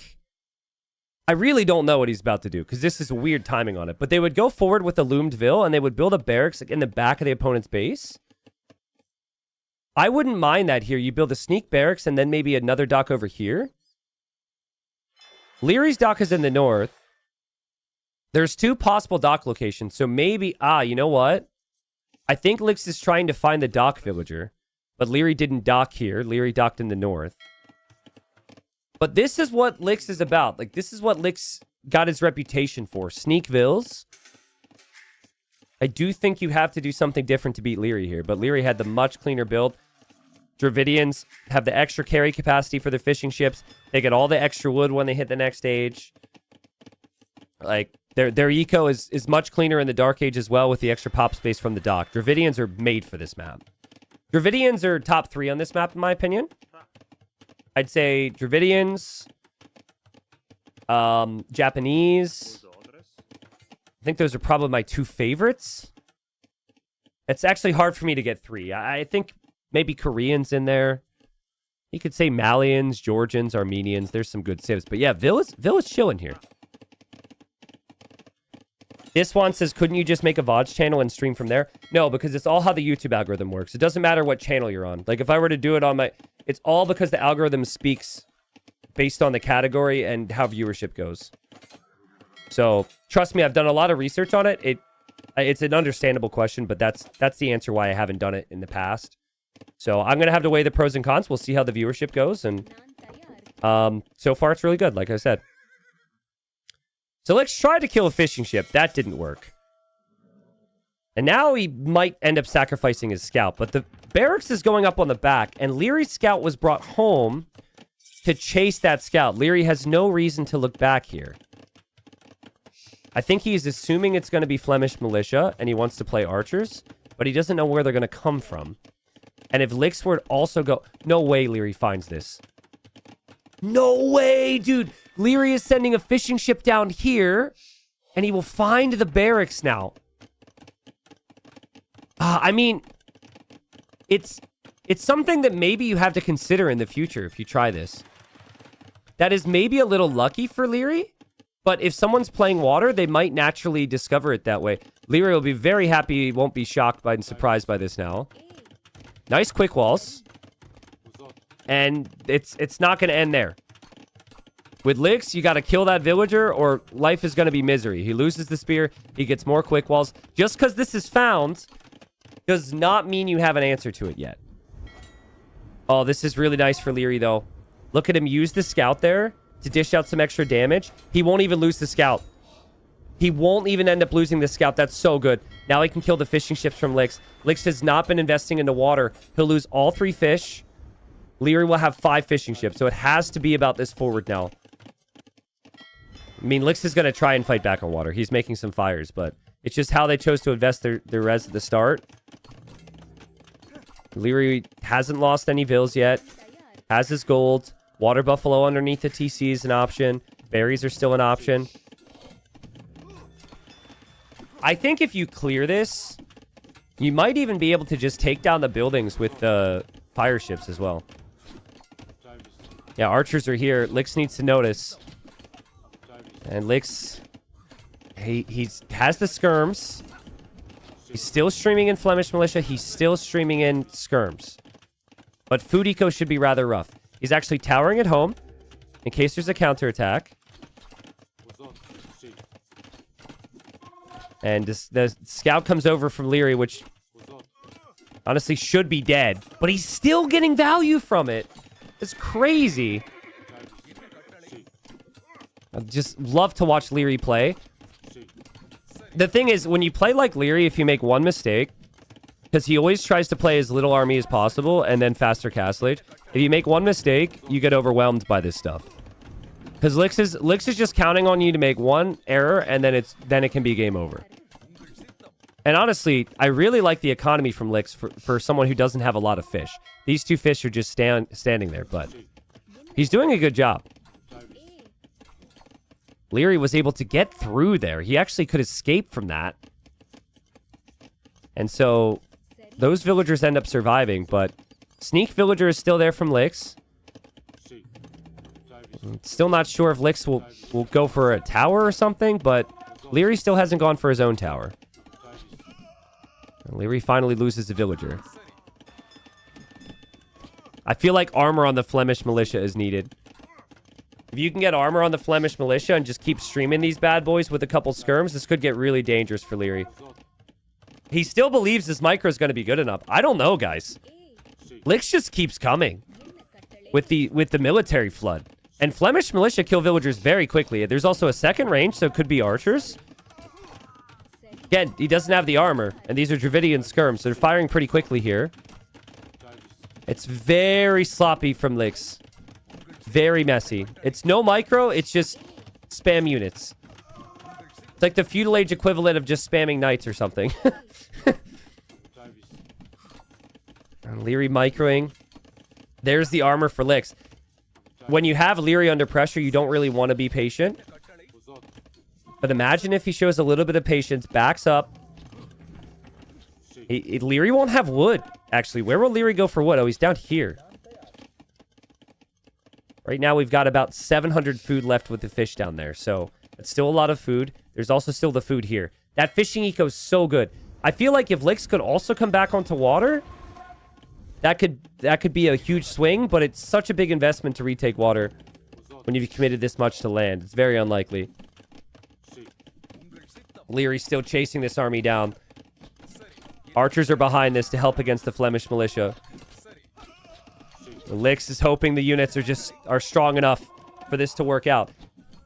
He'll be adding farms behind this over time.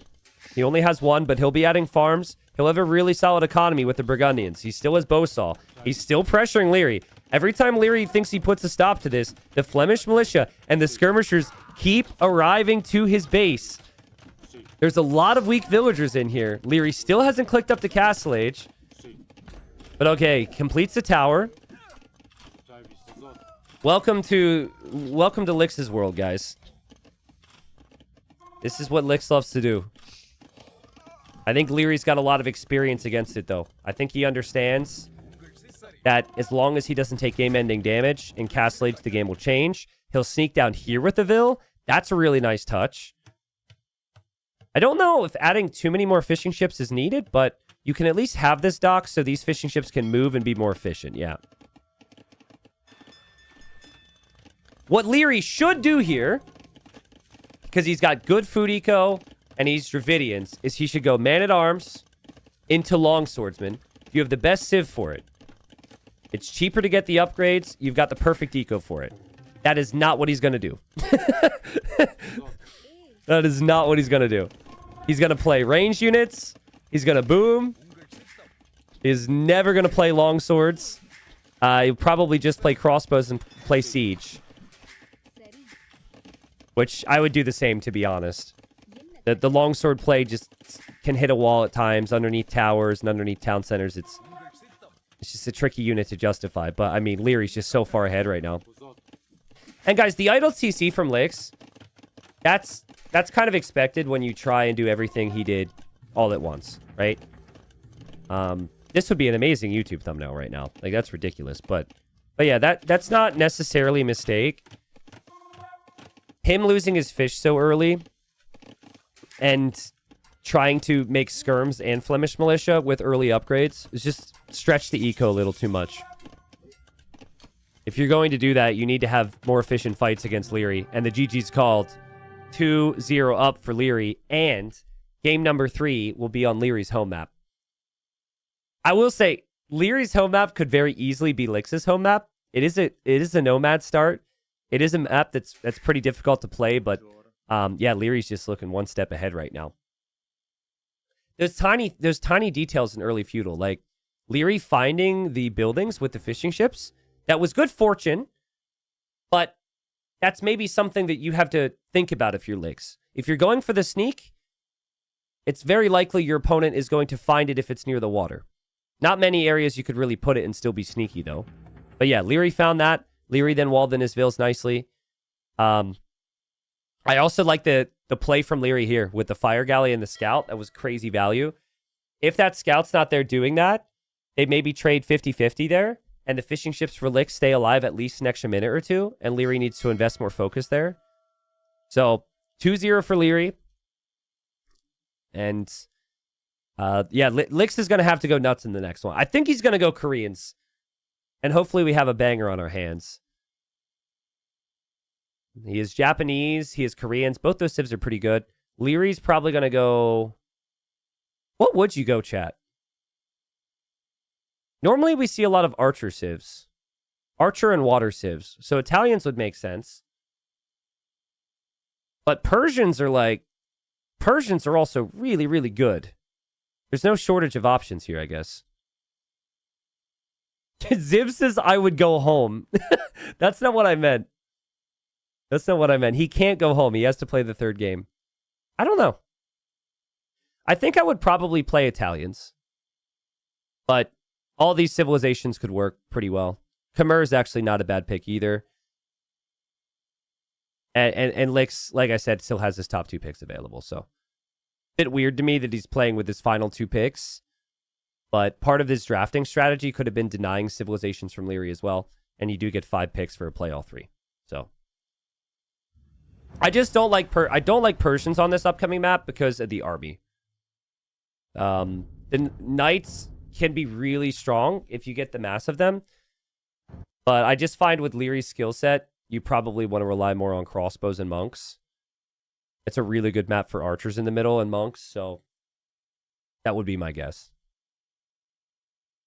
Now, if you would like to use your strategy, play Persians, play Teutons, Emu, play any of the civilizations that you think would be good on these maps. Near the conclusion of this season of TTL, we're doing another Community Cup. So it's Titans League Community Edition. We haven't figured it out yet, but we'll have a Mud League, we'll have a Sand League, we'll have a Paper League, we'll have insert things that are below Bronze League name. And there'll be ELO ranges. So last time I think we had an ELO range for like 22 to 2300. We had 1,000 ELO, we had 200 ELO, we had 400 ELO. So if you want that, I'm not going to harp on about it too much because it's like a month away. But if you're interested in that and you want to play with people from the community, it's in our Titans League Community Cup Discord. So I think that command is TTLC. People on YouTube, I don't think we have anything there. You could also ask in the main Discord server and we can get it to you. But I'm trying to mention that more so people know. We had 350 people last time, or close to it. So if we could get more than that, I'd be very happy. And I think the admins who help, we might need to expand the team of people who help with the event if that ends up being the case. But they do a lot of good work, and it's fun. Fun to see. All right, game 3. Game 3. Let's go. So game 3 is Stranded. Now, this is Liry's home map. And that's a little surprising to me against Licks, just because Licks can be so chaotic and so many crazy things can happen on this map. Stranded. This is the version we created for Wandering Warriors Cup. You start with a fishing ship. You start with 3 villagers on the shoreline. You do not have a transport ship or anything. We balanced it out a decent amount so players are able to find a good TC spot because it is a nomad start. So usually players are going to be able to find a TC spot near that gold. Licks has gone for the Japanese. Japanese are already going to be solid because of the amount of water on this map. But also, you need wood. And cheap lumber camps, cheap mining camps, all that stuff really helps out in the early stages. Look at how difficult it is going to be to play if you do not have the middle of the map secured. The wood lines are super tiny out here. They're near the shoreline where could be some action on water. So, I like the Japanese. I also like the Persians. We speculated on which one it would be for Liry. He opted going with Persians, which I think is fine. But yeah, unit comp-wise, Japanese could be the better civ here. If they get to Cav Archers and Halbs, Persians can struggle. Very rare we ever see Imp on this map, though. Most likely this game gets decided in early Castle Age. We have had some fun ones, though, where the stone becomes a factor. There's not a lot of stone on the map. There's only 2,800 stone on the map. And there's plenty of gold spread throughout. But yeah, Licks is a nomad god. Licks loves nomad. So he's gonna walk this way. He's gonna try and steal this elephant, which Liry thinks he will be able to get. Actually, ooh, oh, that's huge. Look, Liry is definitely factoring that into his plans. And now now Licks is gonna take it. There's obviously nothing Liry can do except hope that villager dies. Liry doesn't see another one. He could find this rhino, but it'll only have 2 then. No loom for Licks. Okay, so he de-aggroes it with the house. He gets the next one. Ooh, gets the palisade. See, that's difficult to do. We're talking high lag, high pressure. He is going to get loom. I think there's certain players right now who are kind of judging him because he's getting loom. But I get it. You need these elephants, but you cannot lose the vills. And okay. Well, he didn't need loom in the end. She's fine, I think. Yeah, she's fine. So now he's actually down a villager because he got loom. So yeah. Licks needs to learn from MBL. Don't get loom and then lose the villager. And then it's like you got loom in the first place. So, but yeah, that got a little nerve-wracking there for Licks. I don't know what type of server they're playing on exactly, but Lix should actually be used to the higher ping games and plays against European players a lot in tournaments. It's funny I say that, but Lix and Yo and all these Chinese players are very used to the higher ping games because they're playing against people from faraway servers all the time. So 3 fishing ships for Lix. I did notice he really shifted a lot of vills off of wood. You normally want to keep fishing ships pumping the whole time. Kind of like Liry did. So Liry's already going to be on 6 fishing ships. Yeah, if they're on the West US server, I don't know off the top of my head, but neither player's really loving life as far as the ping is concerned right now. Lix still isn't making more fishing ships. Which tells me he wants man-at-arms, but this is... What this is a normal build on a map that's not stranded. You normally go 3 fishing ships so you can get your barracks time. On this map, you can go man-at-arms with 6 fishing ships. It all comes down to it comes down to starting with that fishing ship and how much food you bring in and how much that boosts your eco. This is really rough. But he's building the barracks there. But this is just not a good build. Like, again, he's used to thinking hybrid map, 3 fishing ships, and then barracks. This is just all off right now. Liry's eco is perfect. And Liry's on the way up. Liry's on the way up, but he doesn't know Lix is right next to him. Is he going to find him? That's so close, man. But again, like, Lix can't even go up. Lix can't even click up to feudal age. So he wants man-at-arms. He can't even produce the army yet. Will Liry ever see this? I was kind of critical of Lix for building this barracks so close to Liry in the previous game. But the more I think about it, I think it's part of Lix's strategy. He wants them to see it. You'd think you need to sneak. No. He likes the offensive buildings. He wants him to know. He wants the mental lead. And all right, here he is. Liry's like, huh? Liry's like, wait, what? And wait, what is that? Liry quick walls, and he will kill the militia, and he will trap the villager. The confidence from Liry to pull that off. Again, we're talking high ping. Uh-oh, villager's weak, though. Villager's weak. But he kills the militia. There'll obviously be more on the way, but... And now Liry drops the barracks. Now Liry drops the quick wall. Now Liry obviously knows. And it's still a hole. This is getting messy. This is what Lix wants. Lix wants this to be really messy game. And Liry is still playing quick wall simulator. I mean, the more I watch this, the more I don't hate it for Lix. Because, like, obviously the fishing ship count is really high for Liry. But he doesn't have the wood to make any fire galleys. So if you can focus on that, you can get fire galleys down there fast. This could add up. Yeah, and here comes some vills as well for a tower. So, even if you see it, you can't necessarily do too much about it here if you're Liry. You could try and counter tower, but he doesn't see it. Oh, Town Watch, though. That is experience from Liry. That's not Town Watch because he got housed. That's Town Watch because he knows his opponent. He has the vision now. But the tower for Lix is still going to go up. Japanese man-at-arms. And that villager. They take down the house. Now Liry will be housed.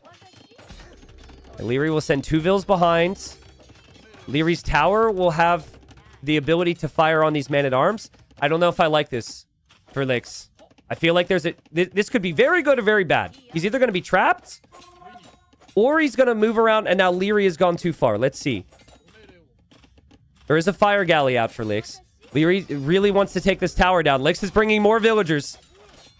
Can Lix kill the villagers? It's super close. That one's really weak. This villager here is also weak. The tower is firing different directions for both players. There's still the fire galley that needs to move forward for Lix. There's nothing on water for Liry. Liry does still have the wood line here.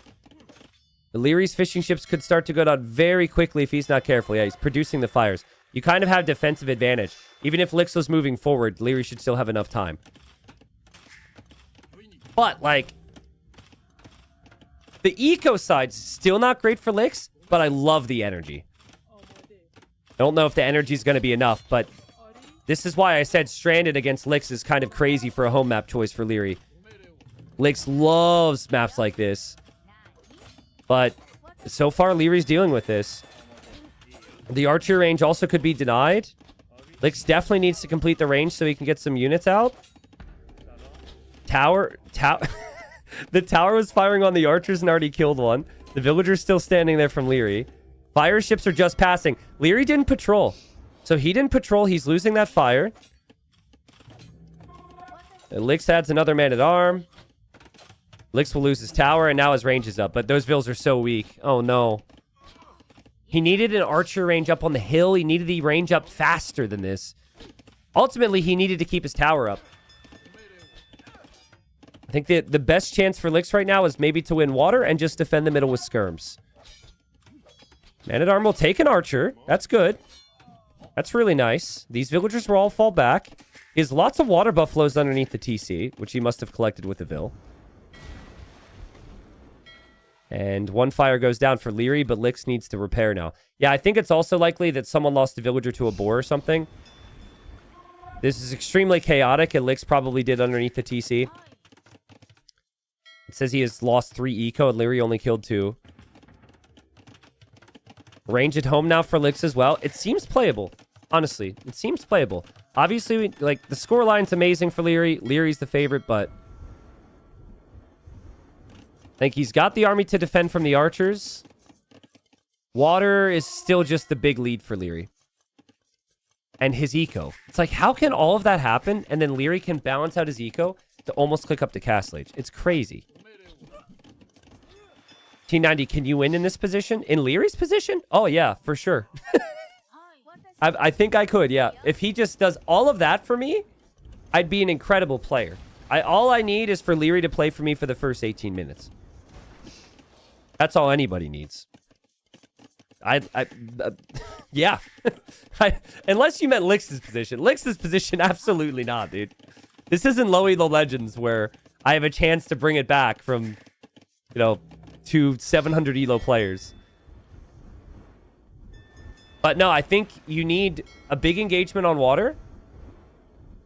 And if you get the big engagement on water, there's a chance that there's a situation where Liry loses all of his fish right before Castle Age, and then he arrives to Castle Age with no food eco to get upgrades.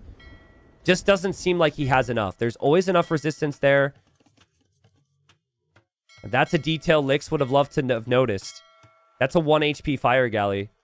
Oh, can he get it? Okay, he'll get that. That's nice. And he'll end up losing his fire then. At least I think so. Liry? Liry's demo's backing away. I think Liry's bringing in the elephant, which is why he's distracted right now. And he's on the way up. Has 2 skirms inside of his archery range. That's it. And yeah, I saw someone confused by this earlier. They made a change in recent patches where any animal that's killed with your town center or military can still be eaten. So technically, I think you should just be shooting it with the town center there, but Liry doesn't need that. Big army from Lix behind the wood line. A wood line that has weak villagers and in an area that you can't tower. And Lix is busy. And he gets demoed. And he's not sitting. Dude, if he just sat here. I mean, Liry didn't see it. So he has the chance to sit there and he finds some reward. Every time Liry plays this map, he really prioritizes water. And you could just tell. I think he thinks if he has the fish boom, he could go into knights. Liry still has enough food underneath the town center. Still has the 9 fishing ships. Still has the fires. Will be in Castle Age now. And Lix hasn't even clicked up. So you hope to play on. And that you could just make some chaos happen. Because the wins matter for so much. But the expected result was maybe the Liry sweep. And the brooms are officially out right now for the sweep. It's been the storyline at the start. The favorites getting the wins. Normally the first week you have the bigger sweeps because you have maybe like the first seed versus the 6th seed in the group. Just kind of depends. Lix is trying everything to get back on water. He's dropping the tower here, but there's a siege workshop up here. And Knights and Siege are going to just... I mean, you don't even need the Siege. This is open. This is open. You just run in with the Knights. You can't really wall this map. And now what do? One villager's down. That dude... Wait, that villager is stuck in the Knight. Do you see that? He clearly tells the villager to move. And the Knight just, like, hops on top of him. And then he just gets stuck. Look. He can't move. What a way to go. I've never seen that before. Villager was going to die anyways. Siege is still going to be coming through. It's actually going to be Rams. Maybe so he can push down the tower. And this is Persian Knights with +2 armor. And poor Lick still hasn't even clicked up yet. Look at this economy. Everything on gold, very little on food, nothing on wood. So full YOLO, full market. You got to try.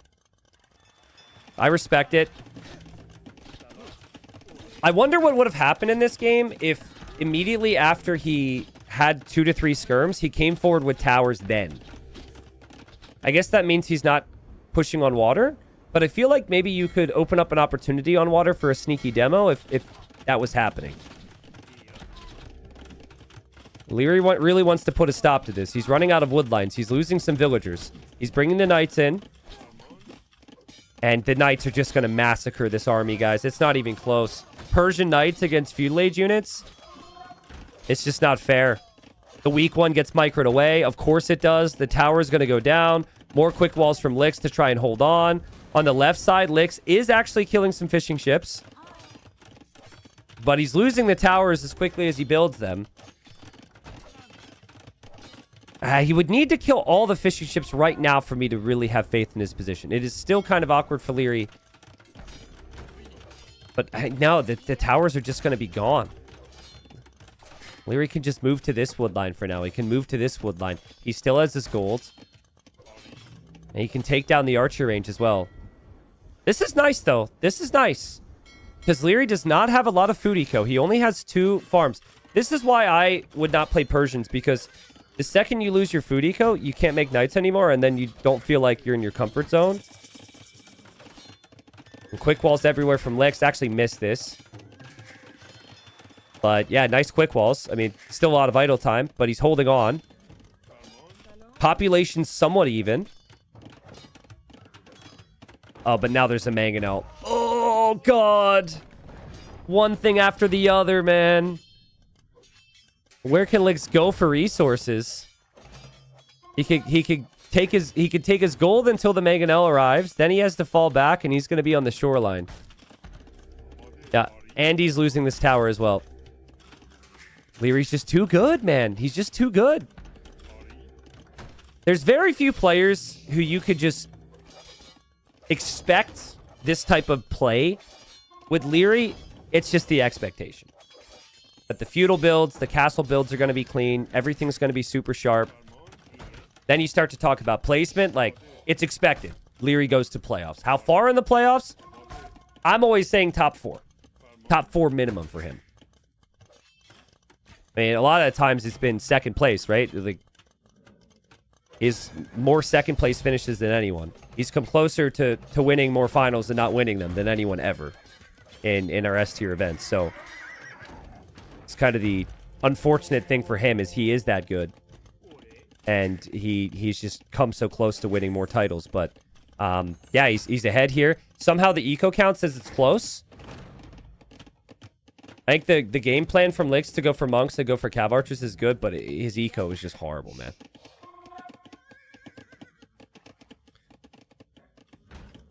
It is wild, though, right? Like, yeah, we're talking about number 2 in the world against maybe number 30 or number 24 or number, somewhere in there. It's crazy how close that is in number and yet how big the gap is in skill. But I think it also helps Liry has so much experience against Licks. Like, he knows exactly what Licks is all about. He's dealt with the forwards before. He knows what his style is. It's not like Licks is some new kid on the block that does this randomly. There are some players who are... they have the ability to play like Licks, and they catch you off guard with it because they don't always play that way. But yeah, Licks is Licks. Licks gets swept. The good news for Licks, I think he's playing much better than he did the last time he was in Platinum. I know with the 3-0, it doesn't feel that way, but no, he's playing really good. Overall, I think you get that out of the way, and Licks is going to want his wins against some of the other players. When you think about what Liry's done in Titans League before, he's very consistently won almost every single series. He's very consistently got a 3-0. So now you just have to become a really big Liry fan and hope that Liry 3-0s everybody else in the group. And if Liry 3-0s everyone else in the group, you can still manage the next 4 sets and still maybe make a push to playoffs. Still, of course, just try and survive, which I think is realistically where I put Licks in terms of his expectations. But just another look at the group. This, of course, has spoilers for what we saw earlier today, guys. That's how I'm going to run the show. There will be spoilers. But in Group A, it'll end up being Liry and MBL tied for first after their first rounds. And then Rapard and Licks, the 2 players promoted up from gold.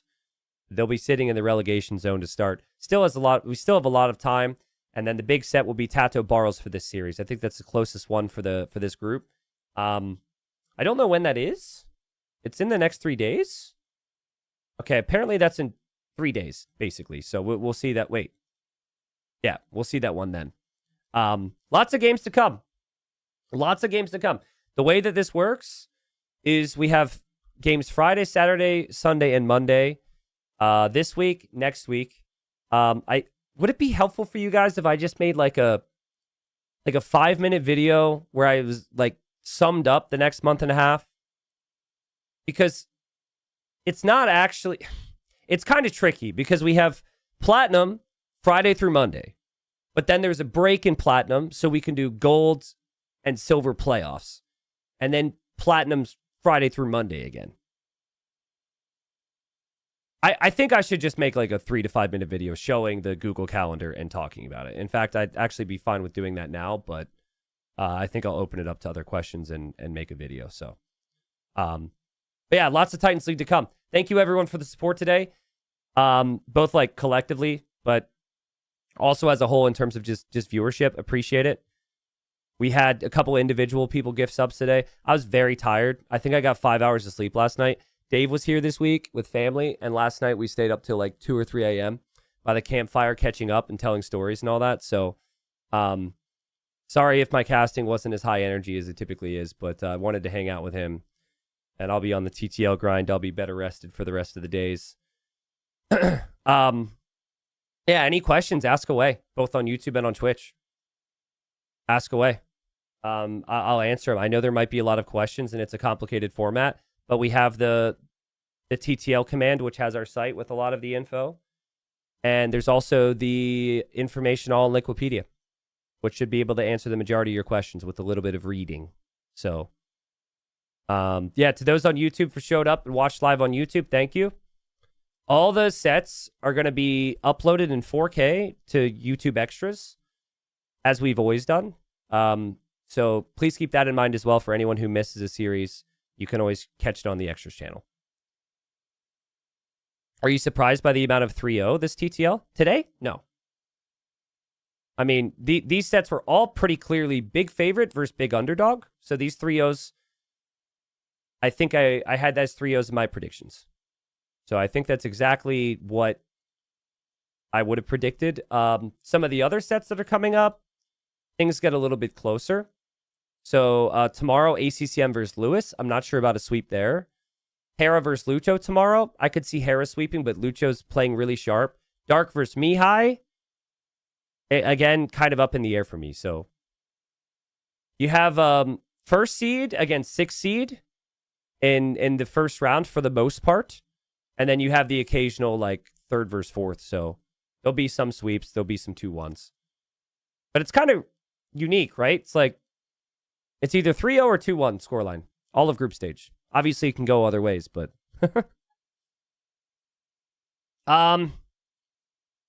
Prince, it's just not really feasible to do that. It's just not feasible to do that. We have so much things happening already. There's so much time in the in the calendar, and so much, adminning and like expanding gold and silver and having their own playoff bracket to have a champion is just too much. A lot of things would have to change with how the calendars run and the way budget's allocated, and one event affects the whole scene and affects the whole year. So TTL as is already at like capping limit in terms of energy and time and money and all that. So, but it's a fun idea. So T90 only 3-0 and 2-1 are possible scores. Yeah, I think I just said that, right? Maybe I misspoke. T90, how old are you? It's not important how old I am. It's important how old I look. And I'm hoping that I look 33 or younger. So anyone who says 40, it's been great having you for Titans League, but unfortunately, you guys are not going to be able to join chat for the next month and a half. It was a good day, though. It was a good day, but you just ruined it for yourself. Mods, get rid of them. No, I'm kidding. Someone said 67 in YouTube chat. What the hell? What the hell? All right. Well, thanks, I guess. You look between 20 and 40. I like that. I like that. 20 and 40. That's good. I'll take that. I'll take it. But yeah, the Hera Lucho series that was supposed to happen today got rescheduled. I don't know exactly what happened, so I just heard something came up and we had to shift things around. So thankfully we could. Thankfully we could. We'll see that tomorrow. Shave the stash and maybe you cut back 2 years. Yeah, I think the stash adds a couple years. I would agree with that.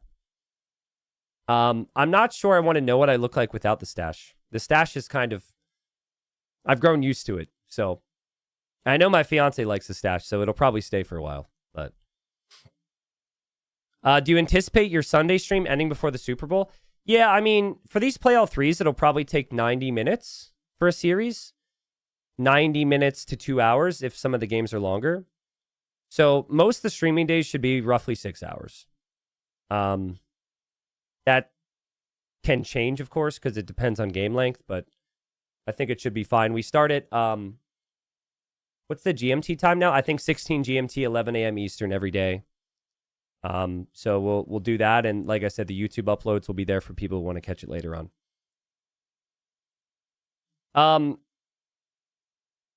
The predictions, everyone who submitted your predictions, tonight we should have results input. And once the results are input, then you should be able to see the leaderboard so you can look up your own predictions and find out how you're doing compared to everyone else. I'm going to see what's possible. I would really love for the site to be immediately updated after a result. But, I mean, we're relying on some volunteer work, and I'll see if I can get access to like maybe Hardy or some of my editors to the site. But it just might not be immediate. So I'll do my best to make sure that's there. But tomorrow, you should be able to see the information there for the fantasy teams and the prediction contest. So, any TTL related questions? I have mustache questions. I have questions about my hobbies. I have more mustache questions. Any TTL related questions? Going once, going twice? If not, I'm going to head off. And again, guys, thank you for a great day. Thank you for a great day. Who do you think will win? Well, Hera's the favorite. Hera's the favorite. What I'm really interested in, because I know you look at the group and you say, okay, well, Hera's going to win the group. That's still expected. But this is a tough group. This is a really tough group. And so what could happen is you have an elite player, so possibly Hera or Vinchester or Yo or something. Only one person can get first, which means you have the 2 and the 3 spot of Group B fall into against the 2 and the 3 spot from another group. So we could have some crazy round of 12s. And usually what happens is if you have a player who you guys would consider good enough to be a group winner and they don't win their group, they can get a really tough matchup in the round of 12. So I'll just pull up season 4. I think Viper was the storyline of season 4 because he was expected to win his group. He didn't win his group. And then he got a really tough matchup in the playoffs. And yep, that's exactly what happened. So winning your group is huge because then you get a bye, but then also you're separated from all the other group winners. So yeah, you had Viper not win his group. I think Dark won the group. Dark had a crazy run. Wait, no, he didn't win the group, right? I think Hart did. Okay, so Hart won the group. Dark got second. Viper got third. But, yeah, so you just got to keep that in mind with the big names. And in particular this year, like Liry, Vinchester, who could win a group, Yo, who could win a group, Hera, who could win a group, Hart, who could win a group, are all in the same group. So I think whatever happens in the playoffs there is crazy. One of those guys won't even make playoffs. So yeah, it'll be wild. But yeah, Dark's run was wild. Dark won. He beat Viper in the group stage. Did really well in the group stage to get 10 wins. He then beat Yo. He then beat Tato. Unfortunately, he did get destroyed by Liry in the semis. Similar for Nikov as well. This was crazy. Nikov got 6 wins this season. Where was that? Here. Nikov got 6 wins, gets into the playoff on tiebreak. And then he goes into the playoffs. He beats MBL 3-1. He beats Hart 3-2. And then, yeah, he met the same fate as Dark against Harry. He got destroyed in the semis. But that was still a really good run. And that's why, if you look at some of the groupings and some of the pairings, Nikov and Dark benefit from their position and maybe benefited with an easier group. We don't know. So, is there any good German player around currently? Says Shutu. Jordan is the best German player. He's in Gold League right now. So Gold League and Silver and Platinum are all running simultaneous. But Gold League and Silver more has happened thus far. Jordan's looking really sharp. So, yeah, Jordan's by far the best German player, I think, has been for a long time. There are other players, though, running. Running is in Platinum League. So it's one of those things. Jordan is a unique case because he retired, so he's got to work his way back up the ranks. But yeah, running is I would say the second best German. You also have Stone Please. Stone Please is an up-and-comer from Germany doing a really good job. You also have you have Turs in gold as well. So you got some. I mean, Germany has a lot of solid players, but Jordan for me is the best to answer the question. And already he's 6-0 in gold. So if he wins first in that group, he comes up to platinum for the next season. Who is the best USA player right now? Daniel, and that has been the case for many years. Now, if you want to ask who is number 2 in the USA, maybe then there's some questions. Maybe then there's some people with mustaches that come into the conversation. But that has yet to be determined. This year is going to be another USA Cup, so we gotta find out. But there's a lot of US players behind Daniel who are pretty close. I don't think I'm definitively number 2, but I would hope to be able to defend the number 2 spot and potentially take the number 1 spot. I think I could figure some stuff out against Daniel. So, but yeah, there's some solid USA players out there. Smokey in chat is really solid. I won't say into the microphone that Emu Warrior is solid because it's, I don't want to admit that. Don't want to boost his ego, but he's pretty solid. I mean, we got some old players like Ink who are still around, Hassan who's still around.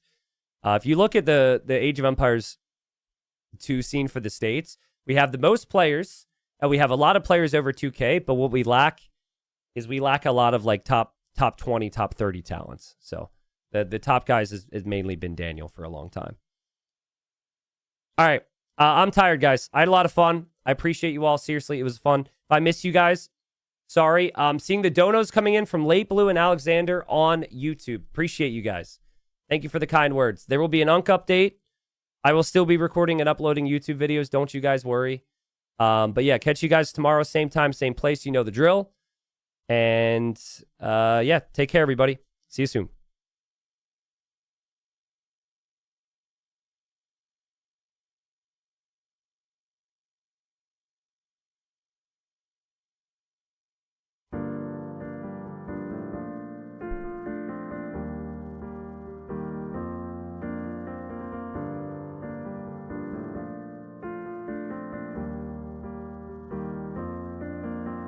What he wants to do is he wants to get to +2 knights. Wants to get full armor in, but he's not gonna be able to do that. What he wants to do is he wants to get to +2 knights. Wants to get full armor in, but he's not gonna be able to do that. What he wants to do is he wants to get to +2 knights. Wants to get full armor in, but he's not gonna be able to do that. What he wants to do is he wants to get to +2 knights. Wants to get full armor in, but he's not gonna be able to do that. Pain is coming. Pain is coming. Pain is coming. Oh God. Oh no. What he wants to do is he wants to get to +2 knights. Oh God. Oh no. What he wants to do is he wants to get to +2 knights. Wants to get full armor in, but he's not gonna be able to do that. What you need is you need siege, or you need something that kills. Don't know if Kanji can get that right now. Oh God, oh no. You need something that kills. Something that kills. Guess what? It doesn't look good. Guess what? It does look good because Kamigawa's not fighting. Kamigawa. Oh God, oh no. What he wants to do is he wants to get to +2 knights. Wants to get full armor in, but he's not gonna be able to do that. What he wants to do is he wants to get to +2 knights. Wants to get full armor in, but he's not gonna be able to do that. What he wants to do is he wants to get to +2 knights. Wants to get full armor in, but he's not gonna be able to do that. What he wants to do is he wants to get to +2 knights. Wants to get full armor in, but he's not gonna be able to do that.